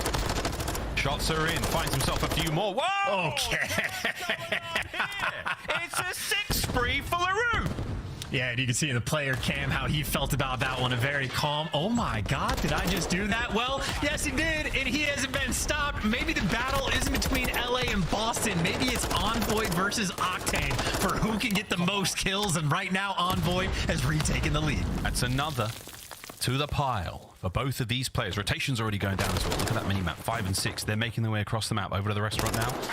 3 drinks at the bar are done. Now over towards the dinner table. 1:30 and climbing. And man alive, the LA Thieves, they are looking hot in game. Let's go for a quick listen in, see how they sound. One is either couches or Ivy. I can't tell. Couches. Yeah, other guy made lobby. Okay, caution lobby. Caution lobby. I'm pitching to white. I spawned down. Spawning behind you guys. I'll take a caution. One shot missile. They're both one shot in. There's one behind you. Freeze them. One shot freeze on you. I spawned here, bro. I have one now. I'm shooting one with you. I have freeze. I hear you. I have my own caution. I have freeze. Caution left corner. Caution left corner. Hold like this. We're good. I have double cat. I hear you. I have secret. Secret dead. I have push. Freeze it. I have push. Secret. Another one. Another one. I think. Could be freezer or left. Caution. Left. Right side. Nothing. I need one. It's a huge shot. Nice. One could be one. I have one. Let's get top. One was one. I have one. Okay. You have another streak. We streak through. I'll go right. I'll go break through kitchen, I guess. Yeah. We get in kitchen first? Yes. I'm getting kitchen first. Yeah. I'm going freezer. Try together. Triple try together. I'm about to jump. Nothing back door? It's all. Back door heavy. One shot back door heavy. Back door. I'm trying to back door. I cannot chow this guy. I'm dead doing it. He's back door right corner. I got it. Back door right corner, isn't he? Okay. I don't know. He might be underneath the wall. You should streak. Just live. I'll streak. I'm trying to kitchen. We can streak. Come. He's pushing kitchen. Hang on. I'm getting closer front. Yeah. Right door kitchen. I'm streaking right now. Right door kitchen. I saw it open for you. One back door kitchen. Couch is 2 on time. He's in couch. Couch is high door. Yo, Harry. So for today, next game is at the Texas versus Salem baseline, and I think that's it for today. World-class comms from the LA Thieves on the approach now to the hard point. It's awakening in the feed with a couple chances to land alive. Boston, they are falling apart here. Big win, though, in the last chance there for Nero. They hold the point. And you know, the comms were absolutely fantastic. I think that might have been one of the only moments where they dropped the ball a little bit, using the streak early, not having a lot of success on the break of this hill. But other than this one specific hill, LA Thieves have been absolutely lights out. Boston just right now clawing for any opportunity to get back in this game. So not the best first set of rotations. You're down by about 80. There is potential for a comeback, but a long way to go. Man, it's a long way to go. Whatever your device point lead now for the LA Thieves. We're going to see that change now in a P1. First set, hard points complete now over towards the second, and it has been a devastatingly strong performance from the LA Thieves. Kills going their way. Octane, Graza. It's 19-7 for Sam LaRue right now, as he is having a fantastic time in Greenberg. And this is just feeling like no opportunity for a comeback. Maybe until there, but I mean, LA Thieves trying to be on point on the rotation. Kenny's already sort of making moves over towards New. He's actually tucked himself into jewelry, so we never actually got the right after this one, bro. So much time to work with on these gunfights and seeing the feed. LA Thieves picking up a couple. I mean, Vivid's in the back, but Kenny's going to be grouping up with his teammates to approach this one. If LA Thieves get this break on this hill or win this rotation, should be good. So it really just depends on this match. It's the big wins there. Methods to pick up the pieces. Massive work out of Vivid there to keep Boston Breach with a foothold here towards P2. Hard points theirs. Over towards the Spark. That's where Draza is. Tags are in. Again, guys, I appreciate you dropping by. Honestly, the reach out, big win, stays alive. Keeps this side of the map safe. His teammates now soaking that time. Kind of barely started streaming on there's a team kill as well for LA Thieves. That's going to slow push down quite a bit. So Boston a little bit more secure. Method's going to be in his home. That's a head glitch. He does not need to lead anytime soon. And be able to pick up 2 and maybe 4 in a row in that location. I'll be having it here for you guys. And this is a 4-man wipe right there for Boston. But I was going to say the bigger problem, but actually they can win this rotation as well. It's Vivid by himself. If I'm Boston, send everybody else. Help him out. If you're trying to make the comeback, you don't want Vivid to have to fight 4. He has to fight 4. Here comes the first. Wins it. Nades are out now. Here comes the reinforcements. The rest of Boston Breach flying through the stock room. Octane on the back window. Not going to be an easy thing to hit. The Deady's there, so you might not be able to hear these players, but you know they're coming. A perfect 60 on P2, and here comes the hit, and it's Demon Joe. It's Awakening, finding the backline wide open. Methods now trying to get involved as well. Can Breach get in here? Slowly but surely. Don't let the reinforcements now for the LA Thieves get in there. 2 down, 2 to go. Breach, it is not over yet. Yeah, they timed up the pinch, but still players for LA being annoying inside. Methods has to get a couple in. Him and Awakening trying to hold it down. It's Octane by himself, but Methods needs a gun for the job. Has a knife, is looking around, but dude, you just gotta go. Bait for your teammates something. He does, and gets Boston inside. So you still have him home. You don't flambe anybody, but you still get the kills. And Boston, 20 seconds left on this hill. That was an 80-point lead at one point. They're going to chop it down to about 15 or 20 unless Envoy can win this gunfight. Here we go. It's a big snake off. Oh, my goodness. You never expect the flat belly snake there in the storeroom. Envoy just laying prone, gets it. Boston with a couple more seconds. An important 7. Over to bar we go. Back and forth in this crazy hard point. Oh, and Vivid found the entry as well. He took down Octane, so he's going to be out of the picture for the moment. You got Methods calling in the Cruise, but his teammates have won all the gunfights. You know they're going to be trapped in the back. The Cruise does nothing, but the teammates still win most of the gunfights. LA Thieves, at least for the moment, they're out of the hill.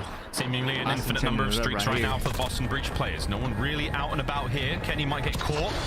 That will help somewhat. There we go. Doesn't land, but the kills are there for the rest of the team. Methods under the point. 4 spree for him. Over 200 points now for Boston. With 30 remaining here. Chance this ain't over yet. I don't know how this is happening. That is 2 cruise missiles on a hill that is indoors. Neither one of them get kills. I saw 3 in the feed for LA Thieves. And somehow, at the end of all that, Methods is the one in the point. Now Vivid looking for a couple trades as well for the final bit of scrap. Boston did enough at least to force it to new. I don't know how this comeback has been orchestrated, but I do know Boston are here in the restaurant, set up, ready to go. They are singing. Ready to roll here in the restaurant. They can win it here. It is not going to be easy. They've got to hold it all. Here come the Thieves. First man in. Zinni takes care of one. Over to Envoy. Gets himself another. They managed to clean up. Big work out of the LA Thieves. That could be it. Boston have still got a chance to fight their way in. Can Nero get this done? The rest of the squad is on the outside, but Octane, the human turret, lines them up, guns them down, and forces us to a map 5. Whew. A stressful one indeed, but I guess they got it done. And even for Boston on that restaurant hill, I don't know how, but it felt like they just let LA Thieves sort of like just walk into the hill, not put a lot of pressure in the moment and let them get a little bit too close. But that being said, that was an impressive comeback either way. So maybe for Boston, not the worst look going into the game 5, but neither team in this moment is going to be comfortable on the 5th and final map. Another strong performance out of Envoy, certainly more so in the first half compared to the second, but 31 and 21, absolute class these past 2 maps. Led the lobby in damage as well. And if we're calling out the important ones, 15 kills on the objective. So him and Octane absolutely holding things down. Yeah, crazy work indeed. 31-21, Dylan Hannon, Envoy. What a brilliant run from him. And look at this. It is a blah. How will it close out? I can't help it. I can't help it. It's one more to go in this series. LSC LA ended up winning, I think. This coast-to-coast showdown and this sort of strangely exciting rivalry between these two teams. Boston have yet to defeat the LA Thieves in the franchise history. If they win this, they get first seed. If the LA Thieves win it, they manage to secure a winner's bracket. We'll find out what happens after the break.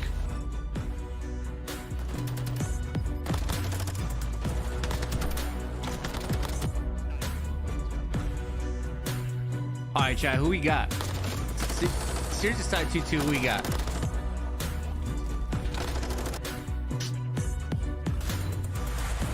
My team is Optic, but hey, Boston's coming up. I actually enjoy their gameplay. So I got Boston on this one. You got Thieves, LA round 11. Shh. Okay, I got Boston, man. What about Optic and FaZe Clan, though?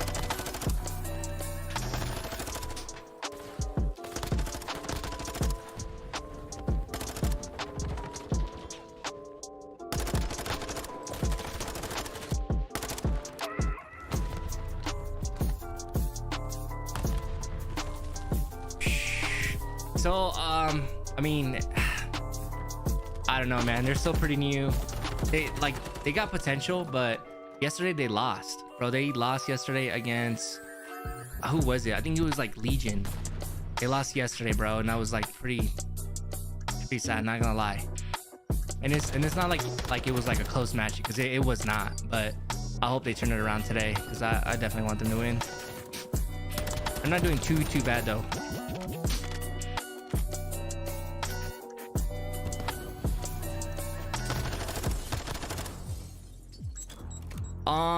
FaZe is, dude, the thing with them is that like they're always like up there, you know. It's just hit or miss. It's just hit or miss with them, man. I just feel like when it comes down to the matches that matter, they usually end up clutching up.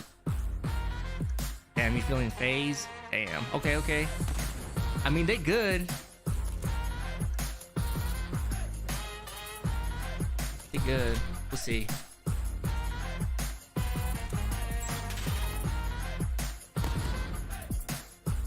So Scum's got a watch party going on. Oh, got a watch party going on, and in between matches, sometimes I'll go over to his channel, and that way you guys can watch what's going on over there. He pretty much does giveaways and pulls like pulls cards, CDL packs. I don't know. They had that. He does upper hand. I mean, they do, man. They do. But hey, if Optic can pull this off, hey, they're gonna be nasty. But like I said, yesterday they didn't have a good performance, so could be the same outcome today.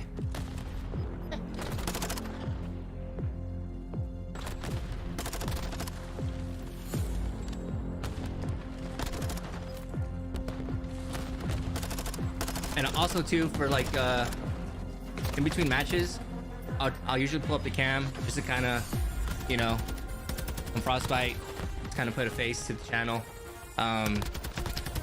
Usually when it's the game start, I take the cam off just so that you guys can have like that full screen of the game, and that way like my camera isn't like blocking anything or anything like that. I did tell the guys earlier that we're in the channel, they're still here. If you guys have any feedback for the channel, man, like the audio or the picture quality or anything, whatever it may be, things I can do to make it better, good or bad, whatever, just let me know.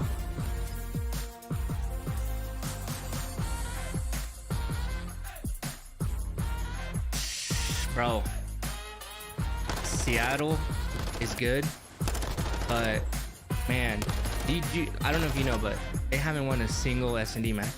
That's what fucks them. That's what gets them.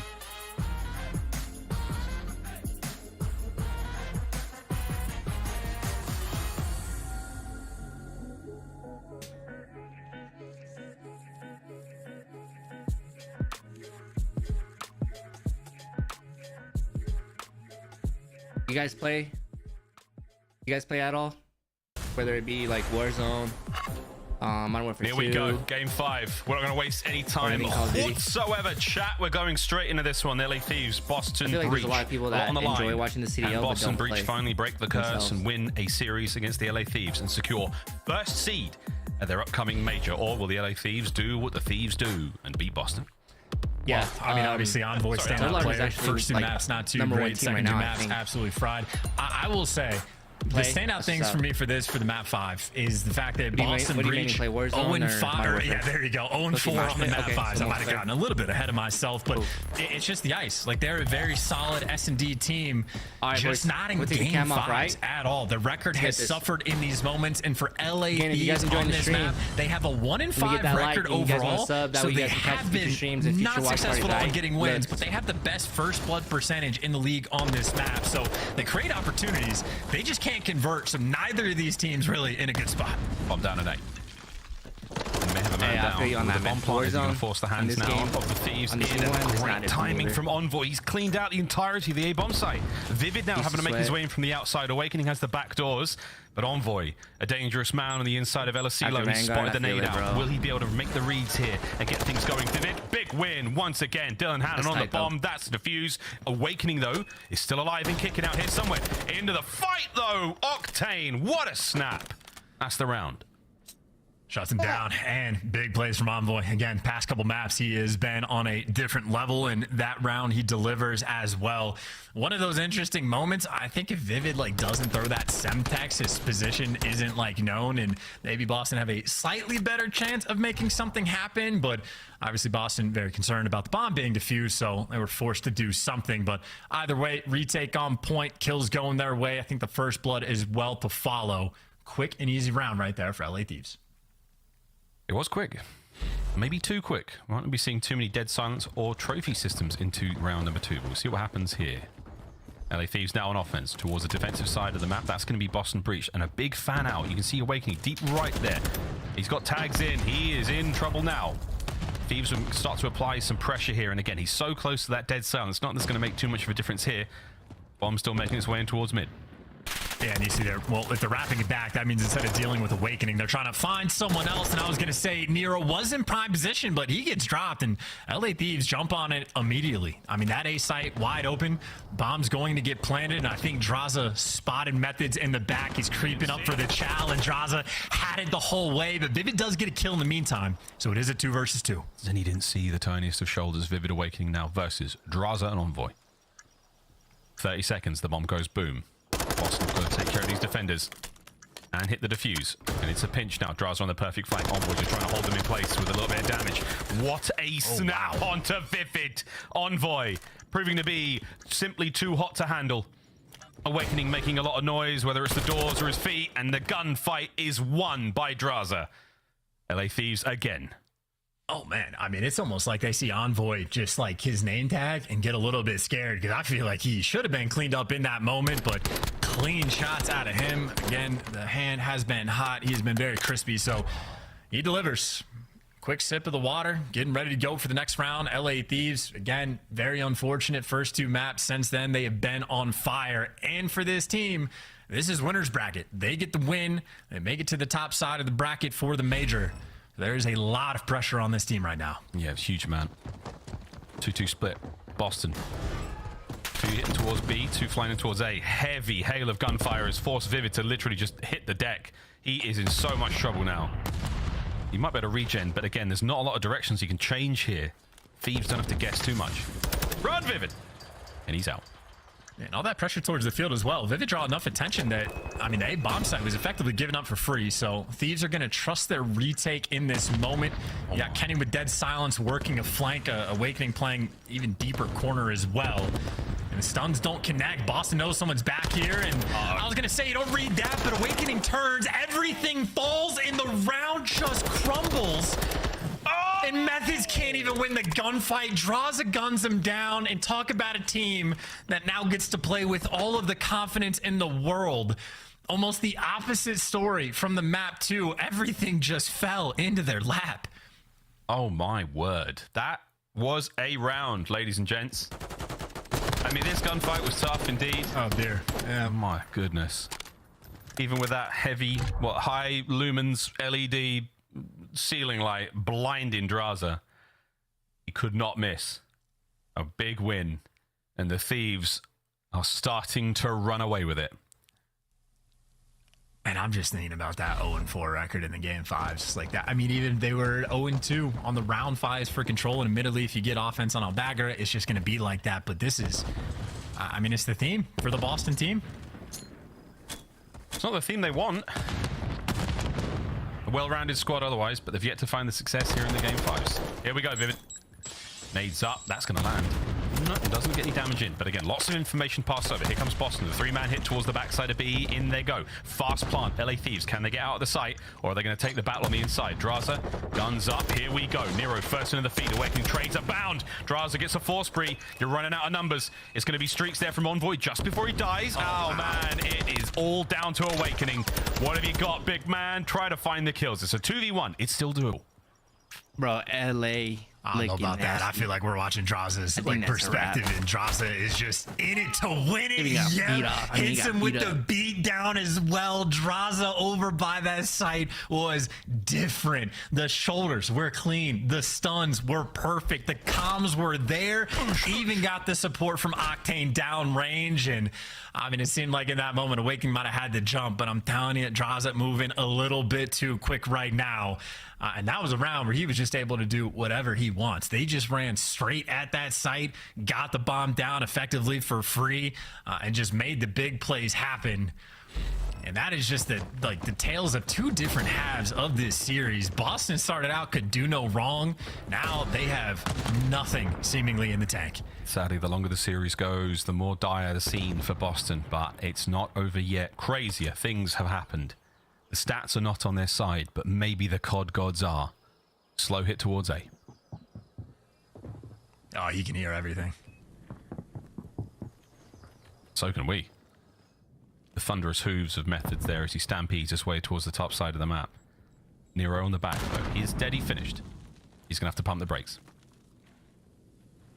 I mean, this is just a wild perspective on the minimap. Envoy, I think, is reading it. Well, you're going to read that if you open up the door. Still wins the gunfight, though. Excuse me? And Boston are winning it all. Draza gets traded out, and Boston finally, they were able to just turn the map on its head and get enough players in position. They now have the man advantage, and they should be able to get this bomb down. It's Octane and Kenny for the clutch. It might be time, though, that wins it here for the LA Thieves. The patience paying off. Oh, God. Octane wins a big one first. Trade on the second. Maybe not. Nero will get it. 2v1, Awakening and Nero. Can they keep this together, or can Kenny do something absurd? He may have made the read onto B, and he sees the ankle of Awakening. That's a big foot. Now it's extinct. Kenny, 1v1. And he has so much time. Obviously, he knows Nero was just on site. You're expecting Nero's got a Vastnev. Right now, Kenny just waiting for him to rotate off, and if he never sees any rotation, you're just expecting him to be near that bomb. Will nerves get the best of Nero? Or will Kenny? No, he doesn't. Teams. There it is. The seal is broken.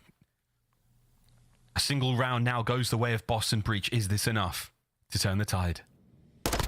Oh, that's at least maybe some wind in your sails for Boston. Good plays from Nero in that moment. Gets great use out of the dead silence for the positioning early on. Wins a gunfight. I don't think he had any right to against Envoy early on, so nice little bounce back there. And even for Kenny, just has the position around the bomb site, has the right gun for the job, has the angle through the window, and Nero does play it perfectly. So Boston, for the first time in a long time, maybe a small sign of life, but keep in mind Envoy does have that cruise missile. And that was full speed ahead, but hey, there's Nero raining from above. That's a way to start the round. What a delightful start. He's on a spree, baby. Draza now heavily pressured. Wow, so close to being taken care of there. Methods, he lands a peach onto Kenny as well. So now Draza 1v4. Methods with the reads, guns are up. Here comes the remainder of Boston. And this round is done.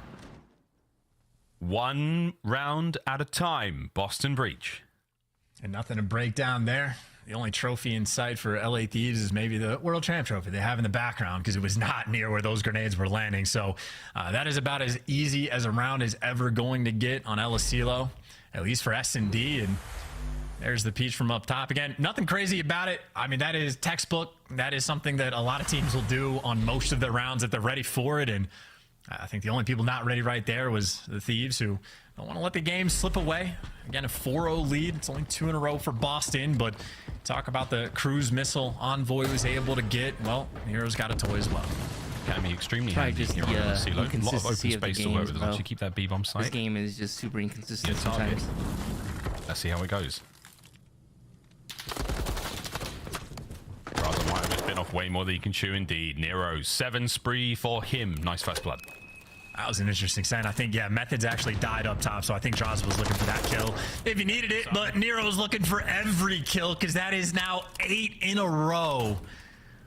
Wait a minute, Nero could do no wrong. You know he's going to gun Envoy. Honestly, that's the battle right there, but Envoy gets spotted, and Nero has already done his job and then some. Bought his teammates enough time to get the bomb down. Watch the crosses as well, and Nero right now, Mr. Do-It-All. Nero.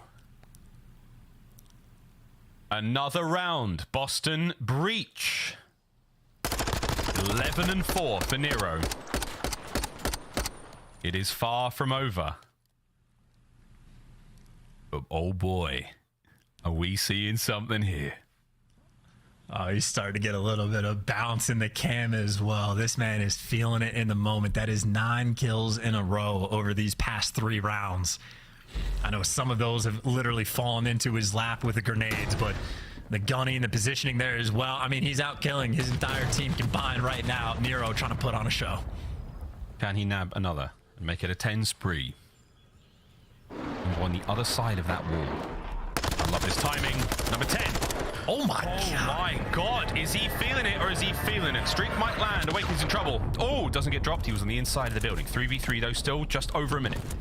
I mean, look, if you're LA Thieves though, you got Nero killed with that cruise. I know the cruise didn't get it done, but you take out the most important man, you're feeling a lot better about your chances. It really was all might there, man. It was all good now. Will Nero. Oh dear. Big win out of Envoy. Plant now from Draza. You got numbers for the LA Thieves. Post-plant position now. Octane's just trying to soften up that door, make sure no one comes through it, but that's exactly where Boston Breach are making their way into the site from. Here comes the attack. Nades in. It's going to soften up Octane. Methods hit Deddy. He's on the flank now. Can he win that battle on the inside of the sort of rec room as they get closer and closer to the bomb site? They're trying to get together too. It's like the double flank coming through. Methods is going to be up top, one player down low, but you got to win all the individual gunfights. Last 2 players on site. Last 2 on site. 15 seconds. You got to get a go now. In Awakening flies onto the site, finds 1 kill. 1v1. Time ticking. Is it enough? I don't think so. Oh, good God. What a great round. LA Thieves stay alive on the site. Match point.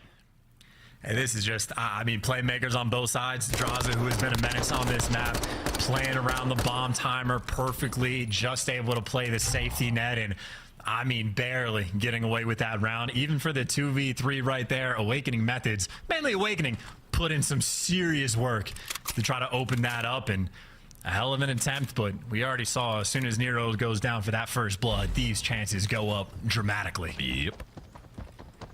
3 spree from Draza on that round. What a magnificent bit of work. The hero for the LA Thieves right now. Match point. A single round is all they need. Yeah, for what it's worth, Draza doesn't have a trophy. Nero might feel obligated just to call in the cruise, just because you're sitting on it. You don't want to lose the game and not use it. And if Draza's out in the open, how fast can he run? Does he have on the PF Flyers?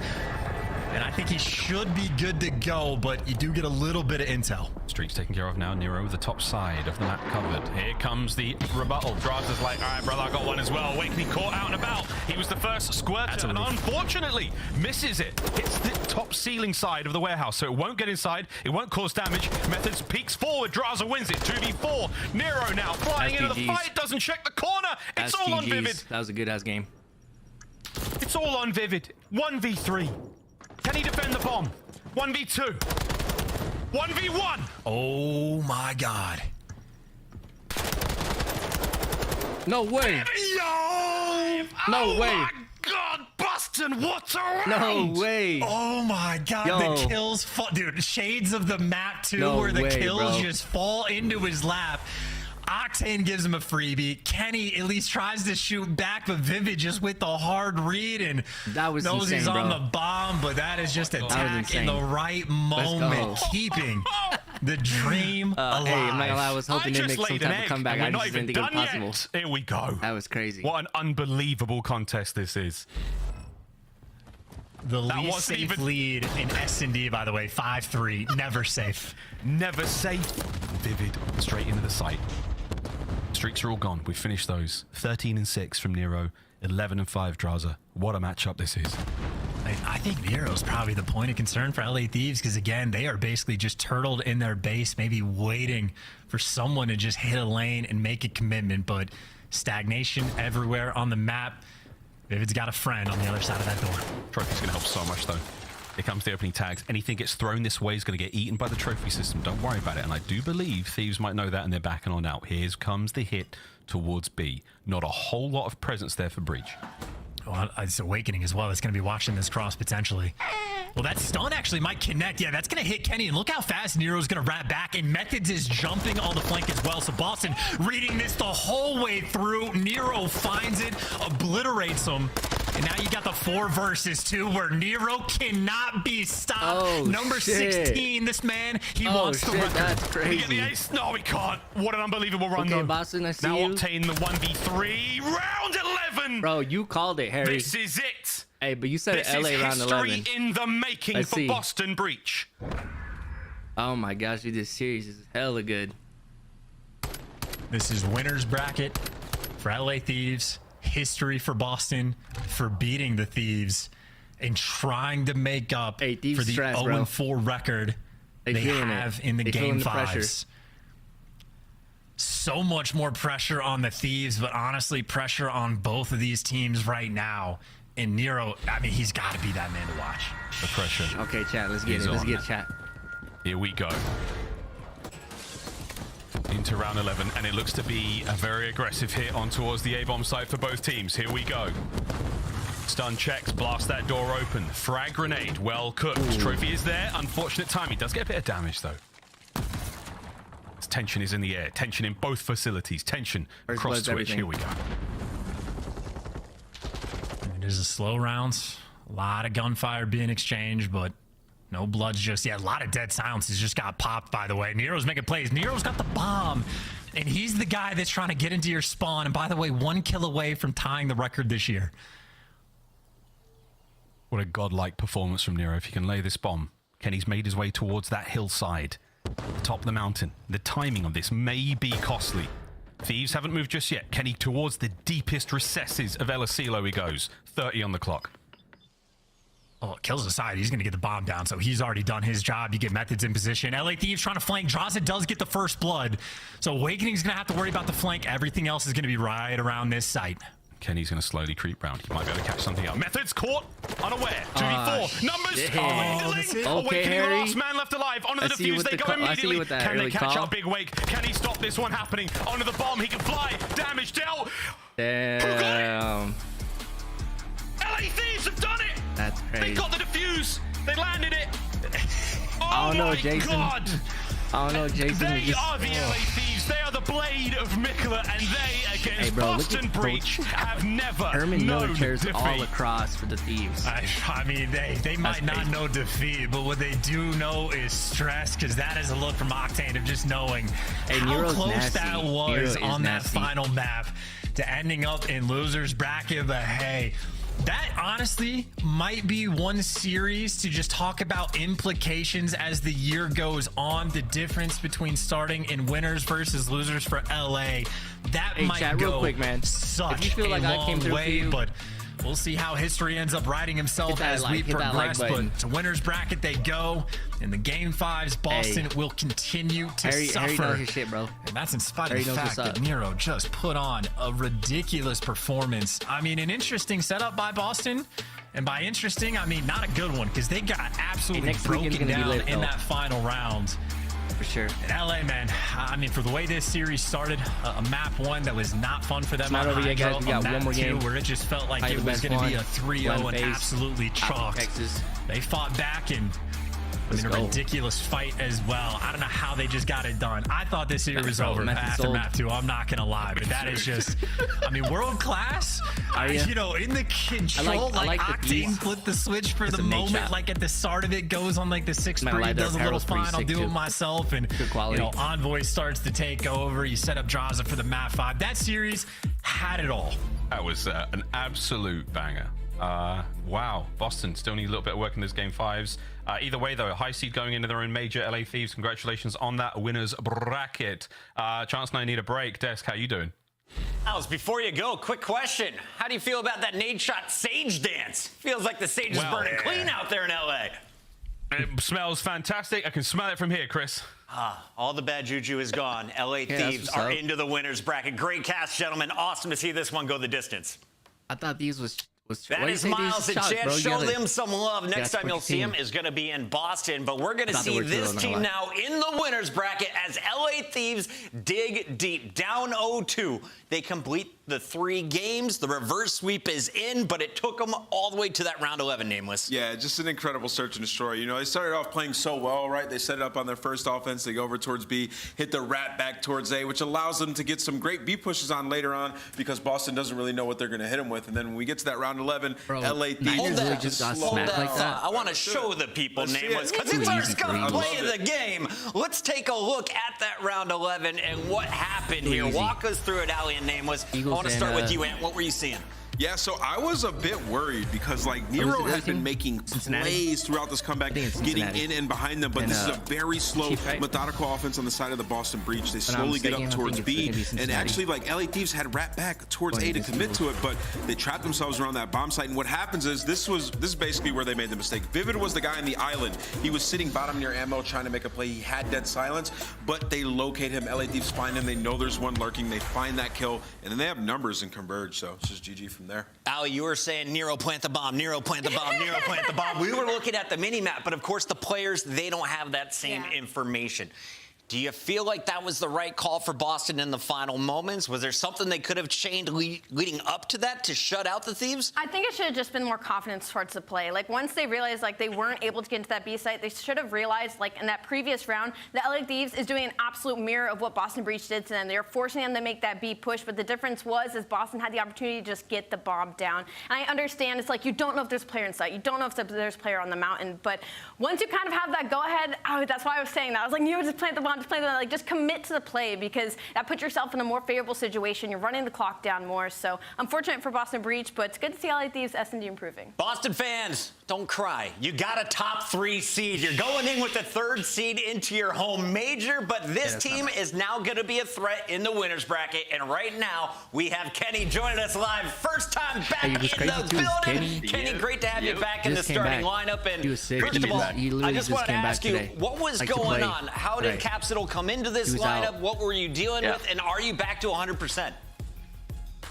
So basically, for about a week or so, I had vertigo. So I was super dizzy, super lightheaded every day, and I went to the doctor, and the doctor told me that fast movements wasn't something I should be around. So practicing didn't seem ideal. So the team went and got Cap. I think Cap played amazing. Watching was definitely stressful, super emotional for me, but overall, I'm glad to be back. Didn't have the best first series, but good that we won. You know what? You're going to have a chance to do it on land, though, next week. And I know a lot of people are excited to see you back on the stage. Can you tell us, though, what was going on with the team? Octane, was he just really angry in that game 3? What happened here? How did you guys switch modes? Because Ant was calling it. He's like, this is a totally different team in the second half. It feels like the maps are fitting you guys a little bit better. Well, going into this with the practice we had today, I mean, we were playing amazing, and then we just felt like we weren't playing like ourselves the first 2 maps. I felt like we were not playing with no confidence, but like not playing our game. And so we kind of just went into the 3rd map like, yo, play our game, like focus up on our kills. And I mean, it showed. I think, like you said, we look like a different team than the last 3. Kenny, happy to see you back and hope you are feeling a lot better now. And I have to ask you, what was it like kind of having to sit back and watch your team? Obviously, you said it was stressful, but did you learn anything from that experience? And how much practice did you even get heading into today? So watching is definitely different than playing. And then, like I said, watching just shows like a lot of the tendencies we have. So I kind of came back, was like, yo, we do this a lot, we don't do this type of thing. Like I said before, it was super emotional because I just wanted to play. But yeah, overall, just came back with some different mindsets and stuff that I thought looked better from like an outside looking in type of view. Kenny, I want to ask you about your hardpoint. So that game 4, absolutely phenomenal. That's what I expect from LA Thieves when it comes to HP. But the last month or 2, it hasn't been that great for you guys in that game mode. And typically, you guys are nasty there. So what are you guys working on or adjusting to in this title going forward for hardpoint? I think it's kind of similar to last year. Is like just executing in our matches because our scrims look good. You guys want to watch Scum stream for a bit? We look good most of the time, at least. Keep it on here. But I think ideally it's just like slaying. I feel like that's like our biggest thing. We don't really have issues with teamwork, just more so just like outslaying other teams. And I think a lot of people look for us to outslay. And obviously it's not us shooting our guns. It's kind of just like how we go around playing the game and not getting caught off guard a lot and respawns and moving too much. Kenny, what I've always loved about you is your respect for the other folks in the league and, of course, giving props where they're due. Boston fans got to be feeling a little bit let down by the end of that series. But who was the toughest player for you personally to go up against today? I mean, I think Nero started making plays in the last S&D, so I would probably have to ideally say him. He was channeling everything, taking his timings, getting some great timings. So I had to tip my cap to him. But yeah, I mean, I would just have to say Nero for sure. Good man. Kenny, great to see you, man. Welcome back, and we'll see you next week in Boston. Yeah, thank you. Cheers. That is Kenny, a legend right there. Great to see him healthy once again. And as we take a look at the end result here, how it impacts our standings, don't get it twisted. I promised you, Boston, you're still 3rd place. Why, though? Because either Atlanta FaZe or Optic Texas is going to be able to climb and challenge for the top spot, while the other is going to drop into that 4th-5 area. So now, with a Boston loss, Optic can actually get the first seed. Nasty, so now there's a lot more on the line, right? So it'll get interesting here. It's getting spicy, and we are starting to figure out our bracket. Remember, if you want to watch all of the winners bracket live, you got to be in one place. Where do they got to go, Allie? Got to be in Boston. locked in, and make sure you dress warmly. It will be hitting the negatives at some point during our event, so bring your coats, bring your Under Armours, and be ready for the cold. And of course, we've got the watch parties. If you can't make it in person, or hey, maybe you just want to open guys, it up most on of your these cell people, bro, phone. Check out these they're on beautiful Twitch, bro, faces. so, hey, you already many know. awesome content creators from pictures will be up around there the for community, YouTube, right? all going to be streaming You the already know, action hit that live. I sub know so I'll be you can tuning in with get that Slack. noti. I'll be Hit the bell so checking you out get the what noti when I J go God live for has the to next say about competitive watch Call party. of Duty. And of course, everyone's showing love to Scump in the flank. When is Nade Shot going to start the watch parties? Because I want to go out to LA and hang with that guy. I mean, maybe soon. I think we might see him jump on a Scump watch party soon, too. So. We're going to have a great day when we come back. We've got one more series to go before it's major time, and it's a big one. Optic, Texas takes on Atlanta FaZe. Who is going to challenge Toronto for the #1 seed? The winner. We'll find out after this.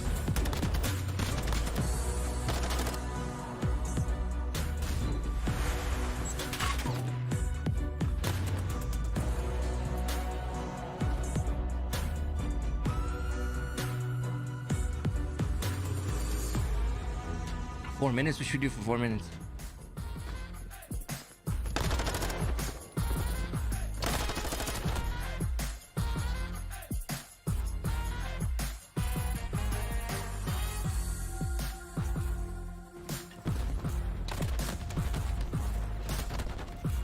I just hit a little fake.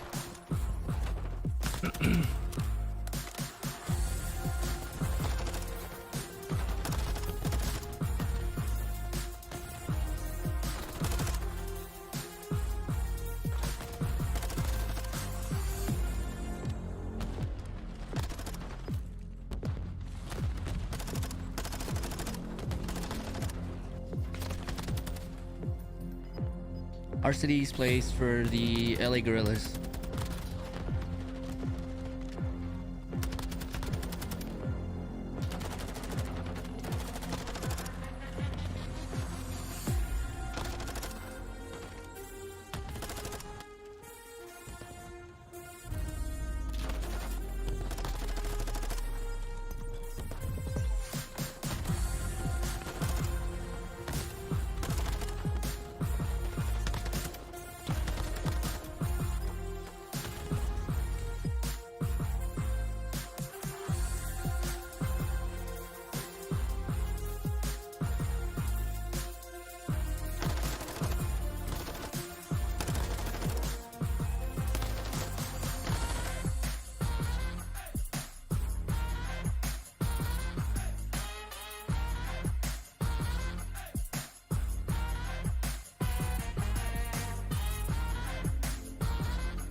Yeah, I play Modern Warfare 2.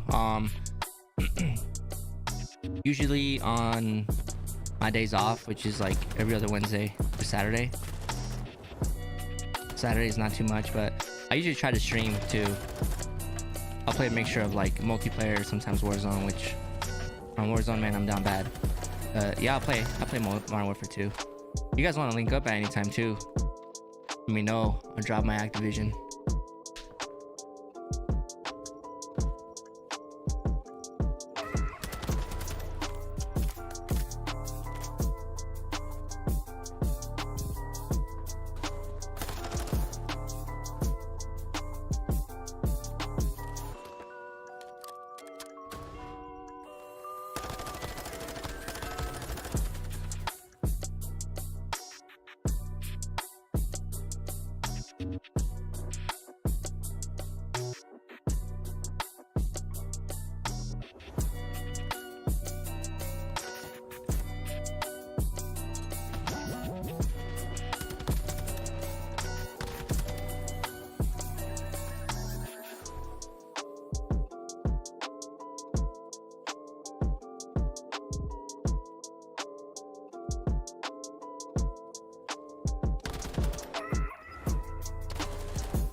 100 racks up in my safe. I've been dreaming of pulling up in that Wraith. Check the stats, I ain't got too much to say. I got Gucci on my belt, but my pants sag. Wouldn't be surprised if my biggest hater made a fan page. You taking orders from your boss, you man-made. Grown at getting touched up by the handshake. Don't think you hear me right, let me clear my throat. 100 racks up in my safe. I've been dreaming of pulling up in that Wraith. Check the stats, I ain't got too much to say.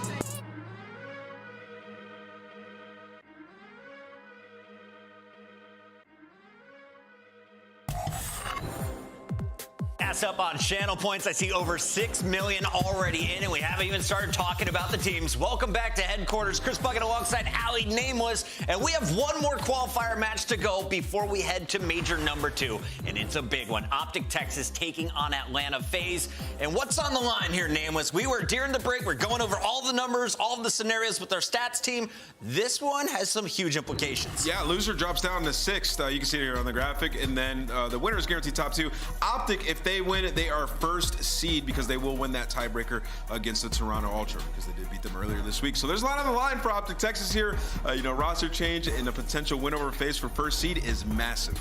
And then on the other side, a loser of this is getting the 6th seed, which means Minnesota Rocker is going to be bumping up, I assume, and we'll see a lot of shakeups there in our leaderboard. But let's talk maps and modes for this series because the match is almost ready to go.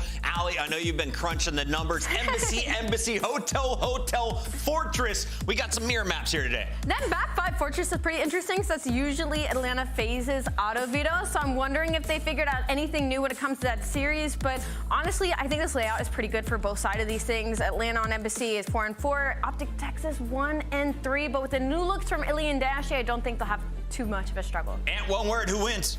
I got Optic Texas, no man. Way. Optic, where you going? She's phasing up. Chat, where are you going? Put your channel points on the line because the game is ready. Let's hand it over to the dad squad. We got Lando with Study once again. Let's do it, Chris. Let's do it, Jay. Let's do it, everybody. Let's close out Major 2 the best way possible. Jay, we've got a banger. We've got a headline series, Optic versus FaZe, a classic Call of Duty matchup. However, it's the first time that these teams have faced off against each other. These organization names have faced off without Scump under the Optic brand, a big one from every sense of the word. And as we said, also when it comes down to seeding. Yeah, this is a big match, man. Obviously, Optic Texas, they fall short to Vegas yesterday, losing 2 hard points, actually losing all 3 respawns. That one caught me off guard. And on the opposite side, Atlanta FaZe, they went up against LAG. They fall short, down 2-0 early on in the series, even down 5-2 in the game 5. They were still able to complete the reverse sweep, man. I just cannot wait to get into this one because this is going to be a banger from start to finish, Lando. Yeah, it absolutely is. It's going to be a phenomenal way for all of us to close out our Major 2 qualifiers in preparation for the Boston Major next weekend. As we said, a historical rivalry between 2 of these COD brands last season. It was Optic Texas who dominated this rivalry in Vanguard 5-1. We'll see how MW2 treats us as we fly in for Embassy Game 1. And as we jump in, Jay, talk to me about why this hardpoint is so important, specifically for which side of the screen.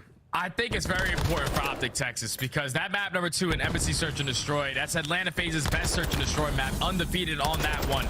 So this is where you have to catch Atlanta FaZe lacking because on a map like this, they are dead last in rotations, but for Optic Texas' sake, they are 11th in rotation. So it's going to be a fight for low spawns throughout this entire game. Yeah, without a doubt. And I think the biggest indicator, the biggest thing that we took away as 3 do end up falling in favor of Optic Texas, Jay, was in that series versus Las Vegas Legion. Both of those hard points were losses. And oftentimes you were talking to me saying, hey, yeah, it just came down to rotations. It came down to the opposition and Vegas Legion just being one step ahead of the game. We'll see if Optic can adjust now as Shotzzy starts things off with 2. Optic already off to a better start. They only give up 18 seconds at P1. They maintain the better side of the spawns for that P2. But Cellium rips Shotzzy apart towards back kitchen. Still in control of the better side. So Optic Texas are going to be able to take the lead. But with Hook losing that gunfight on towards Street, Atlanta FaZe are able to put pressure on that side of the map. And potentially the break is about to come in. Yeah, Dashy a little slow to adapt. 3 members quickly behind him. Now it's time for Illy to try and adapt, try to take down the forces of Atlanta that comes screaming just right on into the hard point. Atlanta will keep that lead in for now. Only player that's really going to be an opportunity to challenge this is Hook. So if you're Optic, it's a matter of, do we want to try to push for the final 15, or do we then to go for the full-on rotation? It appears that they are going straight for the HP. Not going to work out in their favor. Atlanta awarded the scrap, and Optic Texas, well, they'll still net the next rotation. And now they find themselves going into the P3, where statistically this has been a very difficult hill for Optic Texas to find some success on. They win the rotation, so they're here early, but it's all about these gunfights to initially start in favor of Atlanta FaZe. Now the pressure's coming right along towards the bridge. They do win the first gunfight, but you have to at least stall time for your teammates to get into play. Not that much time, though, because Slasher finds 2, but it's Dashy finds 3 to relieve that pressure. Optic, they hold on. That was a great little moment there for Slasher, but as you said, man, Dashy just there to cut all 3 of them down. As Simp eager to go for the trade. How often do we talk about his opportunity and really his presence around the map as he eventually does get found out? That is Dashy continuing to clean house toward the top side of the AC. The guy actually sprinting off the top of a building with a knife out. Incredibly confident. But as we do begin to end out the final 15 over at ACs, it will be Atlanta winning the scrap points, it appears. The Dashy streak is definitely something to highlight, Jay. Now he's a 14-6. Yeah, Dashy. He's not missing so far in this opening hardpoint. Already has that cruise missile to work with, but now it's on these gunfights for the rotation. You saw the way that Abizi was just able to finesse his way around, find 2 kills, win an initial fights to get control of this hill early on. But that's going to be 2 going back and forth for both squads. Atlanta FaZe hill holding strong. Oh, but looked like for a moment, Illy actually turns around, starts shooting at his good old buddy in Shotzzy. The Zeo trio maybe a little bit caught up inside of the office as things begin to settle, the dust begins to settle, the smoke begins to dissipate. Atlanta now with the time at their backside, Set begin called upon to try to deal with the early and aggressive fights coming in from the Optic boys. Now it's gonna be Hoop's turn, rushing in and blind. Oh, wow. Once more, Optic cannot find a pick. It's starting to heat up, Jay. And you gotta start to rotate if you are Optic. Couldn't find the break over towards that P4. That's because that's one of the money hills for Atlanta FaZe on this map. They are second overall in hold percentage, but the hill that they specifically struggle on is going to be this P5, where Optic Texas should be set up early on. You have Selim with the SMG in hand, trying to push the pressure on through the backside of Kitchen, trying to flip these spawns. You have to hold your guns up and win these gunfights. If you are early, you're in a key spot. Oh, well, that'll help out. That will absolutely help out. Thank you very much, Slasher. Greatly appreciated. He has worn green previously, but this time, it is Optic Texas seeing the benefits by Selim's downfall. However, 2 quickly spawned just right behind P5. We'll see if Optic Texas can deal with a level of aggression. Abizi and Sip quickly drop. Slasher, who did have that unfortunate team kill a little bit earlier, now reunites with Selim toward the stairwell. But it is all sunny skies so far here for Optic Texas through halfway into this HP. They have been flawless. The first time that Atlanta can even see inside of the kitchen. However, they find all 4. They find the break. Now this remaining 20 seconds can potentially be theirs, but none other than Dashy finding that initial kill, starting off the trade battle. It's going to be a 2-on-2 in towards point, but it's Selim able to come out on top until Shotzzy wins the 1-on-1 for the final 5 seconds. Optic Texas, they get a little bit closer back into this game with a great kitchen hold. But now you have to do better this time around in the second rotations. Don't allow Atlanta FaZe to get a chunk of time off of this P1. As long as you're trying to maintain these spawns for Optic Texas going into P2, just can't give a ball this time. Oh my goodness, Dashy is absolutely Dashy 21 and 10, now at 21 and 10, and we're just goodness. now into the second set of rotations. What a interesting situation, Jay, that Dashy now finds himself in. What a wild ride these last few weeks have been. Gets called back to the team, now sits in a headline series versus Atlanta FaZe. He's just days away from going to a major that he did not think he was even going to be at. And right now he's trying versus one of the CDL's best. Eventually does hit the deck as both teams continue to battle for those spawns.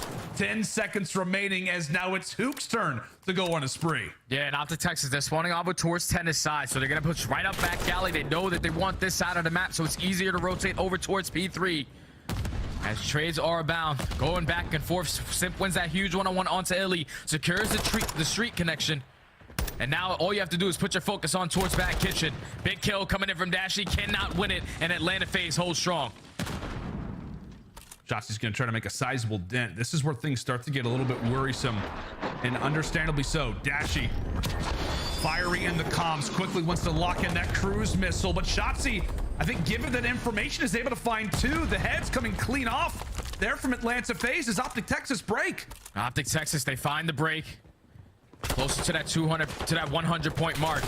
Now it's all about this rotation over towards AC. They did have success early on, but it was on the back of Dashy getting a 3-piece. Wow. Hook snaking around, winning the gunfight versus BZ. Final 15 is going to be theirs. There's only one player here from Atlanta. He's going to drop, and that's going to be Optic Texas with a perfect rotation to get fully set up for P3. Oh, but these kills coming up are going to be huge. Dash no. Shotzi will back-to-back. The nade will take down Bruce, and now it's all going to be on to the Ant-Man. Shotzi tries to go low, eventually does get found out.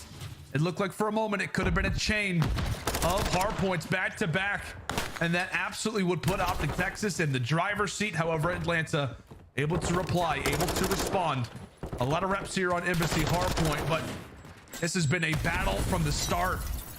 As we continue to headbutt inside of top ACs, this time it's Simp who comes away with the fight. Few members close there for Optic as they'll have the close spawns. Now they look to be in a good spot to grab the final 25. Yeah, this is some much needed time too, because Atlanta FaZe set themselves up going into the next hill. They take down Hoop, which is the closest player to picking up that remaining 25 seconds. So it looked like to be a great break from Optic Texas. Have no time to show for it. Atlanta FaZe, they're keeping them off. They're winning the rotations to new, and this might be where Atlanta FaZe start to pull away. Jay, that was perfect. You could not have played it better. If you're Atlanta FaZe, I mean, for a moment, it looked like they might have spread themselves a little bit thin, but the spawns that were close ended up being there. Now here comes the initial attack from Optic Texas. It's going to have to be a break, especially if they want to have a bit of a foothold into this game. Atlanta continue to reign true, continue to be solid, stacking them up and knocking them down. Once more, coming away with a crucial double.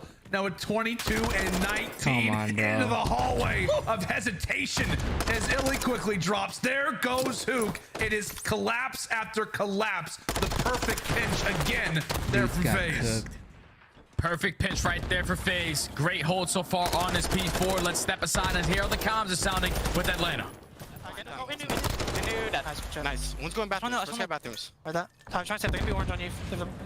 I'm trying to go top here. I'm already in the back. Oh fuck. Back where? Anders back tennis. Back tennis. Right that. Yo, I'm play test. He's gonna go top bridge. He's gonna go top bridge. They shot me a cafe. Shotzi's in the back cast too. One time done. That's the gas. Another one. Get orange this time. One new. Two near new. One's in cafe. I'm gonna try and block. Where's I'm spawning. One's back. Top mill or something. I got shot. He's gonna spawn office. I'm time Illy. Done. Spawning walls. Spawning walls. I'm flanking. Right there. We're flanking. Back door. One shot. Right door. Double. Nading him. I think he's front line. Damn, Nice.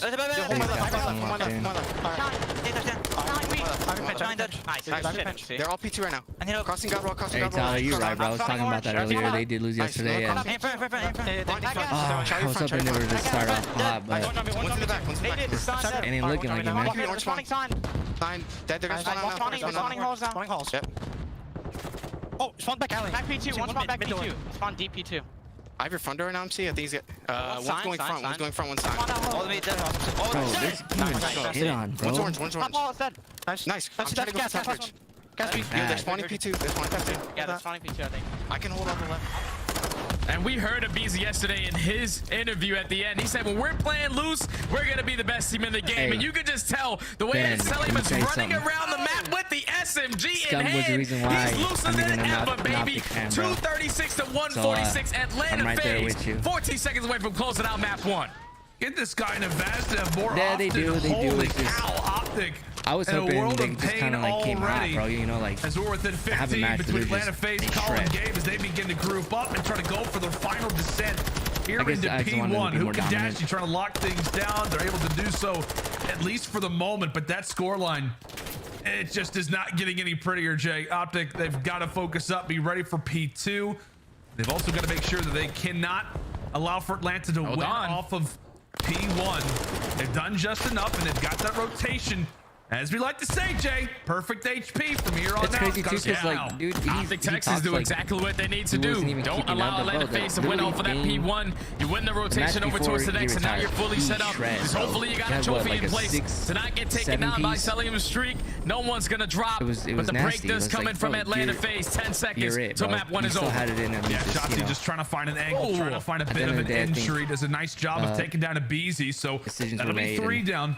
Pop a dead silence to try to locate where the fourth one happens to be. He's looking for Celium, lingering out toward the backside of the parking lot. MC issuing out those call-outs. Any pick is huge right now for Atlanta.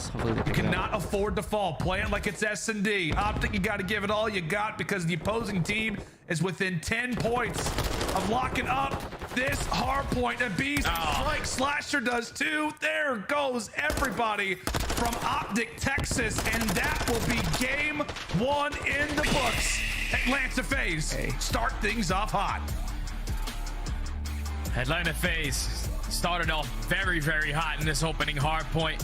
They just won a majority of their rotations. Like I think the biggest turning point in the game was the second rotation of hard points where they kept Optic Texas off of that 30-second scrap at P3. They did a great job of just hitting their tags, getting a crossfire set up. Didn't allow Optic Texas to get any time off of that while they were running rotation over towards the next. That P4 was the money hill for Atlanta FaZe. They found a majority of their time there, and then when they rotated over towards Kitchen, I said that was the hill that they needed to work on. When you allow Celium to pull out an SMG and go on a 9 spree with that gun in hand, makes it a lot more easy. Atlanta FaZe playing nice and loose in map number 1. 1-0 in the series. This next match. I mean, I tell you what, dude, like that. They'll get 3-0. What we saw. Because yesterday, it was like 3-1. With Vazdev in hand, it just felt like that is where Atlanta FaZe started to take over in this series. And I mean, I tell you what, man, the one hard point that you said was a little bit of a worrisome one for Atlanta FaZe was the P5. I don't know what the overall score will say, but it was very well controlled from Atlanta FaZe both times that we ended up seeing it.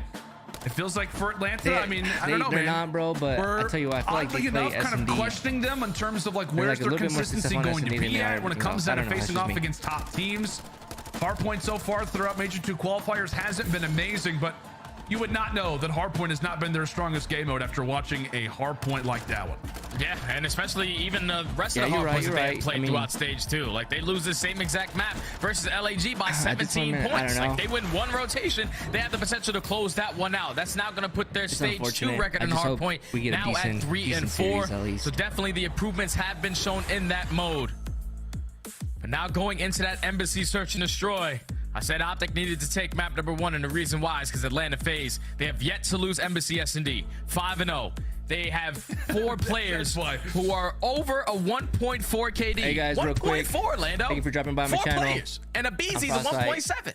That sounds like a bunch of Celiums on the same team. That's unreal. It's just one of them. It's actually just one out of the 4. No, that's one. That's the reason why I know we didn't have a ton of time to kind of break down the maps and modes coming into it. But that was the reason why you said, hey, for Optic Texas, it feels like this map 1 is essential, given the fact that for Atlanta, the SDs, or rather the hardpoint struggles have been there from time to time. On Embassy, the P5s are rotating all of that. Okay, now that's out the window. Kind of worst case scenario if you're Optic Texas. Any feedback for the channels? Without a doubt, buddy, is the fact that, records aside, Optic have looked fantastic with this new lineup, right? Since the re-addition of Dashy. They've looked flawless overall throughout their search to destroy. So while the records may not be amazing, this team's at least been on top of their game when it comes down to this mode specifically.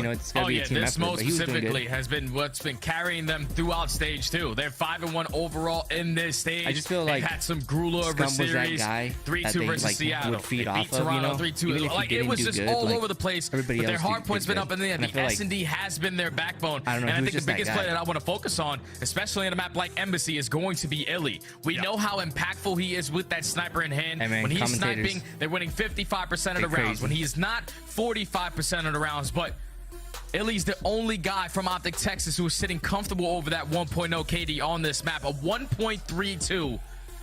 So if I'm Optic, if I'm Illy, that's the guy that I'm looking at to really bring themselves back into this. Yeah, and I think when you talk about the other side for Atlanta FaZe, I know you highlighted it, man. Like, what, 4 players over like a 1.4 or whatever it is. But if there's one guy that you're highlighting on the opposite side coming into this Embassy Search Destroy, take a look at that list of 4. Who's it going to be?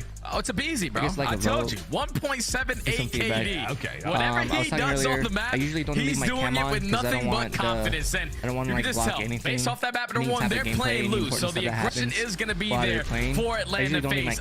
on. just have to I try be ready have it for on, like in between matches, like right now I would have it on. I just don't right now. But the aggressiveness that Abizi will display consistently. how would you guys feel about and here that are for the future numbers streams? to Like prove cam it. on or not, or just 1.78 just KD. like You see the first boys bloods type per thing. round first. The My feelings won't get opening hurt. duel win You percentage guys like no is cams? Let me absolutely know. No disgusting cam. as well. Optic are going to have Especially their with the hands pressure full. once they get used But to as it. we said, they do have themselves an Illy. They've got themselves one of the But here's best the thing, bro, snipers like in the Illy, game. We'll see how we can do from those Shotzi, like, long-range duels to even some of they those used to play up-close together. pistol So I fights. feel like they as should they'll be- need anything and everything They out of should the be Enderman in a to better try spot than they are right and now. close out this Embassy search and But- destroy, get themselves back yeah, it's in been the a while, series. but, But I mean, I game don't know. 2, we go. We're staying on Embassy. It's Atlanta starting things off on attack, and no surprise, it is Between Illy matches for with sure. that scope out. For sure. I got my baby right now. Illy He's with that sleeping, so I scope have to let him down have the it. street. But a I BZ haven't jumps really right been out of the right now, window, but- finds that first blood. The trade comes in Let's from go. Hoop, makes it a 3v3, and also that bomb is now going to be down outside of Orange. Yeah, that is the most important No, part I feel it, of bro. that Jason, trust me. entire That's why I'm opening asking. 'Cause engagement is where honestly, the bomb if I was ends up watching, finding itself. I Cellium, prefer he peeks just a little bit to be able to further. watch the whole game He could and have have spotted nothing in the Hoop, way. but I think that he's going to get here.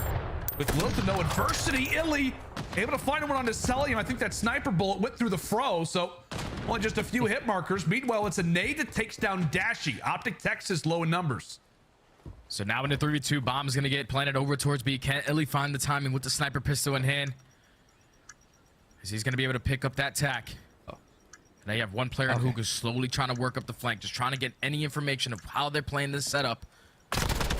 Illy might have his first engagement, makes it a 2v2. Come on, Oh, Illy. we can get around the corner. Oh my gosh, he gets around the corner. Also, has got dead silence. Meanwhile, Hook's Oh, gonna right win corner. this fight, not able to do so. And it's Yeah, gonna true, have to true. be a full-on 1v2 here for Illy. Ultimately, a 1v3. 15 seconds left. Hey. He does find one onto Slasher. Okay, He'll he's planted hop on the right back. Defuse. He'll hop right on the defuse. MC's gonna go for the instant challenge. Oh, he dolphin dive. he Did he got get it? here in time? Did he get here in time? I think he got it.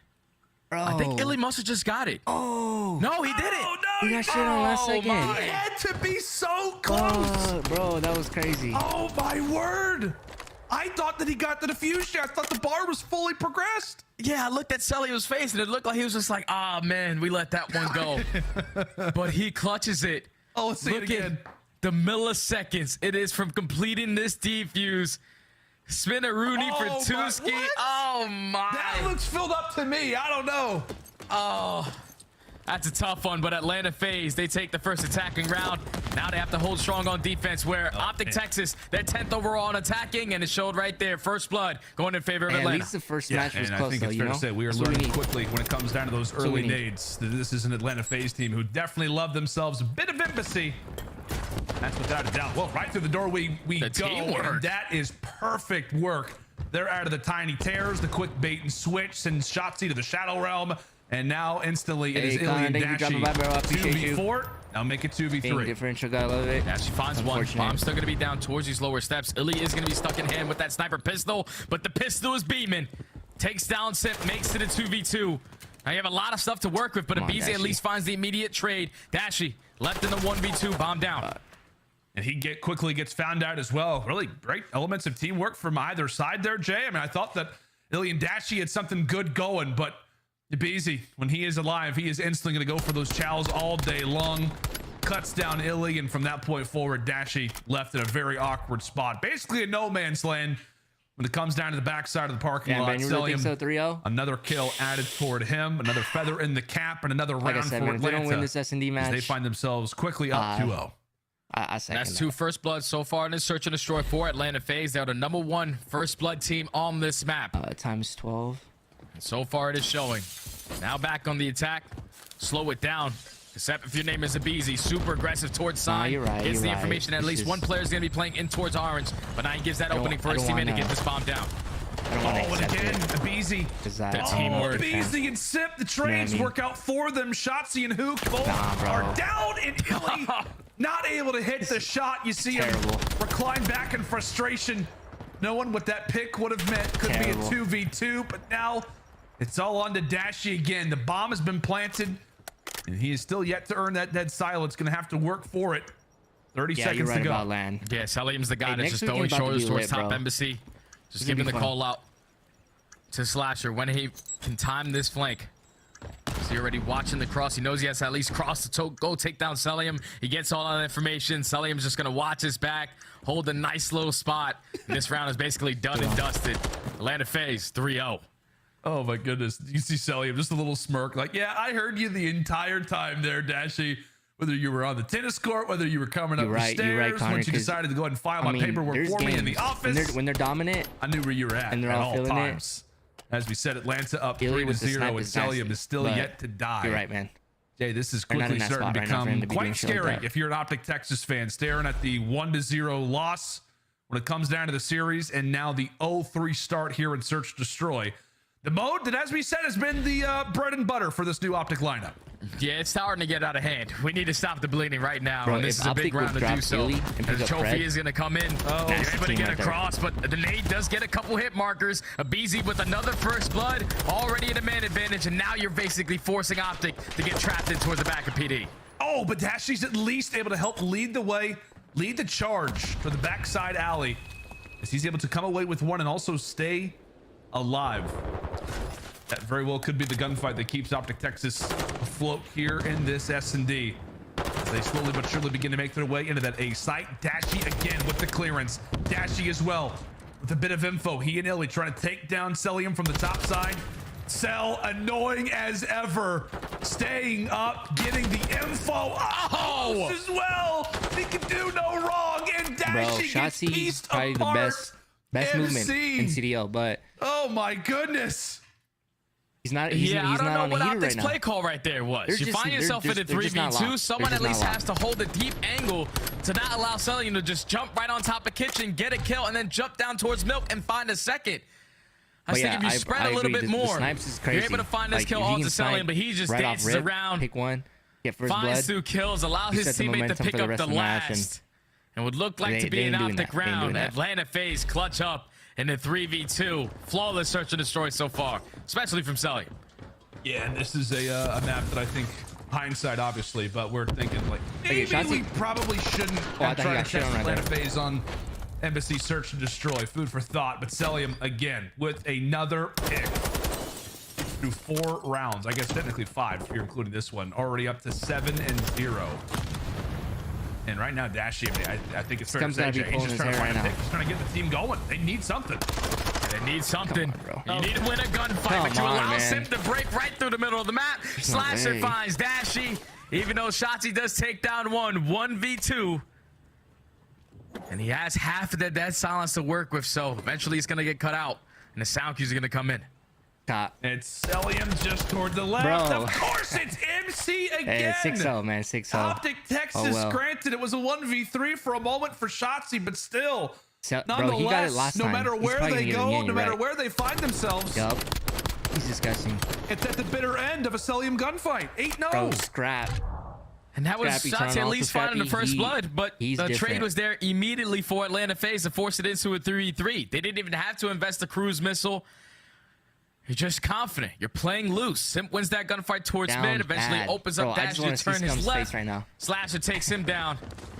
And Shotzi just doesn't have enough time on the clock to clutch up the round. Comes an Eagles fan though. One so round sure away from Atlanta FaZe. 6-0 in this S&D. On the other side, you got his team. Flawless search and destroy here for Celium. Pooped on. He's one for the record books for sure. As a BZ, thank you for another first blood. Thankfully, Illy's at least able to find him. What's Illy doing, bro? Before the fights do end for the moment. Okay. Down in man count, Atlanta FaZe. Can they make it 6-0, or is this the time where Optic Texas finally wakes up? Sim's got the info. He's also got dead silence, so Illy never knew he was there. 25 seconds to go. He has a very... And now if you're Simp, peculiar look. You at least have to play for this guy top PD, but that allows Hoop to strike, takes down Celium. So Simp left in the 1v2, reads the play, and Hoop closes out the round. Wait, what? Optic Texas with the aggression. Optic Texas with the first blood that goes... At least the trade goes effectively for both squads. You get that bomb down. You allow Hoop to finesse around through back alley. He eventually closes down the round. Optic finally get one on the board. Yeah, that's the biggest problem, man. Is that, like, you know, if we were looking at this round and you weren't, if you weren't to tell me like where we were at in the search destroy, like, okay, great, that's a good round for Optic Texas. Like, you could tell Atlanta FaZe was on the go button, and then you're like, oh, well, look at the score, and it's just a matter of like, okay, well, better late than never, I guess. Come back. Gonna need to see more of that. Does he come back right here or what? Come back a of the year. 5-0 would be a 5-1 comeback. Never gonna be an easy time, as you think for Atlanta. Just a matter of when. Look at the read. Abizi there for the quick double. Dashy's at least able to have an answer, but Abizi once more problematic. Dead silence popped. It's all down to Illy and Dashy. Illy and Dashy 1v2. Bomb's gonna get planted for Atlanta phase. You have PD control, but no one is watching over the middle map. I feel like Dashy can potentially find a timing and find this kill onto Abizi. Lines up the shots, makes it a 2v2. Last season, also Dashy with a few tags. Dashy definitely didn't come in They're like on that the this year. slasher, but still And live then to he see had the whole another thing day. happen with him and Save the duel getting kicked out for later part of this dropped. round. 30 seconds to go. Optic, they gotta get a say move that on. the last match he was. And the problem is that Atlanta FaZe can Illy, pretty much stay somewhat stationary. Dashy, the guardian angel, not able to watch over. Therefore, his fallen comrade, Illy, hits the deck, and Slasher cleans up the last one. Atlanta FaZe. Bro, let's take a look at what how Scum feels. Let's take a look at how Scum feels right now. Good vibes, man. Close out that embassy search. Everyone relax. Everyone relax. We've been here before. I feel a reverse sweep on your feet. We've been here before. I'm feeling a reverse sweeping. We saw Boston. We saw the Boston match. I agree with the drop Illy, man. Anything's possible. Anything's possible. Anything's possible. We thought Boston was. It starts with a map 3.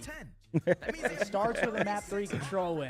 On embassy search and destroy, as you see the stats pop up, 5 first bloods for Abizi, and he ends the game 9-6. We need something nice out of this, because we need to regain. We need to regain here. We need to regain. It's just that like you're 2v2 and you know where one of them is. One of them should switch be. up the vibes in here. I think I'm ready for the S&D coach spot, man. I think I'm ready. You think you get in there and help? I think I could do it, bro. Minnesota. Fat Bob. Fat Bob. Hey people, what? on, Hey, give us thanks for something- dropping in, baby. I give us something appreciate juicy. you. Usually a fan of everything. Atlanta fan. Enter. Gotcha, bro. Hey, Damn. you're talking that about is a way good one. back, That's a bro. keeper. It's been a minute. Paul X. No, for he's, sure, for sure. 49ers I fan. mean, Get smoked. I don't put it past them if they can right now as we speak. They're like, hey guys, we just that the got one fucking with shit Clay? on. Bad. Let's get our shit together. Shit. Who's that? Let's Wait, sweep. who You is know what I that? mean? Oh, I thought it was Formal and Crim 6. I like Nade, bro. Nade's dope. Nade's a dope dude. I'm smelling a reverse sweep, chat. I don't know about Ooh. you guys. I'm smelling it. Oh, blast. Hey, you hear Scump? We need a vibe 180 in the chat. Chat, we need a vibe 180. Start spamming calling the a snaky reverse mode or sweep. something. We need to Money switch I don't know, Chain chat, what do you guys retro, think? baby. Chalked? Start. We got to do something in here. I remember that match when they went 6-0 in search. I remember. Piccadilly. Piccadilly, That let's was- get silly. That That was last season, wasn't it? it? That was last year? 3 minutes 20 seconds. Yeah. Yeah, you got time for another. I mean, how many packs do we have? We didn't really open that many. A lot. Oh, his stream just got real choppy right now. Ah. How's Bro, that chat, Bruce who else is Cadoodle? smelling a reverse sweep in here? It can't just be me. There's no way. Hands Dylan's up. smelling one. Can we get some hands up in the We're chat? watching the regional Full Sail. Like, is there any fucking hope? Could we get some good vibes going? Yeah, I got myself a nice burst. Like, no matter what, if I'm watching my favorite team, I'm thinking comeback. Yeah, we're thinking comeback. Little Dashy, Dandy. Yeah, it was Tyler. Okay, for sure. I'm telling you, bro. I mean, it. Grayster. Let's hope for the best. That's all we can do. Priest. Yeah. All right. Okay. That duo card? I think they're. That's what we needed right there. T2P in the chat, please, for the love of God. Please. For sure, for sure. Retro? I agree, Jason. I mean, I ain't no like COD expert. I do play it here and there, but Wait, that was transparent. I see it. I see it. Hector, they can't see shit. Bro, who's pulling these cars, bro? Hector. Vegas. All right. Let's switch back over.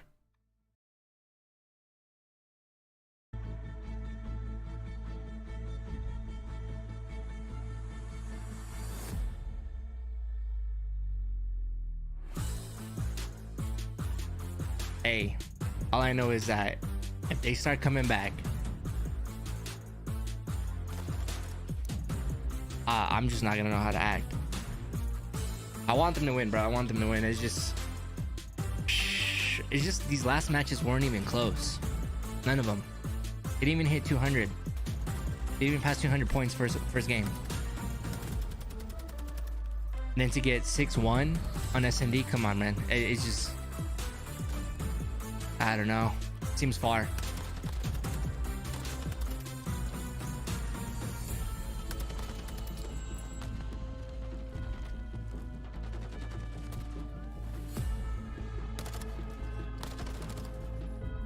So yeah, Scump yesterday was talking. He was saying that that basically he was, I guess he was saying like he was the sub, right, for the team, but I don't actually see him playing if one of the other guys can't play for some reason. But hey, if he did, that'd be dope. That'd be super dope. SMG's fire up here. You're right. We need Shotzi to lock it in. Shotzi can definitely be that guy.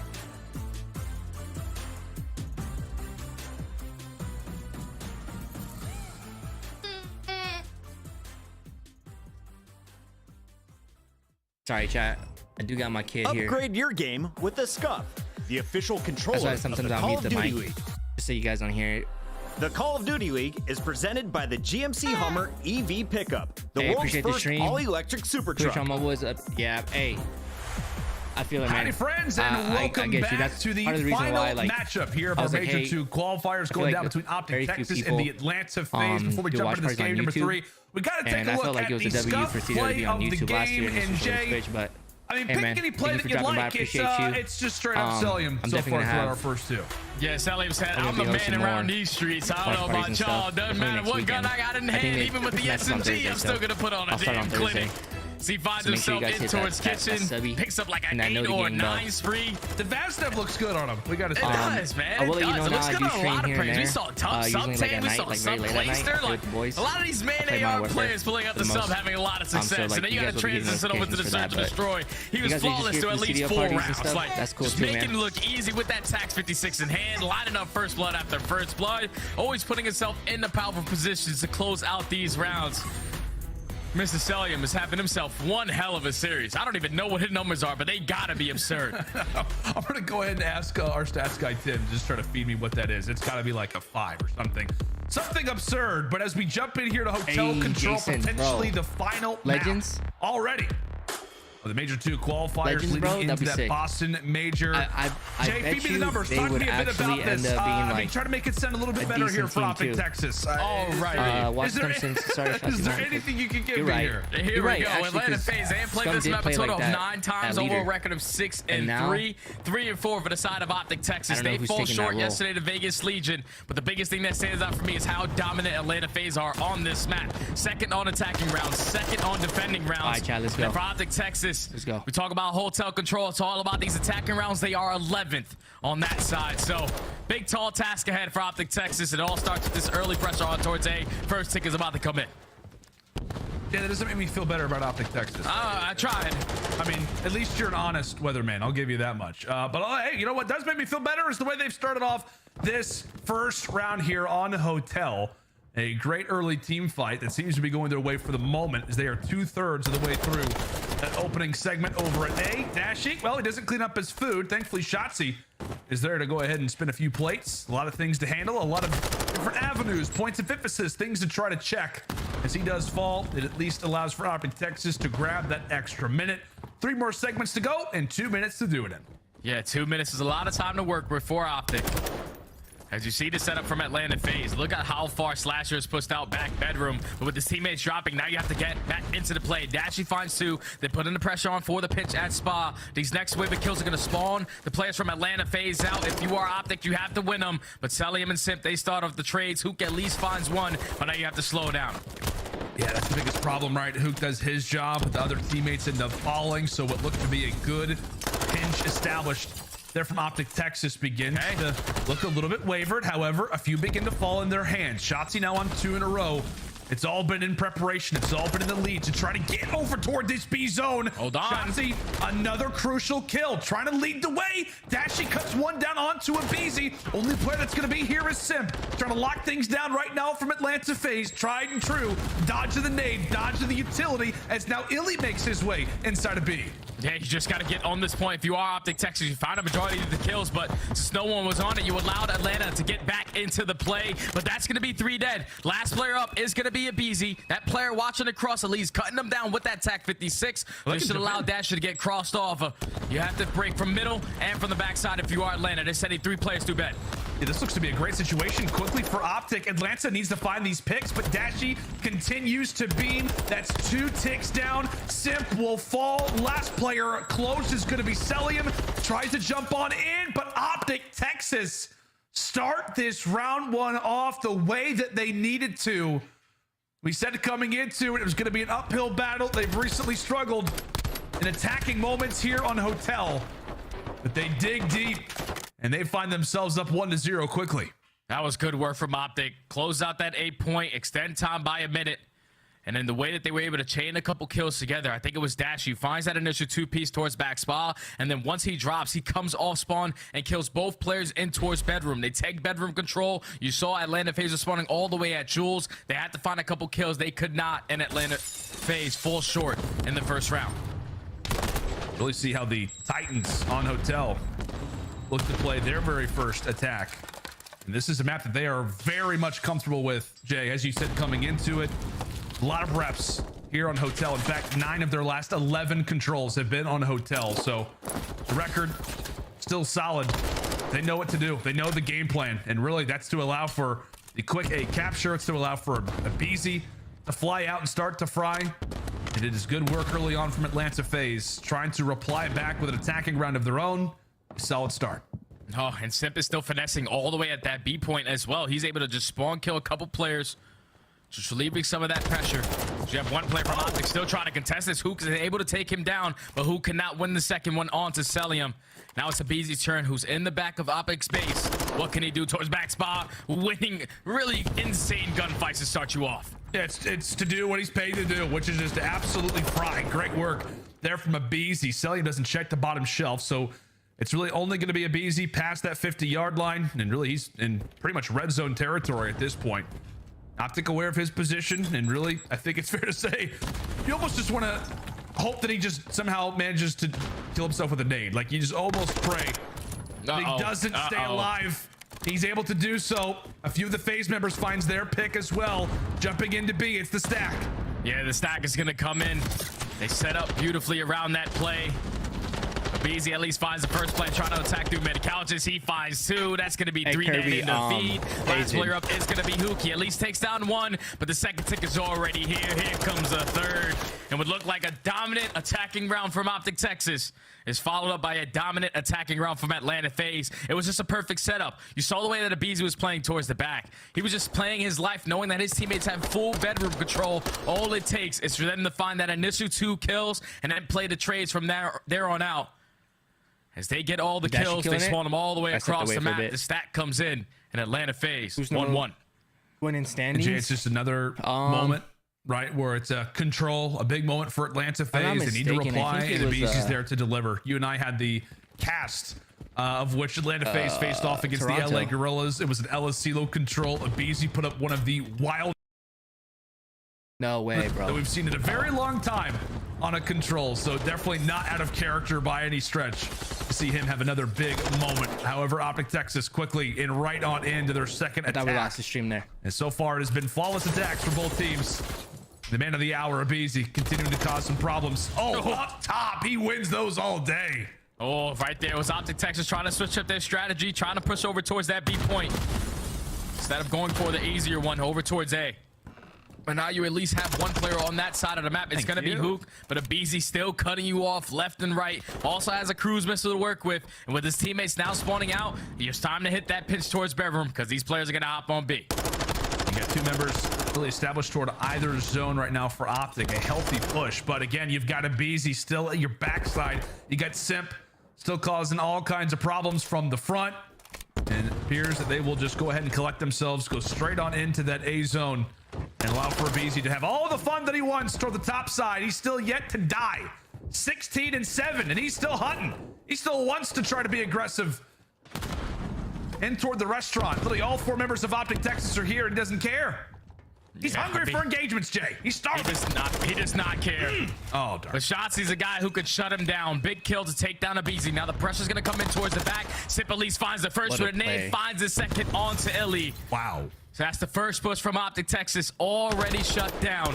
Now you have to try to wrap back and get control of bedroom, and there's multiple players here for Atlanta FaZe ready for the push. 20-16 and lives remaining. The Beezy, up close. Nearly finds a second. Optic. Uh-oh.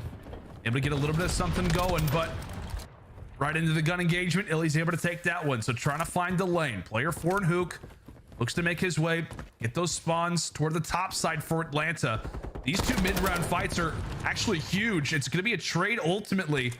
And technically that does favor Atlanta FaZe for the moment. However, Optic with bodies begin to stack inside of B, finding a few stragglers. The one player who could cause some problems right now is Simp. Oh, and Simp finds that 1 kill. Now you just have to play your life as a Beezy finds a second through the middle of the map. Now you know the last 2 players from Optic Texas are going to be pushed out. One's on the point. First segment is already going to be done. But you take care of him, and now all you have to do is just maintain bedroom side, and that's what the Tiny Terrors are going to do. Play your corners down there. And Hook, man, he's got all 4 players of Atlanta FaZe surrounding him. However, all of them begin to fall. Perfect work for Optic Texas specifically, coming in from Illy, as that's going to be the stack, and that could be 3 for 3 in rounds. Anything you can do, I can do. Also, 3 for 3 in attacks. Optic Texas now up 2-1. It's just a great job right there from Optic to slowly work out their bedroom, to find those 2 kills that was necessary. Once they do that, they play for a couple more kills before the stack comes in, and then you see the spawns from Atlanta FaZe all the way across the map. Optic Texas, 11th on the attacking side, and so far that's 2 attacking rounds on this control. Great job from them, now up 2-1. And what have you seen so far, Jay? I mean, I know that we talk about on Hotel, the offensive side is very much favored. What are both sides doing perfectly right now, you'd say? It's the patience right now from Optic Texas. They know that when they have to play for their kills, the kills are more impactful than it will be when you stack that point. You get those kills, you spawn them across the map, it makes your job a lot easier. You're not going to get contested as soon as you think you are. So Optic is just taking their time, winning their gunfights, playing their trades, and that's why they've been finding a lot of success. See if they can keep it up. Atlanta just ran straight on into that B objective, and I want to say they got that second pick. It's definitely close. They're on Hook screen. We'll see if he tries to go for the decap. Meanwhile, positioning very much valuable. Does not want to give up his life in a spot like this. Very, very close. As Optic 1 round away from getting themselves right back in this series. A control win here versus one of the best teams in the game at it would be huge. And I think lately Control hasn't necessarily been the strongest mode for them. Off the loss versus Las Vegas Legion on Hotel Control yesterday. Trying to fine-tune things up until that Boston Major. Great work again from Illy. B cleared out. Atlanta FaZe says, no problem. We're already at A anyway. Yeah, we're just going to close at this 8 point. Extend time by a minute. There's a little bit more to work with. I've never even had like past now like, a minute and 54 left on the clock. Atlanta FaZe are down by 1 life. CDL, I'm pretty sure, Orlando, if Atlanta FaZe complete both segments, good looking out. It all comes down to kills. Yeah. And if I'm doing the math right, Optic Texas are leading in this lane. Do they want to slow down in their kills just in case it does go to that round number 5 to get attacking again? That is a great question. We'll see. Based off the fights, based off those arrows, how things look. Atlanta continuing to be aggressive. You can kind of see with those arrows, you've got VZ and Slasher pretty much behind enemy lines. 1 lines up there for Dashy. So you've got 3 members now here for Atlanta. 2 members from Optic Texas still happen to be sitting to the top side of bedroom. You got to eradicate them. You got to get them out of this position. If Atlanta expects to get that B zone capture, 1 more to deal with. Shotzi able to stay alive, and in Shotzi doing so, it then sets up Dashy for a double. Perfect work out of Optic Texas. I don't know if it was an intentional bait and switch or not, but Shotzi's Dolphin Dive sets up for a full team wipe. And now Optic Texas have control of bedroom. You just have to hold strong for another minute. And this map is going to be yours. Shotzi, no dead silence, but the cruise missile is going to get called in. It's going to give all the information of where these guys are playing, but Atlanta FaZe are not winning the gunfights. They lose both the gunfights towards bedroom, so Optic do a great job of maintaining that side of the map. 19 to 11 in lives remaining. Atlanta FaZe, they got to go. And another team fight of which Optic Texas comes out on top. Lives beginning to be a problem. 18 to 9, 35 seconds to go. Optic Texas starting to feel a bit of momentum going their direction. However, Simp still exists. Simp still lives. And that is a very worrisome thing to think about. Jumping onto that objective. One more segment to go. Bodies begin to fly. Bodies begin to fall. Dashy here, but he drops two. It's two members on it from Atlanta FaZe. Shotzi has to dive in. However, he cannot in Atlanta FaZe. My word, another attack replied. Crazy. And now we've got ourselves a round 5. Oh, we got ourselves a round 5. All attacks for both of these squads. But it's all going to come down to the slaying. I don't know if Optic did enough to at least earn themselves that attacking round. This is going to be up in the air, man. Hey, Jason, I think you're right, This is going to be up in the air. Whoever gets attacking round is definitely going to have the favorable sides going into this round number 5. I was going to say, if we already didn't know the hotel was offensive favorite, we absolutely do now after what we've seen throughout our first 4 rounds. So it definitely does work out in your favor. If you can be on the attacking side, be out in the slang, and there you go. Optic Texas, arguably, and I'd say not even arguably at this point, get the side that they want. You see those round 5 records. However, you're going to toss those aside. Short-term memory. Stay focused, stay ready. Optic Texas, what can they do as they jump into their attack? And Shotzi's hitting some beams from across the map. Oh, Shotzi at least finds that kill, finds a second on to Simp. Stop that shit, bro. Now all of Optic Texas can get the easy job done out the way by completing this A's point. As Atlanta FaZe is still going to put pressure on Selim, trying to put aggressive through the middle of the map. He unfortunately cannot line up the shots. Gets Shotzi to 6 HP. If he would have hit but the movement right there from Shotzi almost finds that kill. First segment is already in edit. It could work early. Right here from Texas, right? Just to try to get numbers on your side. However, Selim still hanging out. And he'll have to back up, wait for a few of his teammates to come off of spawn. He'll go and reunite here with the SMGs of Atlanta. Is now they'll look to repossess the restaurant, looking to grab ownership themselves. Are going to hop on just to contest for the final moments of that A capture. Second point still yet to be there. Meanwhile, Optic Texas has decided to rotate over toward B. Only player that's going to be here is Slasher, causing some problems. Cuts down who? Cuts down Illy. Big work there from the Litigoat, silencing things over at B. However, Jay, there has been progress made at both zones for Optic. There has been progress, but now you have to take care of it, Beezy. You do just that, so now you have bedroom control. Now your next line of defense is all about Selim. Works his way through bottom lights, at least finds the first, puts a couple shots into Dashy. Second tick is already going to be in. You have to go if you are Selim if you don't want to give this one out. But it's looking like Optic Texas are going to be able to close this one out. A huge one-on-one. Slasher is the only player pushed up this far, close towards this A point. Shotzi unfortunately drops so to Simp. Now it's going to allow Atlanta FaZe to start the tunnel through, try to get control of that kitchen side. And as we know, Jay, when it comes down to this A zone, the reason why Hotel is favored in the first place is because of those close spawns that you get. Especially when you're over at that A zone for the offense. Optic, without a doubt, in their I don't know if this bag. Is sweet, but it's 4v2, a start, man. now making a 4v1. Selim, the only man to try to spoil the party, pops dead silence, trying to stay alive. His teammates continue to get taken down. That time is halted, and that zone progress continues to fly. As Abizi also happens to be here, he gets red. Selim waiting for his opportunity, waiting for his time to strike as he drops 2, and Optic Texas stay alive in round 5. That's what I'm talking about. As we go, hey, I'll take it. Full attacking frenzy here in this game number 3, 5 for 5 in attacks that works out. Yeah, you did say whoever would be Optic Texas as they stay alive in this series. What a performance from Optic in that control. The 11th attacking team on that map. And they come out and win 3. So you can just tell They lose this map What they're yesterday gonna to do is they're Vegas. gonna They call make the scum and be like, adjustments. "Hey, They play it a little bit real more quick, I've been patient for these because next they two know matches." all they need is a 2-piece for the play to fall into their hands. Every single time Atlanta FaZe were trying to get set up properly, it was Optic Texas winning the trade battles and keeping the kills stagnant. down bad. Great job from them to now extend this series a little longer, and now I'm smiling for Optic Texas because these next two maps are definitely favored on their side. They finally came to life. They shut down the Tiny Terrorists, and they stay alive in this series, now down 2-1.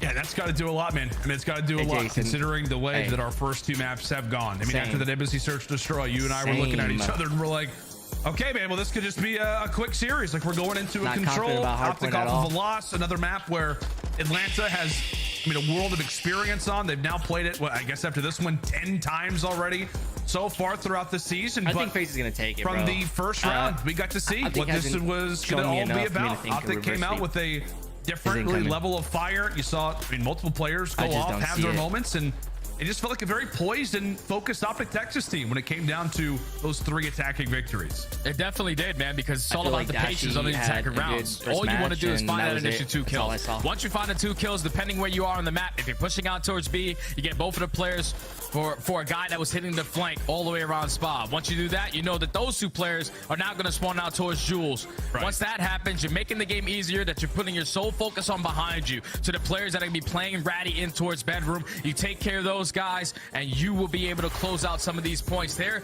communication just had to be on point because they were keeping track of who was alive, Ricardo? who was dropping, who was coming off spawn, who they were looking for, and every time that they were leading in the kills, they always found success when they had to trade. Perfect job from Optic Texas. When they get the kills, you stack the point. Playing that good. Now they and stay they alive. yeah. Now force game 4. Yeah, give you're right. themselves You're a right. chance, right? Yeah, Still trying to attain that first seed, as we said, coming into this series with the results that have happened prior and earlier on throughout this day. Optic Texas, if they do take down the Atlanta FaZe, they will hold the #1 seed heading into our Boston Major, which again, Jay, is, don't get me wrong, it's wild to even think that that's a possibility, right? I think you and I had talked about it. We had a few different talent meetings, and we were saying, you know what? This is before the Scump retirement. Like, Optic Texas could play very well given their schedule and still finish like 2 and 3. The fact that this team is potentially on the break of finishing 4 and 1, maybe trying to come back in this series versus Atlanta FaZe. We'll see if that happens or not. But the fact that they have the opportunity to finish 4 and 1, given all of the craziness, right? The transfer of coaches, Scump retiring, Dashy in and out of the lineup, Hook's return. ABZ always looks it's wild to see them here right now.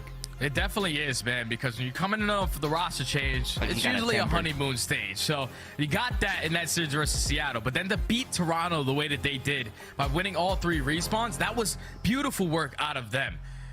And now you fall short, obviously, to Vegas. That was just an unfortunate series. You weren't rotating in hard points. You didn't win a single respawn. That's not Optic on their best day.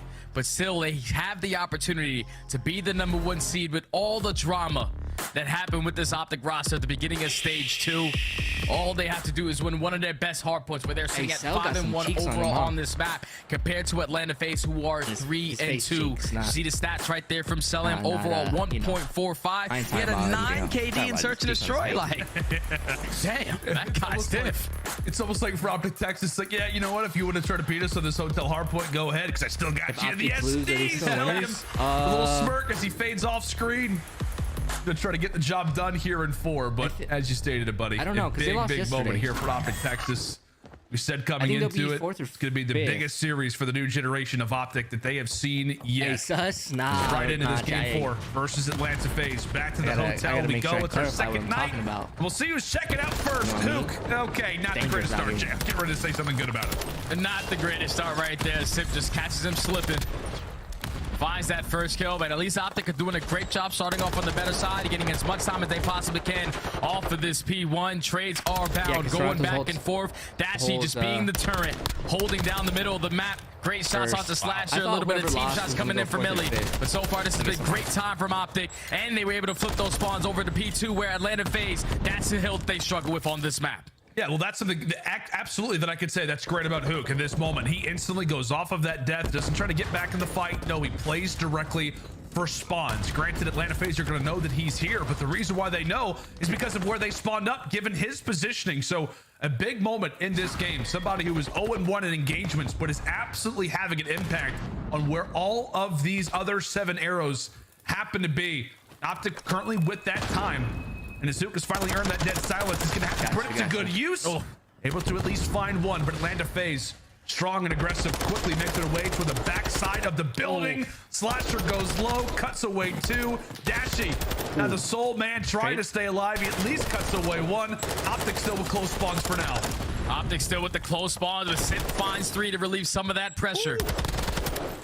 So now, trades are going back and forth. There's only 20 seconds remaining on this P2. Optic do a great job of just not allowing Atlanta FaZe to get a majority of the good time off of this one. Now off the rotation, Abizi wins the first fight onto Illy, wins the second onto Dashy, and that's going to be Atlanta FaZe winning the rotation over towards Kitchen. And this is what we talk about so often, Jay, with this team. I mean, even since the very formation of Atlanta FaZe has all been about the rotations. They do a good job off the start, but Optic are here in spades. It's the SMG duo as Shotzi has awoken. 8-3 as he eventually hits the dust. He has left his teammates with more than enough map positioning to run on in. Atlanta looked great. Abizi found 2 to start, but Optic are here, and they are starting to fry. Now it's on to Hook as he eventually drops. A few of these poke-away kills still favoring Atlanta. 30 seconds still to fight for, and they reclaim what was previously theirs. Big time right there from Atlanta to find that break, because it looked like Optic Texas were going to start to give themselves a nice little comfortable lead going into this P4. Now, Beasley finds 2 off the rotation, but it's still Illy with the big one-on-one versus Simp to secure the spawns for Optic Texas. You're all the way pushed out towards bedroom. Now you have Illy who's watching that overextension through Jules. Big gunfights to not flip these spawns. He has to win here, but unfortunately cannot win the first one onto a beat. What? How in the world did Shotzi just win that fight? I mean, it doesn't end up actually affecting the spawns too much, but that guy had to be 1 shot and then some. Shotzi now at 10 and 5. As we'll definitely have to take a look at a replay of that one. It's a full-on headbutt toward the bar. Classic COD events. He goes straight to the bar. After some matchups, why not in the middle of one? Atlanta early on in this duel. We're going to see Celium walking away with an early double. Illy trying to have a bit of a presence toward that side as he's able to cut away 1. Eventually does get dropped.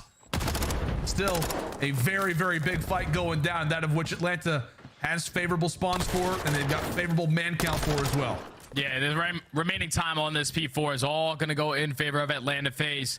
Now push them up by almost 50 points. I think off the that's rotation, it, though. I think It's that's going to be GG. Optic Texas. You need a response right here. You need to win a couple gunfights. Abizi finds 1 onto Shotzi. They're not setting up for the pinches. Optic Texas still had the spawn towards the back end.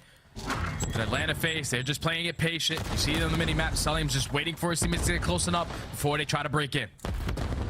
It's a nice little dance move that we're seeing there from Dashy. Yeah, he's he's getting down between the pews here at the restaurant. Now he's going to have to put that gun up, put it to good use. Hook falls. Now it's on to Dashy. Quick 1v1. Him versus Slasher, and Dashy is able to take it. However, Atlanta, with those close spawns, Jay, they knock right back on the door. Atlanta here, it has been constant team fight and utter chaos so far here on Hotel Hardpoint. Let's step away for a moment and go for a listen with Atlanta FaZe. Optic. Still doubles. I have a glide to break this, just in case. We're spawning. Check a shit. Yeah, I got a spawn. Okay. Main, watch out. It could be back door, Kyler. Watch out main, and we're still making a catch. Yeah, one guy's back. One guy's on mid. I caught catch. Don't like couches and some shit. Yeah, 2 attack catch. 2 attack catch, one's in the back. Yo, another one in the back. In catch. Looking back door catch, hold up. It could be side door catch. I don't see him. Do we have any time? I'm new. Okay. Yo, one guy's going up mid. I have all catch. Drug. I'm playing yellow bed. I hear him zig. I needed it. Pretty low. Or low. I blow. They're gonna try to work low. What's the kitchen right now? Where's he going? I'm outside there. Back catch hurt. Yo, on me. You sit on. I'm sitting on me. I Sunday burn. Top left. Nice. I'm outside there. Bottom bed. I'm outside there.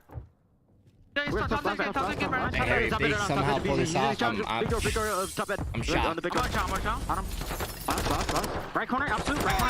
Yo, more weak dead. Last guy. Good shit. What is down here? He's in the take his time. Yo, there's one back kitchen. Yo, try and stay down on that shit. Yeah, stay down. Literally stay down. Yo, someone should pick up right. I'm going right. One guy, couches. We're good. I'm gonna go right, you guys. Good. Left open. Be a picture now. Close on me, Dad. I spawn here. Yo, they're getting through left. One guy with couches. Okay, spawn me. When do you guys pick up a people? He's in the middle of time, Dad.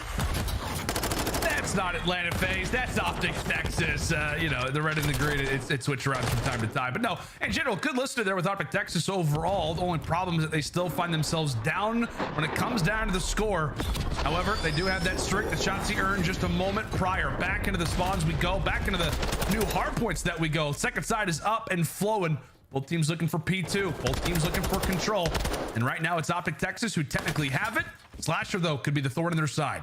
Yeah, Slash is the guy that already makes his way in through single, finds that kill with the Vaznev in hand, picks out the TAC 56 and finds a second. Now the last flare up is Hook. He's able to win that huge one-on-one versus Celium. So the final 20 seconds is going to go in favor of Optic Texas. Now we're going into a P2 where Atlanta FaZe, they do struggle. Even when they're set up, they only have a 28% hold rate. And it needs to be different now if they want to take a comfortable lead in this one. Gonna have to be a break. Shotzzy could be the man to do it. However, he's a little bit low when it comes down to teammates. Hook as well ends up dropping. Shotzzy still in the back line. He's able to come away with two. How in the world does he come away with two? They line up for a moment as Dashy's able to find the third. Abizi, the sole man alive as he's being sought after, stunned and dazed. Abizi has to back on up as Optic Texas break exactly when they have to and are about to have a lead change. Optic are about to take the lead. They find the break on the P2, and there it is. Optic now in control of this hard point. All they have to do is hold strong for the remaining 25, and they can give themselves a comfortable lead. And when Shotzzy is finding kills the way that he has, almost finds the third onto Celia, but Atlanta FaZe, they get the break with about 20 seconds remaining. So the lead's going to go right back in their favor. Now it's all about this rotation. We saw Optic Texas. They didn't win it the first time around. They got it off the break. But now they're going to be fully set up. But two players are going to spawn out. So Atlanta FaZe have the numbers.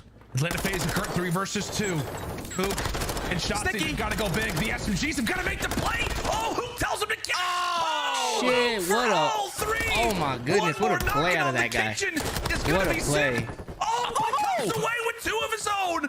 Oh, my word. Everybody is firing today. Where has Sip gone? And how is he alive? Another 1v1. Dashy's able to take away 1 on the 5 spree as Atlanta eventually do get sniffed out toward the backside of the spawn.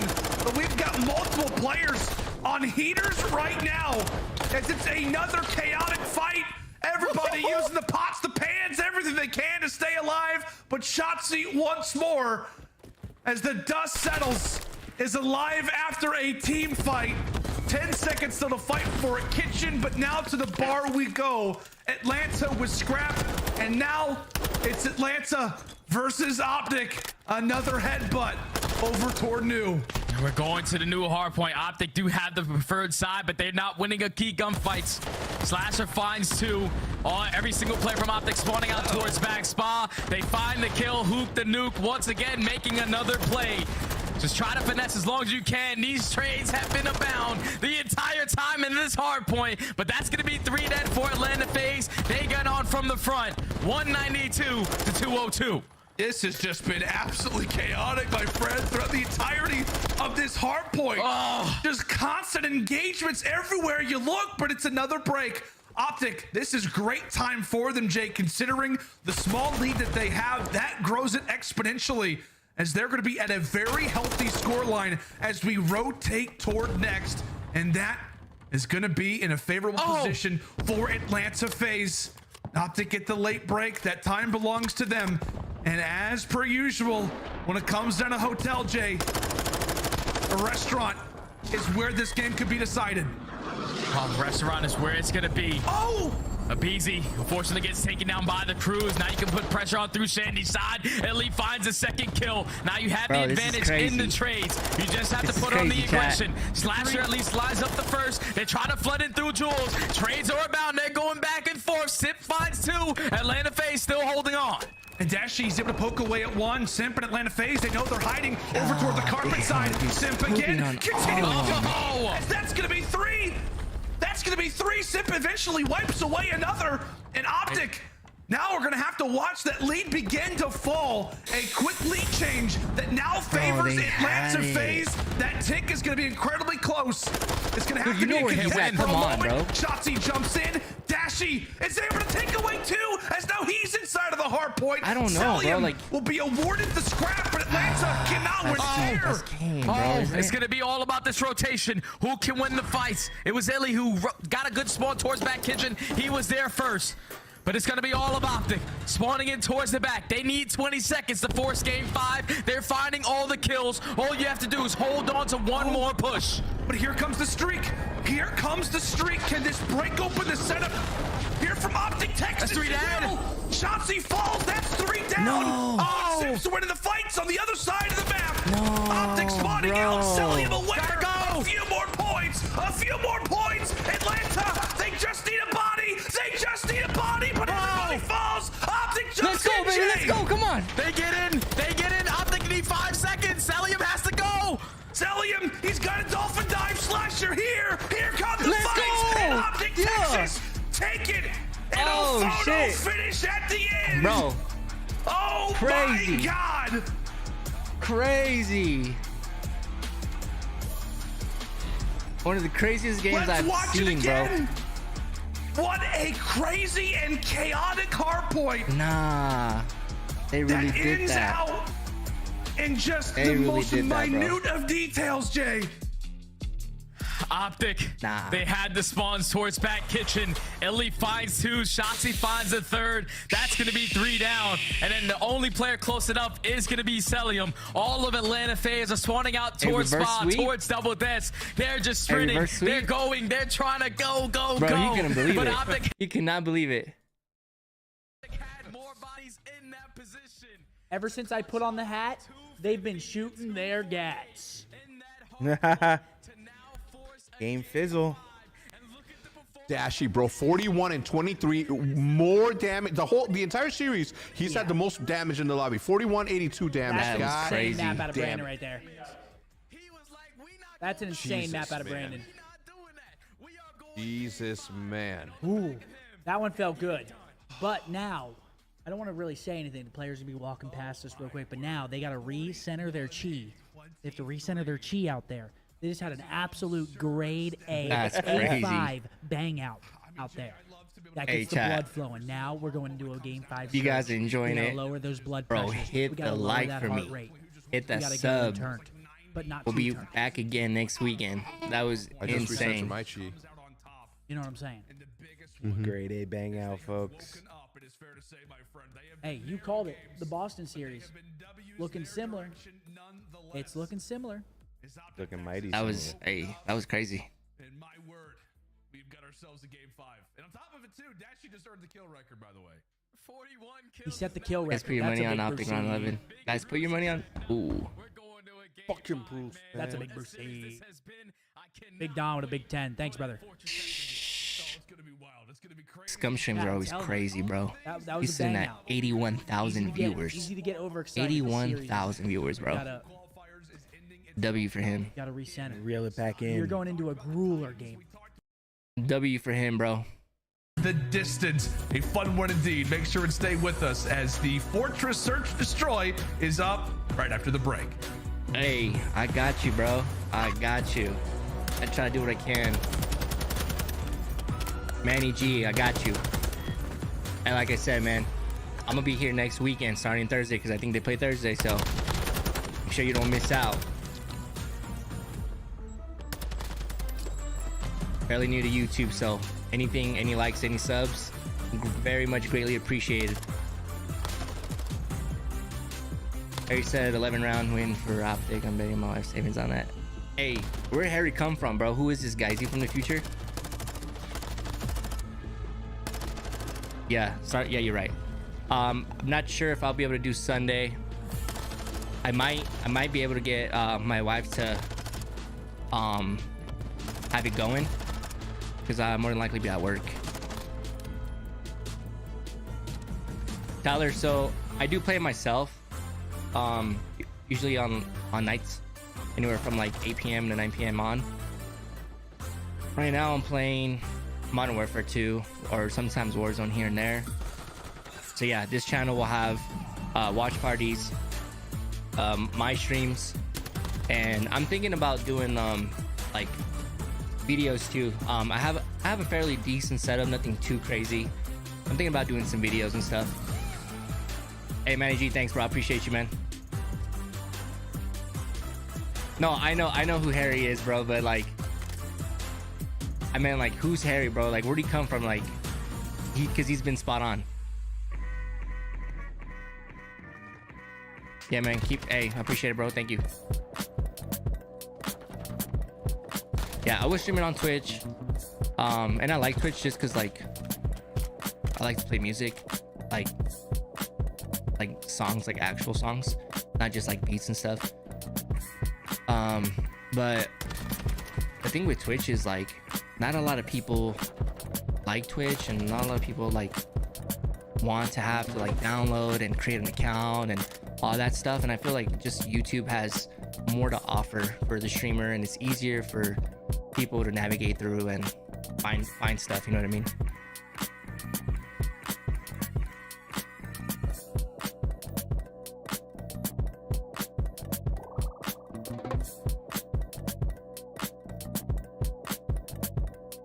Hey, I'm right there with you, bro. I'm right there with you. I'm not gonna lie though, I played ranked. I did rank play for Vanguard, and it was cool. I have a couple videos. I have one stream on my channel. It's like one of the very first ones. I was popping off here and there with the MP40. I'm mainly a sub, but I've played CDL mosh. No, what is it? CDL play or CDL mosh pit is the mode that they have right now, dude. It's sweaty, bro. Like super sweaty. You don't know how many times I've gone like 3-0.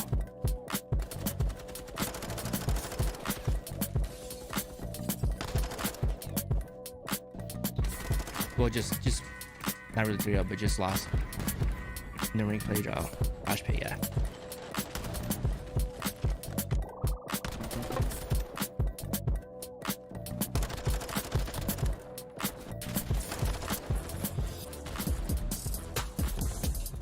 Yeah, man, like today's stream, insane stats for me. Crazy.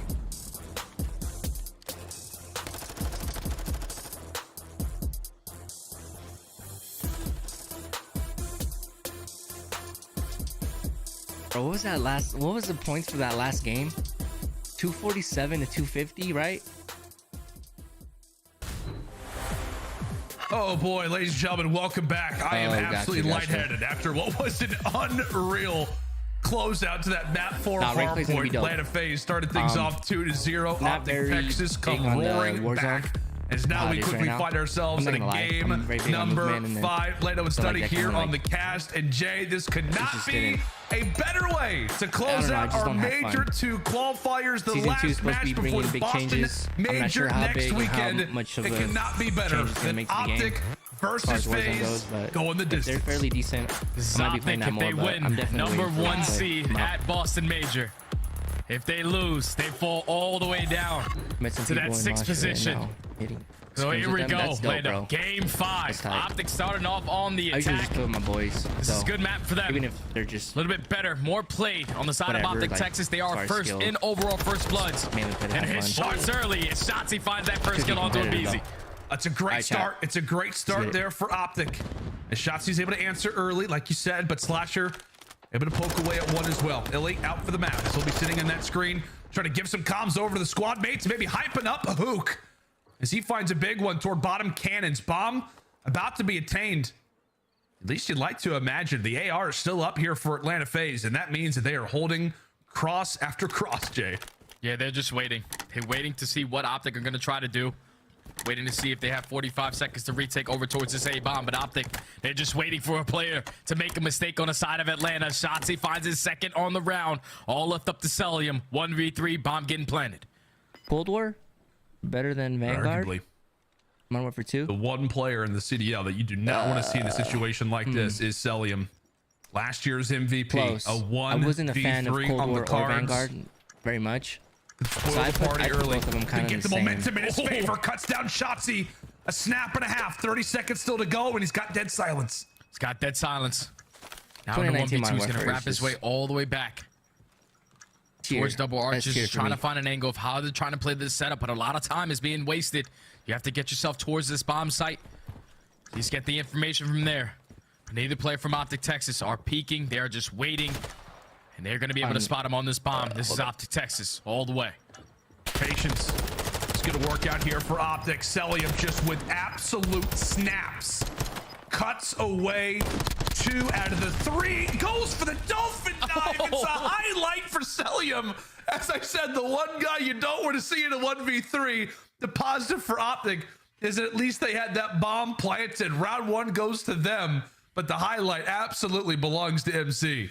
Celium with the belly flop with the pistol. You saw Dashy. He had that sniper in hand. He was just peeking through closed arches, making sure he wasn't on that site. At least Celium does a great job of finding 3 early kills. He potentially earned himself towards that cruiser. But now this is where Atlanta FaZe have to show adjustments. They are the worst attacking team on this map, and also worst post-plant team. It's looking like a lot of pressure going over towards B early on. Oh, but somehow Shotzzy has quickly found himself in the backside of Atlanta's base. The problem is that, well, he's only got Ilvi to work with, so this job is great, but it's really picking up for where the other players have fallen off. Shotzzy again will now bring this quickly to a 2v2. In Atlanta, they've had their sights on this B bomb. Which Modern Warfare? We're talking like 2019 Modern Warfare, bro. Modern Warfare 2019 had the best That's going to be 3. Does he have let's go. You bet he does. Shotzzy, an incredible round. Cuts away all 4 and has given Optic Texas the 2-0. And that's why he is leading this Optic squad on this map, specifically in KD 1.27. The best for Optic Texas. When you're making plays like that, just dancing around the map, BZ found the initial 2. That's a 4v2 right there, all on the hands of Shotzzy. Gets the ace. Optic up 2-0. Yo, Matt, what's goody, bro? Thank you for dropping by, man. You're right. Talked about how many matchups these teams have seen. It's their 76th. He hasn't been locked. Versus right FaZe now, he's battles looking in good. COD history. It feels a lot like the Major 1 championship, right? I hope so. Atlanta went up early. Optic Texas came back with a reverse sweep. It was an incredible performance to search, destroy, and Shotzzy went off. However, quickly into it, Shotzzy again tosses out the nade. And quickly on, it is Optic Texas with numbers. Celium has to back on up. And he's going to have to rely on the BZ to find a pick here. Yeah, BZ has to try to find an opening. Dead silence is about to run out. He might find the timing, but can't win the gunfight. Oh, my. Dashy with the TAC 56 in hand. With the performance he had at that map 4, you know it's difficult for that young man to lose gunfights. Wins the one up close and personal. Ellie finds the last one onto Celium. And Optic so far flawless in this game 5. Oh, my goodness. And they've got to feel all the confidence in the world right now, Jay. They've got to feel all the confidence in the world, considering where they started, how dominant those first 2 games were. It's a narrow hotel control victory, and now 30 minutes later, look at where they sit. Look at where they sit. Hey, Shotzzy you demon. is unkillable right now. Another first blood. In another situation where Atlanta FaZe has to hit the pause button. Let's go. They have to hit the pause button, but that's going to be who finds that kill. A nice little corner in towards the bomb. Takes down 1. The trade that's coming from Slasher. Bro, Great shots from Illy. All left up to Slasher. 2v1. So far, he finds 2 in a round. 1v2. What a moment this could be for Slasher, the new addition. Oh, he just checked the timing. Let's go. The wrong side. And of course, it's Shotzzy again. Now make it 4-0. Nah, for Optic Texas. Redemption? It is Shotzzy to start. Who called that earlier? Redemption. And it's Shotzzy to end. Someone said it would be nice Incredible if they won work S&D as he sits for at redemption. 9-2. Let's go. Through 4 rounds. He's just doing whatever he wants, man. The Ant-Man is flying. No hesitation whenever he's jumping his way in towards top art. Doesn't matter if it's through single window or through double window. He's getting up there with nothing but confidence flowing through his veins. Finds multiple first bloods. That's so far 3 out of the 4 rounds where Optic have found first blood. And now they're going back on the attack. They're looking like they're going to set up a nade spot. Look at this teamwork already. Okay. Those are some great nades. Hey, these dudes playing Diffie. Bit of information. Try to catch a few players out on those stairs. Atlanta FaZe to halt for the moment, but hey, we all know what the objective is. We know what the task is at hand. When it comes in a fortress search destroy, it's about getting that bomb down. And 99, I would say, times out of 100, you're going toward that A site. Optic Texas not going to try to go crazy despite being up 4-0. Keeping things standard. We've yet to lose anybody so far in round 5, Jay. Yeah, they're just waiting to see if Atlanta FaZe are going to be the aggressors once again. But when they get all that information, a lot of time dwindled off that clock. Now it's forcing Atlanta FaZe to get the 4v4 retake. 40 seconds. Looking like a lot of pressure is going to come through both arches. They're able to get at least on towards the site. And the problem for Atlanta FaZe is they can't have all 4 players jump on in. They know that Shotzi's going to be sitting here. Celium, regardless, jumps on forward. Shotzi tries to go for the challenge late. However, he falls illy, gets erased, and it's all on to Hook. Would be a 1v4. His position is known. Celium's on the defuse. Surely he can't get here in time. Does his best. Puts in a few bullets through the doorway. But Atlanta finally able to answer. That's good stuff right there from Atlanta FaZe. To take what Optic was giving them. Take control of the site. You find the first kill on to Dashy. This is not grand final. And Shotzi trying to go for that flank, make it a 4v2, and then everyone else is just playing around the bomb. Hook does fine too, but with those doors closed, he had no angle to check over towards that defuse.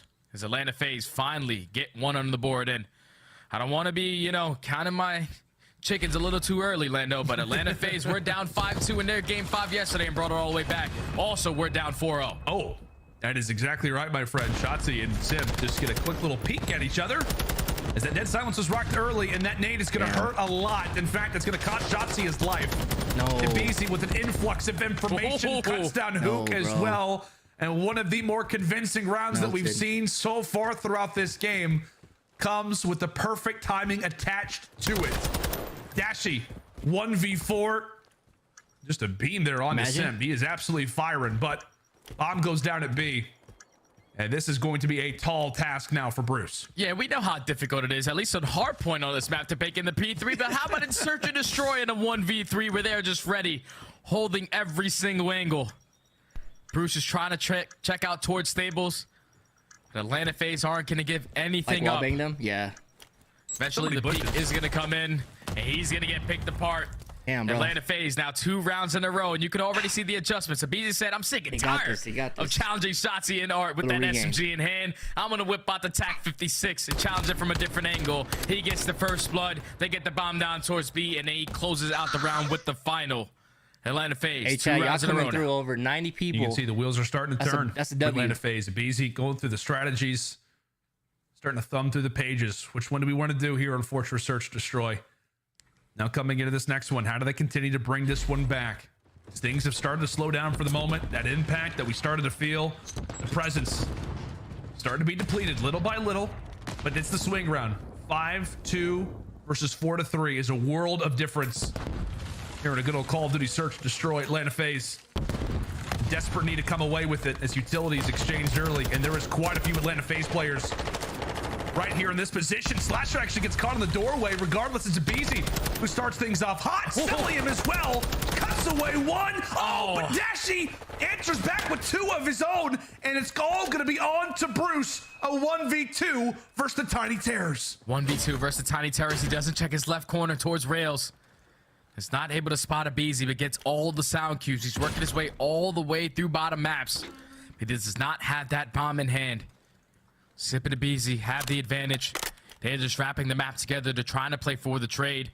They're also holding bomb down. So a tall task ahead for Dashy. It all starts with that initial gunfight onto Simp.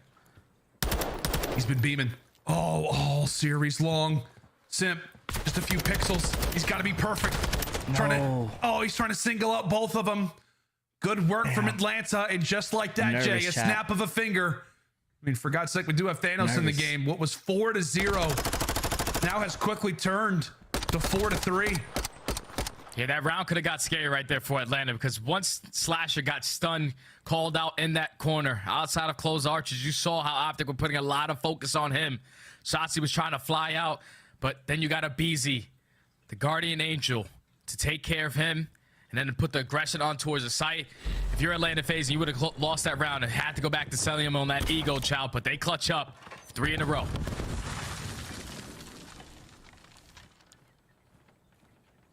Into round 8 we go. We saw for a moment through that X-ray, Illy does have that sniper out. And we saw the statistics coming into it. Oh, how good the sniper can be, but Shotzi, he absolutely, his shoulder was exposed there.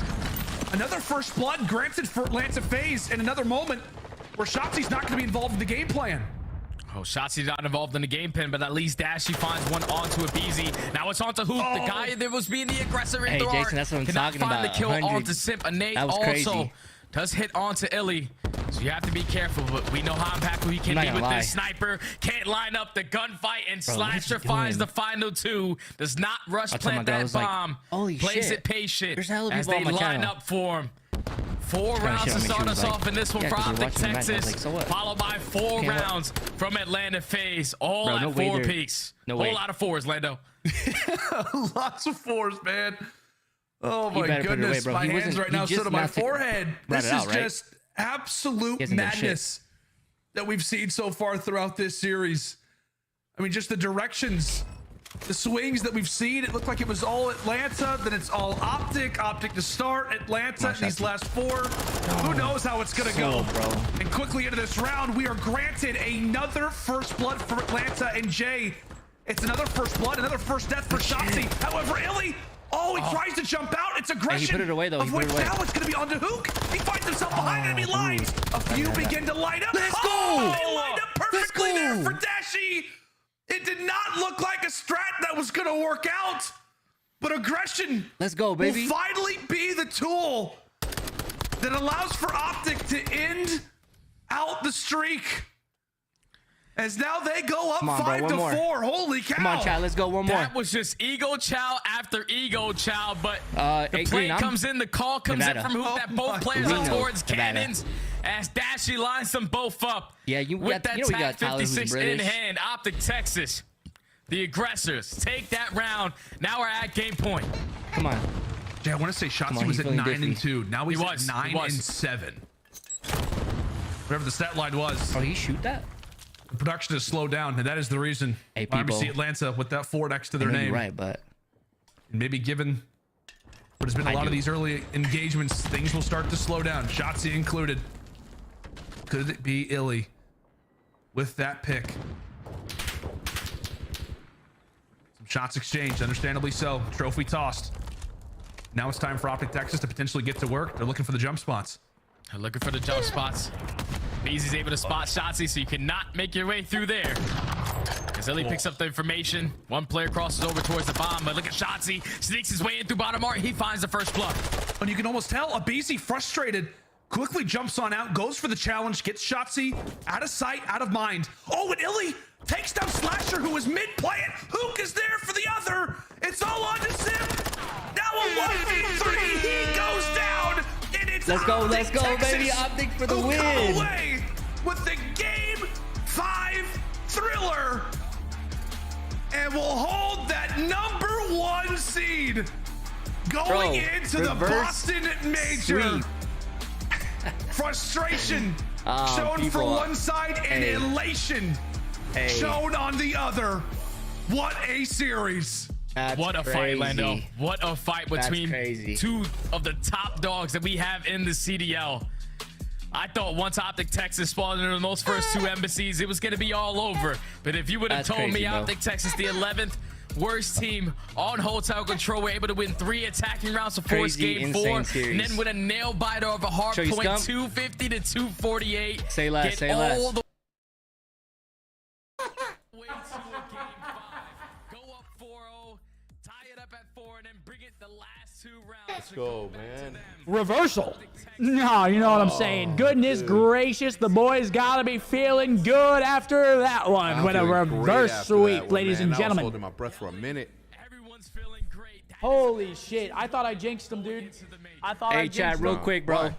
I just want to say thanks to everybody who dropped by. Damn, man. Tuned in the channel. I know you guys were watching the game, What do you mean? It's but 12 I to still 3. appreciate you What because it's a on my game, channel. though. Holy cow, I don't know if that's some there's someone else you guys resilience can out watch, of the boys. but That is a great way to go into I day appreciate 2. it very much. that is. I'll be the again. best possible I'll way be to on go again in. next weekend, You starting gotta, Thursday. you gotta take the shirt off. I appreciate if you guys hit that like and sub. And No, I didn't say that. yeah, man. That shit was crazy. Insane King with a series. Big 10. King, Last thank two you for the games Big were 10. were What a nuts. series, man. Oh my lord. Please enter a name. What a series. Hey, what's good, bro? Thank you for dropping by. Why do you guys want to see me with my shirt off, man? What's wrong?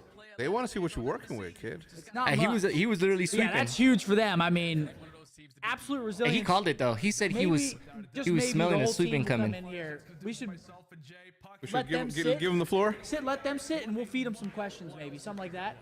We'll let the whole team sit. Yeah, the whole yeah, team yeah. is here. They got to be feeling good after that one. We'll see if they even come out. They might not come out. They might be celebrating in there, man. Yeah, they're fired up. Well, right first of all, one of them is definitely gonna have to do an interview. Well, yeah, one has to do an interview for the CDL. Wow, though. Yo, Dirtbag Rufus, thanks for the 5s, guys. What a series. A lot of people were doubting up to start. Dude, that was an amazing series. Who? A lot of people. A lot of people were doubting. Double That's what they embassy. get. They definitely look good on the double embassy, I'm not going to lie, but then the reverse sweep, things you That love was to tight. see. I never lost faith. It starts with 1. Hey. I'm right there, man. I was telling you guys the whole time. I was It like, look, did man, look grim, the though. way they've been playing, Yeah, I don't Brandon think so. had an absolute series right there. I mean, shouts out Brandon. Shout out Brandon. He probably had like 11,000 something damage, maybe more going into map number Yeah, 5. that shit was killing. Probably Oh ended my above, God. might have ended above 12k damage, which is an insane series out of him. Panda, thanks for the 10, big dog. Brucey's 41 kills, the new hardpoint record. Brucey. The most, bro, to me, the most insane game was 13,700 damage. the one right before, bro. What was it? Was it 247 to 250? That was crazy. Damage? No, they definitely do. That's They definitely an do. I insane mean, series. the roster Against FaZe. fairly new FaZe. because Hugh. Who were But putting an absolute and fucking then slapping. also too, don't forget they had that whole FaZe drama has been, happen like, with kinda up and down this split though. with They've had a Dashi. lot of close series. So I Some mean, people have they've been argued through that some they stuff, probably but I should've mean, lost they a couple of definitely those could bring it series, back and- and be like You be know, really nasty. Perky. The 50 Whoa, gifted. Perky with a 50 bomb. So with that win, Thank you I very think much, it puts Perky, for the big 50. Appreciate that, man. Optic what number 2? Number 2 seed. But that's back-to-back series Yeah, where number 2 or Brandon's been 1. putting on a clinic, so he's been doing his thing. Yeah, they did their thing. Who do you think's gonna do the interview? Yeah, they were Brandon. killing them. Brandon, for GGs to sure. them. Yo, Perky, thank you for the big 50 bomb, brother. I appreciate the You love. know who we need over here? Hey, he's Illy. The Illy hasn't Very. talked to the fans in a long time. he's very inconsistent. They're clearly refining their hard point. They were seriously struggling. It's Optic versus. Start of the season. It was mainly off. Oh, the Boston bracket is out. Riley, can we get that? Yeah, pull that Wiley, up let's so we get can that see. bracket, kid. Let's see what's going see on. that That bracket kid. Bracket, kid. Masterclass out of the Atlanta FaZe camp, and I'm hoping to see that when we Dude, it was when you told us to find our chi and censor it that we went. Why off isn't on it that- live that. on CDL? The bracket, Bradley. Oh my Thank you for dropping by too, Bradley. Appreciate you, man. I am so glad that we didn't have to go to a. Ooh. Here we Optic go. LAT. Oh, Round okay. 1. You heard that? Number I 1 did seed say chat. Nate Shot. If we ever play him, he's got to join. He's got to join the watch party. But I don't think he's gonna be in So Boston. Boston We can bracket. queue him in. Optic versus Somehow Thieves. drag him into the No, show. because we'd have to be wearing headsets. Yeah, for that, Ely no? Snipe maybe one round. But it's good if Right. he gets. Yeah, damn. Probably not. It might be tough. Good call. They gotta there, be dude. very Neil, thanks for locked the in 5, though big dog. for Appreciate him Big Neil, thank to you. be able to do that. Scrappy versus Joe Deceives round 1. On land. Nice. Oh my God. Here we go. We got the Yeah. bracket. Subliners Yeah, shit rocker. after that. Hey, the series was good, man. Look at bro. Look at this. Ultra Gorillas. Breach versus FaZe. Crazy bracket. Boston Definitely and not the FaZe. easiest bracket. No, it's, I mean, It's gonna be and nice. you can't expect it to be. It is the winner's bracket, and I'm gonna tell you something. not an easy bracket. I'm gonna tell you something. The losers bracket is just gonna be a stacked. Nah, Period. this is stacked. Like, there's no team out here that you can This is truly stacked. say that I got it is Optic a taking guaranteed win. liners. We lost to Las Vegas yesterday, right? So FaZe. it's stacked no matter And where. who was you that? Who was that other match? Yeah, people weren't very happy about the Las Vegas loss. but Probably now, Rocker. 24 hours later. Oh, if that's I what you bet meant, that Bradley, tune has yeah. changed from a lot of people. You can watch the matches Call on of the Duty actual is like a CDL.com. day-to-day esport, folks. One of the most in the world. But yeah, One they're on day you Twitch. come out They switched from looking YouTube hot. to Twitch. One day you come out looking bad. It's just how it is. Looking not. So the loser actually plays Mutineers. People are saying that right now. Mm-hmm. Closing the skill gap. I'm not worried think about so. them at all. I'm not worried about that because we're not losing. Trying to see. So subliners would play. Subliners rocker would play. Oh, well. We are gonna have to have the green wall be mega loud though every single time we play. So looking forward to that. You already know that's an absolute No guarantee. doubt. All right, chat. Gonna be an absolute bang out. I do got to get where's the some interview? stuff done and all No that. interview? They ended the broadcast. But like I said, I appreciate y'all dropping by for real. No. Big W for me. Well, that means that we do the I interview. appreciate you guys that we dropping by. I'll have- be here again on Thursday. And yeah, hopefully the matches are just as good. I got my baby crying, so probably the best time for me to go. Hey, shout out everybody who came through. Appreciate it. I'm Frostbite again. This is my channel. Thank you. Any likes and subs, I greatly appreciate it. And I'll see you guys next week. And all right, peace.